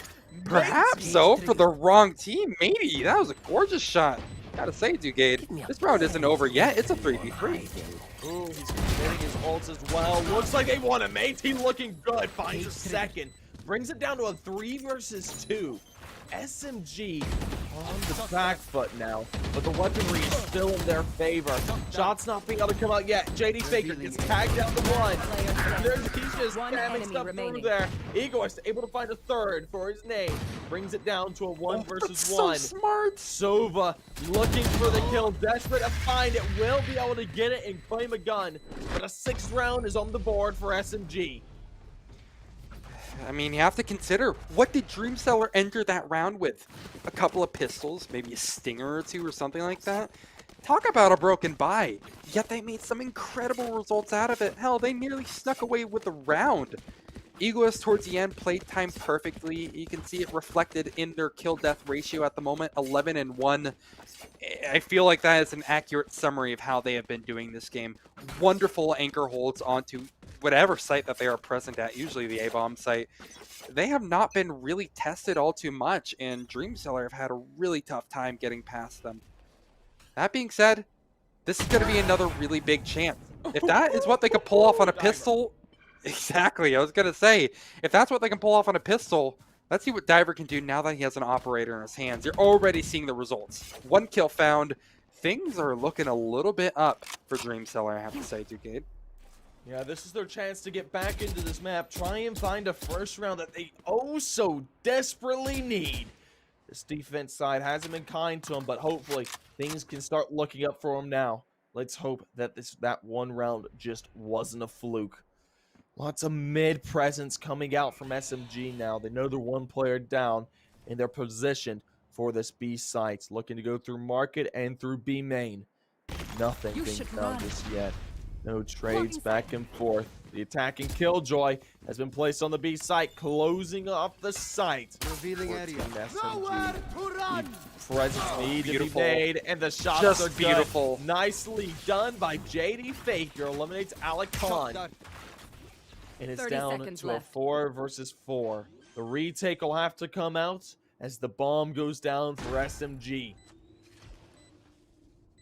Just so difficult to play against a Hunter's Fury like that. SMG have been on point with their utility usage so far, but Dreamseller are not out of this round just yet. It's beginning to look like it, but suddenly there's just a collapse in the kill feed. It goes either which way, but unfortunately, if you're a fan of Dreamseller, it's not going your way. SMG, they steal away a round as, excuse me, ZestBW. That's a name I need to get used to. Well, he'll pull up with 2, and I think I'm going to be saying that name a little bit more because he has been monumental for SMG so far, Dugade. Yeah, he's looking absolutely fantastic. Producer, we can get a look at the scoreboard. Thank you very much. You're quick on the draw. Egoist currently at the top of the scoreboard for both teams, 12-2. Looking absolutely fantastic as well. It's time to push see B main. what these boys are made of. Dreamseller severely on the back foot. They haven't been able to claim a round just yet, but 910 has had some signs of life. He needs to show a little bit more than that, though. He needs to show a fire and a blaze to get into this one if he wants his team to start things back on the right foot. Egoist, though, quick on the draw, will find the kill on a 910. And now really slow play throughout the server. I really do respect the fact that Dreamseller, even though they're down 0-7 at the moment, they're still looking to take engagements here. You know, by all means, you would expect teams at this point to kind of cower away, hold corners. You know, kind of like when you're losing in matchmaking and your team tells you, like, just play more passive. Yeah. You're basically doing the opposite of it. Doesn't seem to be working out, and it probably won't be happening in this case either. There's 1 player hidden in line who could cause a little bit of a dilemma, and that's exactly what they need. Diver picking up only 1, surprisingly, but how important of a frag was that? The rest of his teammates can start gathering up around Diver and trying to finish up these frags. It's a 3v3. It's anybody's round still. Oh, Lexi, though. Lexi could find 1. He's good for it. Has the option to find a second. Gets a tag. He'll be backing off. Brings it down to a 2 versus 3. Dreamsellers need to find their dreams and sell them to us all. Shots ringing out across the server on this A site. Shots come out from Matey. Lexi good for 2 though. That brings himself to 3. An 8th round on the board for SMG so far. A flawless half. Beautiful performances again by almost every single player in SMG. The bulk of them I think we have highlighted at one point or another. This time it was Lexi the hero. Not only was it, just a nice 3K, which is always notable in of itself, but the impact that they got was undeniable. Being able to push Heaven like that and kind of make things a little bit more uncomfortable for a team that was maybe getting a little bit too big for their britches, kind of chase Dreamseller back into their own spawn. That was the difference maker in that round, and that is what is keeping SMG flawless at the moment. Still though, 4 more rounds of Valorant to be played just in this half alone, not to mention the second half. Dreamseller, this doesn't look like a team that is going to be taken down 13-0, but it's really hard to think of them as much of anything more. I know they have it in them. Again, I'm going to say that phrase until the cows come home because it really does ring true for me. Dreamseller have gotten so close at a number of points, and how they're adjusting right now in this round, look at this. They're getting a little bit more exploratory over towards mid. There's 2 players bunkered down and a third just kind of flirting with the idea of joining them. This is what I want to see out of Dreamseller. It could work out just fine, Ducade. Yeah, right now Dreamseller have the best opportunity they've had all game to get into this one, and so far things working out. Finds the first, looking for the second, not able to find it just yet. That flash should give him the opportunity to make some space. He does. Able to back up and not able to find it. Lexi quick on the draw is able to eliminate 9-10. And this B site looks like the site of a clash. 30 seconds left. 1 player on site, that's the Yeoman. He's going to be looking for these frags, trying to find anything just yet. Able to find one. One's good for it. Alec Pond good for another. And that will be all she wrote. The first round on the board for Dreamsellers, looking not to sell their dreams short. And I love to see it. This is what I'm talking about. Dreamseller, they show that they still have that fiery drive in them.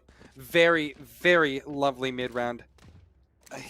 Go ahead and rotate a couple of players over towards mid. Thing is, it was interesting to me that really only 1 player had to actually peek their head whatsoever. I've been, in the past, kind of not really happy with that solo effort that I saw. This time it just seemed to work out for them very favorably. Smart utility usage from 9-10, keeps himself alive, and then of course, just the B-hold is spectacular. This is something that can be repeated. Dreamseller, they have something to work on here, and they need to continue it. An opening frag found for Diver is going to continue that momentum that has now just been built up. Dreamseller, they have something to work with here. Make it into something a little bit more. Yeah, this right here, finding that first pick for Dreamsellers is incredibly important to claiming the second round. Currently Spike a 4 needs to be picked up. versus 5 remains. Fluke might be able to find one here. The timing They can't go too far. They need bomb. What are they doing? They can't go too far. Oh, ooh, this is not looking good. Lexi able to find the first on 9-10, trains it back to even. Now in a 4 versus 4 scenario, SMG do have the upper hand. Bombs secured once again by the Sova, and it kind of looks like they want to rotate towards A. It's just a really awkward mid-round call because they have to completely give up mid. It still should work out though. This is a really good A collapse.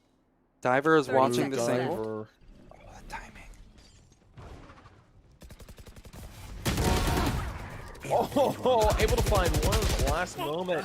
Fall and Egoist good for 2 as well. Brings it down to a 2 versus 2. Dreamsellers gotta be careful now. Smart. Fluke and Co. One enemy ready remaining. to bring onto Spike the site. planted. Fluke finds the first, leaving Omen alone in a 1 versus 2. They know where he is. They know his location. He's got to play this as carefully as he can. Alec Pond eliminates him, and that's the second round on the board for Dreamsellers. It is continuing, that is for sure. And again, it's off of that wonderful fundamental play that Dreamseller have been showing off for these past couple of rounds. They have it in them. Again, I'm going to use that phrase because it just really does ring true. Put a bit of a balance found in these past couple.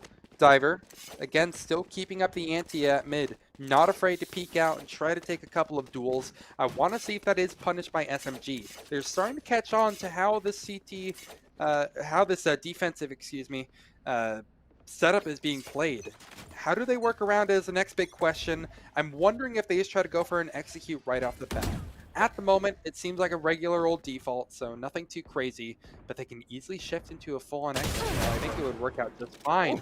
That is a shot that Diver needs to hit, though. Ooh, that's roughy.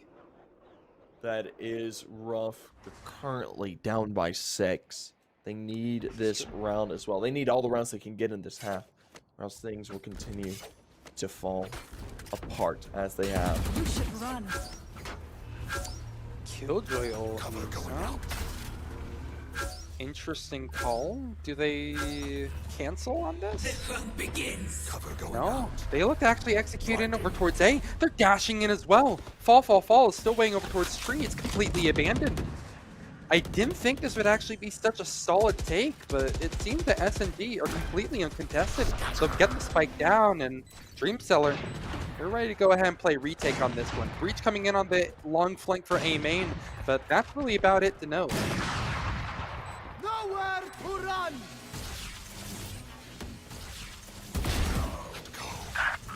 Ooh, nicely done coming out from Fall, and JD Faker brings it down to a 2 versus 3 for Dreamstars, and things are falling apart. Now Diver alone, 1 versus 2. Location was revealed, and JD Faker eliminates him. A 9th round on the board for the attacking side of SMG. It's just a weird rotate by Dreamseller, I have to say. I felt like they weren't exactly ready for that lockdown being through. There's a couple of places on the right side of the A bomb site that they could have bunkered themselves in if they really wanted to fight early, but the pace was weird. I don't know. It felt like Dreamseller just kind of gave up a little bit too much for their own good. But, you know, I need to stop kind of pointing out the bad and really kind of point out how solid of an execute that was from SMG. They come right back in, rebound, and pick up 9 rounds. This is the last one of the half, and as you mentioned, Ducade, Dreamseller need everything they could possibly get. 3 rounds is not wonderful, but we basically saw a 10-2 comeback happen in just the last game, also on Ascent. So, nothing is all too gone yet. Egoist, though, is being forced out of position, forced out of commission as well. Somehow retreats over the site. Still has that utility that he can expend to try to keep himself in this game. And look at the pressure from the Sova. It is suffocating. But still, this Killjoy stays alive. Kind of playing the entry role at the moment. And then the Omen with the operator, surprisingly, will actually be the one to find first blood. Dash on through the site, and yet again, it's a basically a free site for SMG. They get the spike down, and hey, are you getting that deja vu yet, Ducade? Because this is going to be another retake. Yeah, retake once again coming out of Dreamstars in a 4 versus 5 situation. It's not optimal. Doable situation. Lexi's trying to find the first frags, but Fall is there. Diver and Manti, good for 2 each, and that will be all she wrote. A 10th round for SMG. Now 2 away from match point. Looking good, SMG. Dreamseller having glimpses of, I wouldn't say brilliance, but confidence, perhaps, is the better phrase for it. Piss around is where anything can happen. I don't know. I feel like the attacking side will favor them a little bit more. On the defense, it felt like, again, it kind of came down to a lot of the big things that I mentioned. Not setting each other up for plays well enough. Not even being, like, slow to adapt or anything. It's just not setting each other up. I think the chemistry just maybe isn't there. These are... I'll find them. I think this is a new team. I'm not 100% certain, but... You know, I think with time, Dreamseller is only going to become better and better, and that's why I think the AE League is going to be a really important chance for them. But hey, they qualified, they made it this far. Let's see if they can continue it. A push in towards B will begin yet another round, and Dreamseller, again, they need to keep their dreams alive in this match. It's not the end of the line for them in the league if they lose it, but obviously, gonna go ahead and try to keep your hopes high, and this is exactly why. 1 for 1 found, spike planted. Things are looking good for planted. Dreamseller, and hey, that's not a sentence I get to say all too much. Yeah, the retake will be coming out from SMG in this scenario, trying to make their way onto the site. Right now, nothing has been found just yet.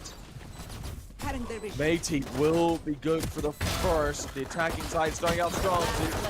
That's free to go for one, but Fluke and Alec Pond finish it up.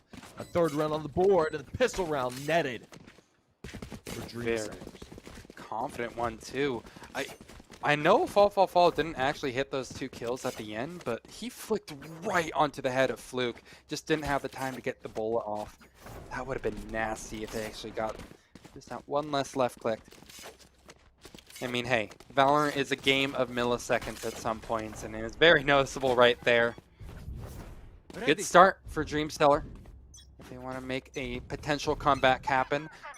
Interesting to see Egoist force up a frenzy here. Only down to 900 credits, not exactly leaving that much in the savings. That's no matter. Look at this, a double push over towards Catwalk. This is something I wanted to see out of Dreamseller back when they're on the defensive side. There's backup available. They're sticking together, you know, safety in numbers, strength in numbers. And they're doing the same. Look at this, a full back into CT. They're expecting a full split through their spawn. Oh, but they lack the critical information. Dreamseller, they have completely different plans. They're going to run through the B-bomb site. And look at this! They're on the opposite side of the map here! That is ridiculous! This right here is not a good sight. 5 versus 5. A retake would have to come out. And right now, it looks like they're kind of stalling. Just set yourself up for post plans. Nothing too crazy you can expect. If they go into market, they are going to be very unpleasantly surprised. Let me just put it that way. Ooh. No kidding, things are not looking good for him. Alec Pond, good for the first, good for the second. The trade does come out from Egoist. That's going to be a SMG gained. 9-10. Manatee able to get 1. JD Faker's good for 2, but that is going to be all she wrote. Eliminating 3 weaponry out of Dreamseller, but a 4th round is on the board. Gotta say though, considering again $0 basically invested into that round and it being a 5v5 retake, 3 guns is nothing to scoff at. Look at how much that means for them heading into this next one. The economic ramifications are very, very notable as Diver has to pick up a, well, it was a Stinger, now it's onto a Spectre. But they're going to be facing off against Vandals and Phantoms, full armor on basically every single member. SMG are setting themselves up for success, and I think it has to do, at least in some part, because of that those three kills, excuse me, that they found towards the end of it. Yeah, Fall in a great position to find the first. He does. The trade does come out, but it is on the side of SMG. Brings it down to a 3 versus 5. Things aren't looking all too pleasant for Dreamsellers right now. And things are continuing to fall apart. They have signed to life, but it might not be enough. Match point is 1 point away. SMG looking to clean things up and end things here. Victory is just breathing down the neck. It's unbelievable how SMG have kind of responded on some of these rounds. You saw an attempt, you know, Dreamseller, just a cute little flash play at the end to try to maybe eke out a kill or 2, but at that point, the round was basically done. SMG are starting to get a lot more confident. You see Fall just jumping out mid, ready to take fights. This is just confidence exuding from SMG at the moment. I would argue they're the heavy overdogs heading into this game, and this is exactly why. They have the results of the experience to back it up, and Dreamseller, again, while they have had glimpses of brilliance, just don't seem to be able to match up on the everyday level. Like, look at this. This is so good. Dreamseller are even playing this right, trying to chase down a frag here, but the peel is perfect. SMG just fall back into the safety of their own site. And despite there being a double think out from Diver, this is a very nasty... What the hell is going on here? Lord. Fluke is doing it all by himself? Really? That is just absurdity. Yeah, now Fall in the position to try and find 2 or 3. Won't be able to do it. Alec Pond deals with him, leaving the Rays alone in a 1 versus 4. Ray's is going to be eliminated by 9-10, and a 5th round is achieved by Dream Sellers. Well, that's one more to add to the tally. Thing is, though, I'm still not exactly worried. You have to keep in mind, keep things realistic at how big of a gap this is between the two teams. You know, 6 rounds of difference between the two. I don't think SMG should be forcing up at the moment, though. It feels like maybe a little bit too overconfident. Keep it on pistols for one more. You guys will be fine saving and allowing the score to go to 6-11. Fight with rifles, then things will be fair. Because Dream Seller, they've been kind of eking out a lot of these rounds in a number of cases. Nice play from ZSBW, by the way, breaking down the door. They're expecting to have to play retake over a day, and they don't want to have to make that door a factor that they have to spam down later.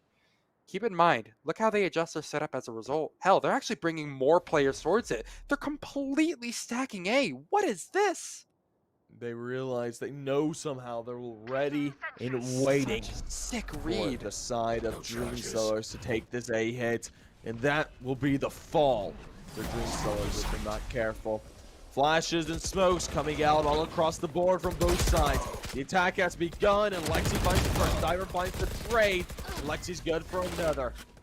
Lexi good for a third. Diver able to trade back, but Egoist is there, leaving the last man Wait, standing. Cypher on flank? Cypher in a 1 versus 3. Back against the wall, knowing this could be it. Match point is achieved. Dude, I have no clue what SMG saw over at B for them to have complete and total confidence that it was going to be the other side of the map. But whatever it is, whoever called that, you need to give them a raise. You need to buy them a car. That was such a sick read. Again, I don't know what it was, but SMG, they played that one to perfection on a thrifty, something that I didn't really think was going to be worth even going for. They made me a fool. There's a reason they're on 12 rounds, and there's a reason that they're invited to a tournament like this and are playing for a ton of money on the line, and it's because of things like that. Dream Seller, just an unfortunate turn of events for them. We know the strength that this team has, and while it's not over yet, it is looking very, very dire as time goes by. 4 ultimates that they can use to try to push this into something a little bit more, maybe get a number 6, maybe a number 7, but you know, this is kind of a battle of stamina at this point, and SMG have given me no reasons not to believe in them.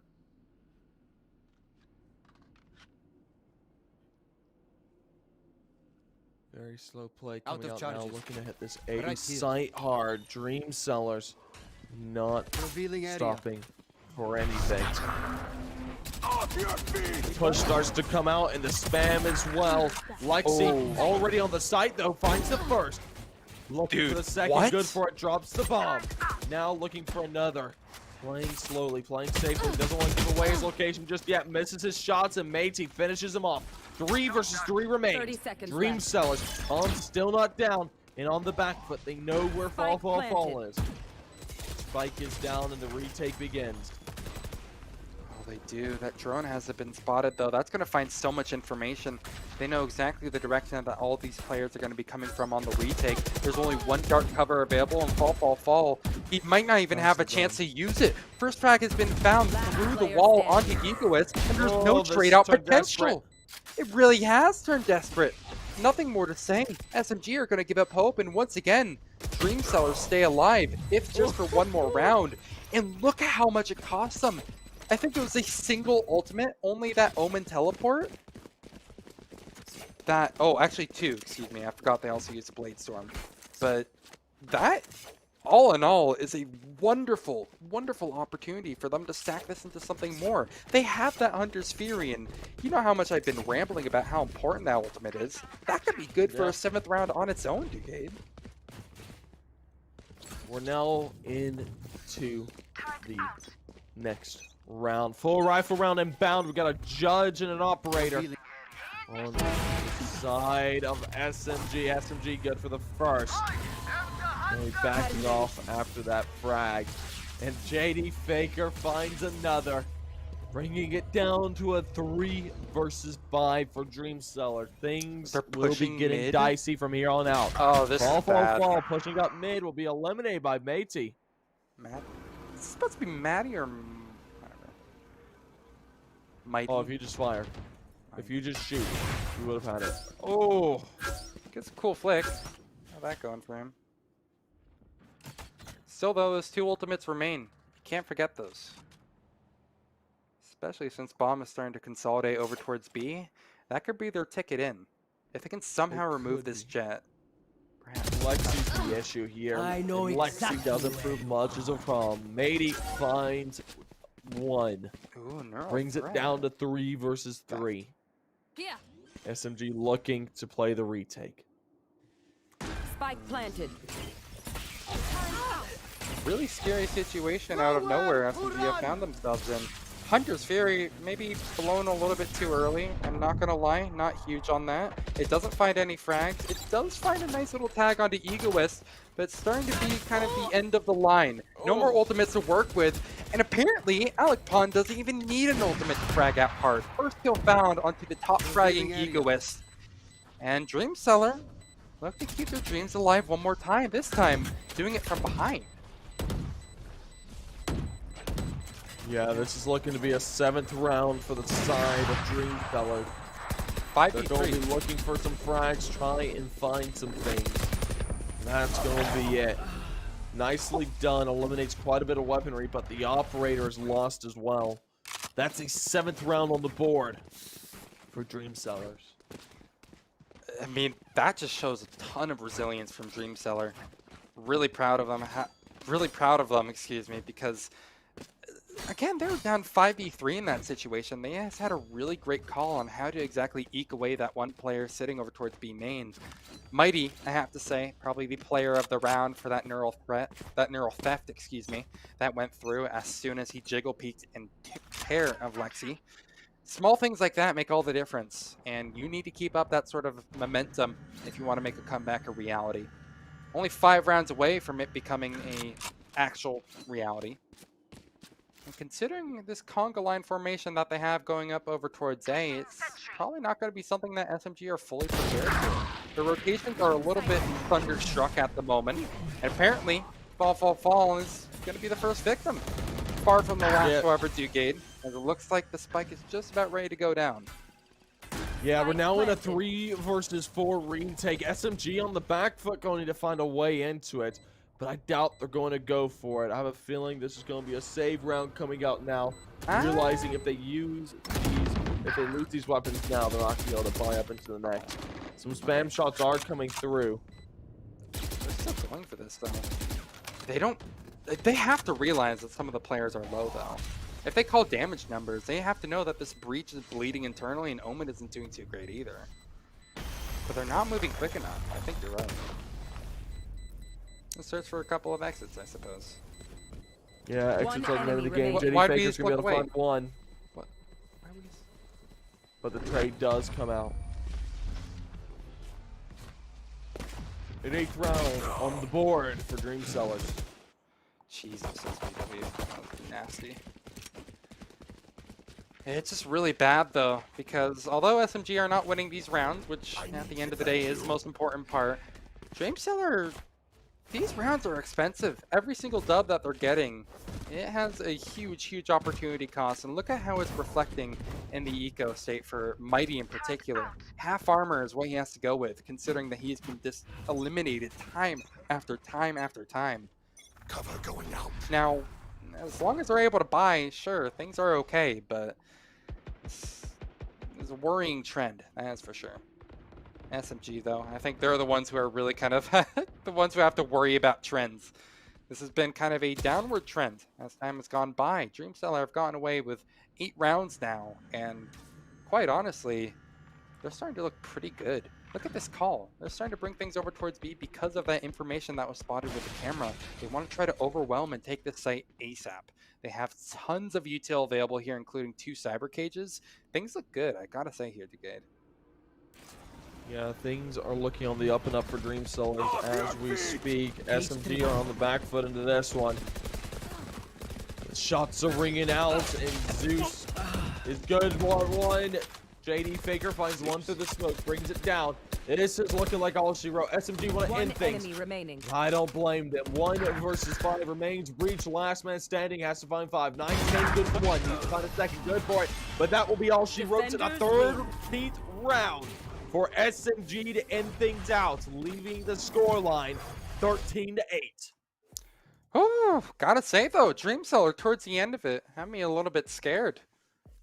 Fair play to SMG. Again, they were the heavy overdogs heading into it, but Dreamsellers, considering how that started, down 0-8, I believe it was, or something like that, I don't think they should be all too worried. That wasn't the worst performance in the world. There's still a lot more Valorant to be played in the future weeks, or future days, I kidding. should say, excuse me. I know, right? We're all going to be present for it. But, Oh, yes. you know, I honestly think SMG are one of the better looking teams, I think, in this entire event. Having really strong calls. Maybe need to work on their mental resilience, but I mean, hey, I'm just calling out from the caster seat. God knows what I really know, right? I think that's about it for us, so I gotta say, Duke. Yeah, that's going to be wrapping it up for day 1 of the A League Conqueror. Looking forward to the rest of it. We got tomorrow coming up, which will be starting at, well, I suppose this is my time zone, so that doesn't really apply to a lot of people. But starts at 4 in the morning tomorrow, so make sure to be there. I'll be starting out with Attack All Around versus Shift, so be ready for that one. Anyways, we're going to be signing off for the night, yet. and I hope you... Oh, no, you We have got to something? show standings, mate. This is going to be a couple of minutes. We have to show off our standings real quick. We have to go ahead and see how all the teams are doing after this first day. Come on, bro. Yeah, no, you're right. But, you know, I mean, let's go ahead and talk about the games about tomorrow, though. I still think that's a valid thing to talk about. You're talking Yes. about Attack All Around, which is a team before we even got on broadcast, you were excited. And they're going to actually be playing in a doubleheader. First against Shift, and the other one against Dreamseller, which, I don't know. First game could actually be pretty sick, but no idea about the Dreamseller one. Yeah, the third game though will be Myth versus DXG. Myth Ooh, had that's a gonna be lackluster a banger. performance today, but they hopefully will be able to rebound off of that loss today and bring it into the next one. And then the final match for tomorrow will be SMG versus NXL. I think that one right there is going to be one hell of a matchup, seeing those teams go head to head. Okay, yeah, NXL and SMG. I don't know. NXL have kind of taken my heart away after that 13-4 that they posted a little bit earlier against Myth, who I chose as actually my player to watch, or as my team to watch, rather. Also, one more thing. We did predictions today for this first game. We both have the same score. We're both 2-1. No one predicted the draw. I don't think that counts for either of us. But I didn't know we could draw. Gotta say. Well, I called it a draw, actually. I called it a draw. You just didn't know. I said it under my breath. No, second. you didn't do that. You didn't do that. Don't lie to me. How do you know? Shh, you never know. Let's go ahead and take a look at the standings after day number 1 here before we do sign off. MVP of the day actually does go to Kosoy, which I think is interesting. Wouldn't exactly call him my pick, but, you know, I gotta say, Sharper, despite having a loss, Kosoy did have some really important frags here and there, and, you know, showing up 18 kills on average for each game that he played. I don't know. I mean, final thoughts before we go ahead and actually toss it out? It was nice to have a nice little look at the standings. It's weird to see Myth and SMG at the bottom. Wait. It is. How is SMG at the bottom? They just won. Didn't SMG just win? SMG just won. We going crazy? Well, hey. Apparently Dreamseller are low-key beasts. Let's go ahead and swap those positions, and then I think it'll be a little accurate. Just something that needs to be fixed. That's how it be sometimes. Don't worry. Again, I really think we kind of talked about all the big points at this moment. You know, actually, screw it. Who was your MVP pick, if you had to choose one? Oh. Favorite player of the night? If I was going to say someone, player on Team NXL, Flipster. I'm sorry. He was just so much fun to watch. Playing so aggressive, taking full control on defense, and just assaulting players in their spawn and absolutely annihilating them. That was just so much fun to see. It really was, though. Just the fact that he pushed in the spawn was ridiculous. I think on my end, I have to say, if I wanted to be like smart and try to be like, well, this guy was the actual Zippix of the play, Rambutan, because he had some amazing flashes. But Fog, I think for a similar reason, just really solid play. He didn't push into their spawn, but like he did pretty damn close to it. I think that's about it for us when it comes to rambling. Dugay, do you have any final thoughts? Or do you want me to close things out? Final thoughts. I'm just looking forward to the rest of this event. I can't wait to see how the rest of group stage goes down. And well, can't wait for that's about it for me. All right. Well, hey, on that note, we'll be seeing you guys tomorrow, same time, for more lovely, lovely Valorant, sleep-deprived Valorant. And I'll see you then. I'm going to go nap. I'm going to go sleep.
ถึงเวลาเปลี่ยนผ่านสู่อนาคตที่คุณกำหนดได้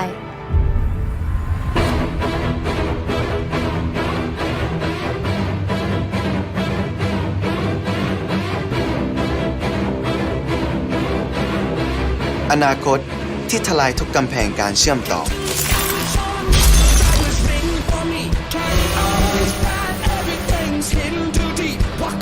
เติมเต็มทุกประสบการณ์และอนาคตจะไม่ใช่แค่วันพรุ่งนี้อีกต่อไป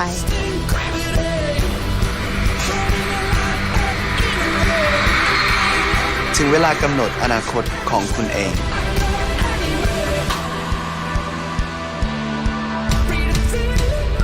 กับ AS 5G ที่1ตัวจริงเพื่อคนไทยทุกคน The future is yours JBL presents JBL Quantum, the ultimate gaming headsets.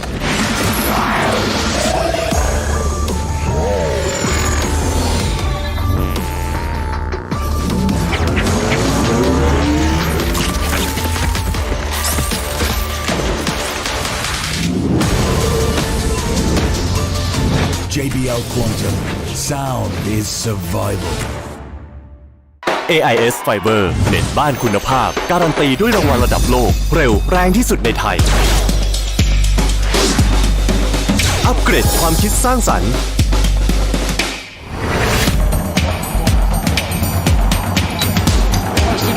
อัปเกรดความบันเทิงปรับสปีดได้ตามใจอัปเกรดชีวิตให้เร็วกว่าดีกว่าง่ายกว่า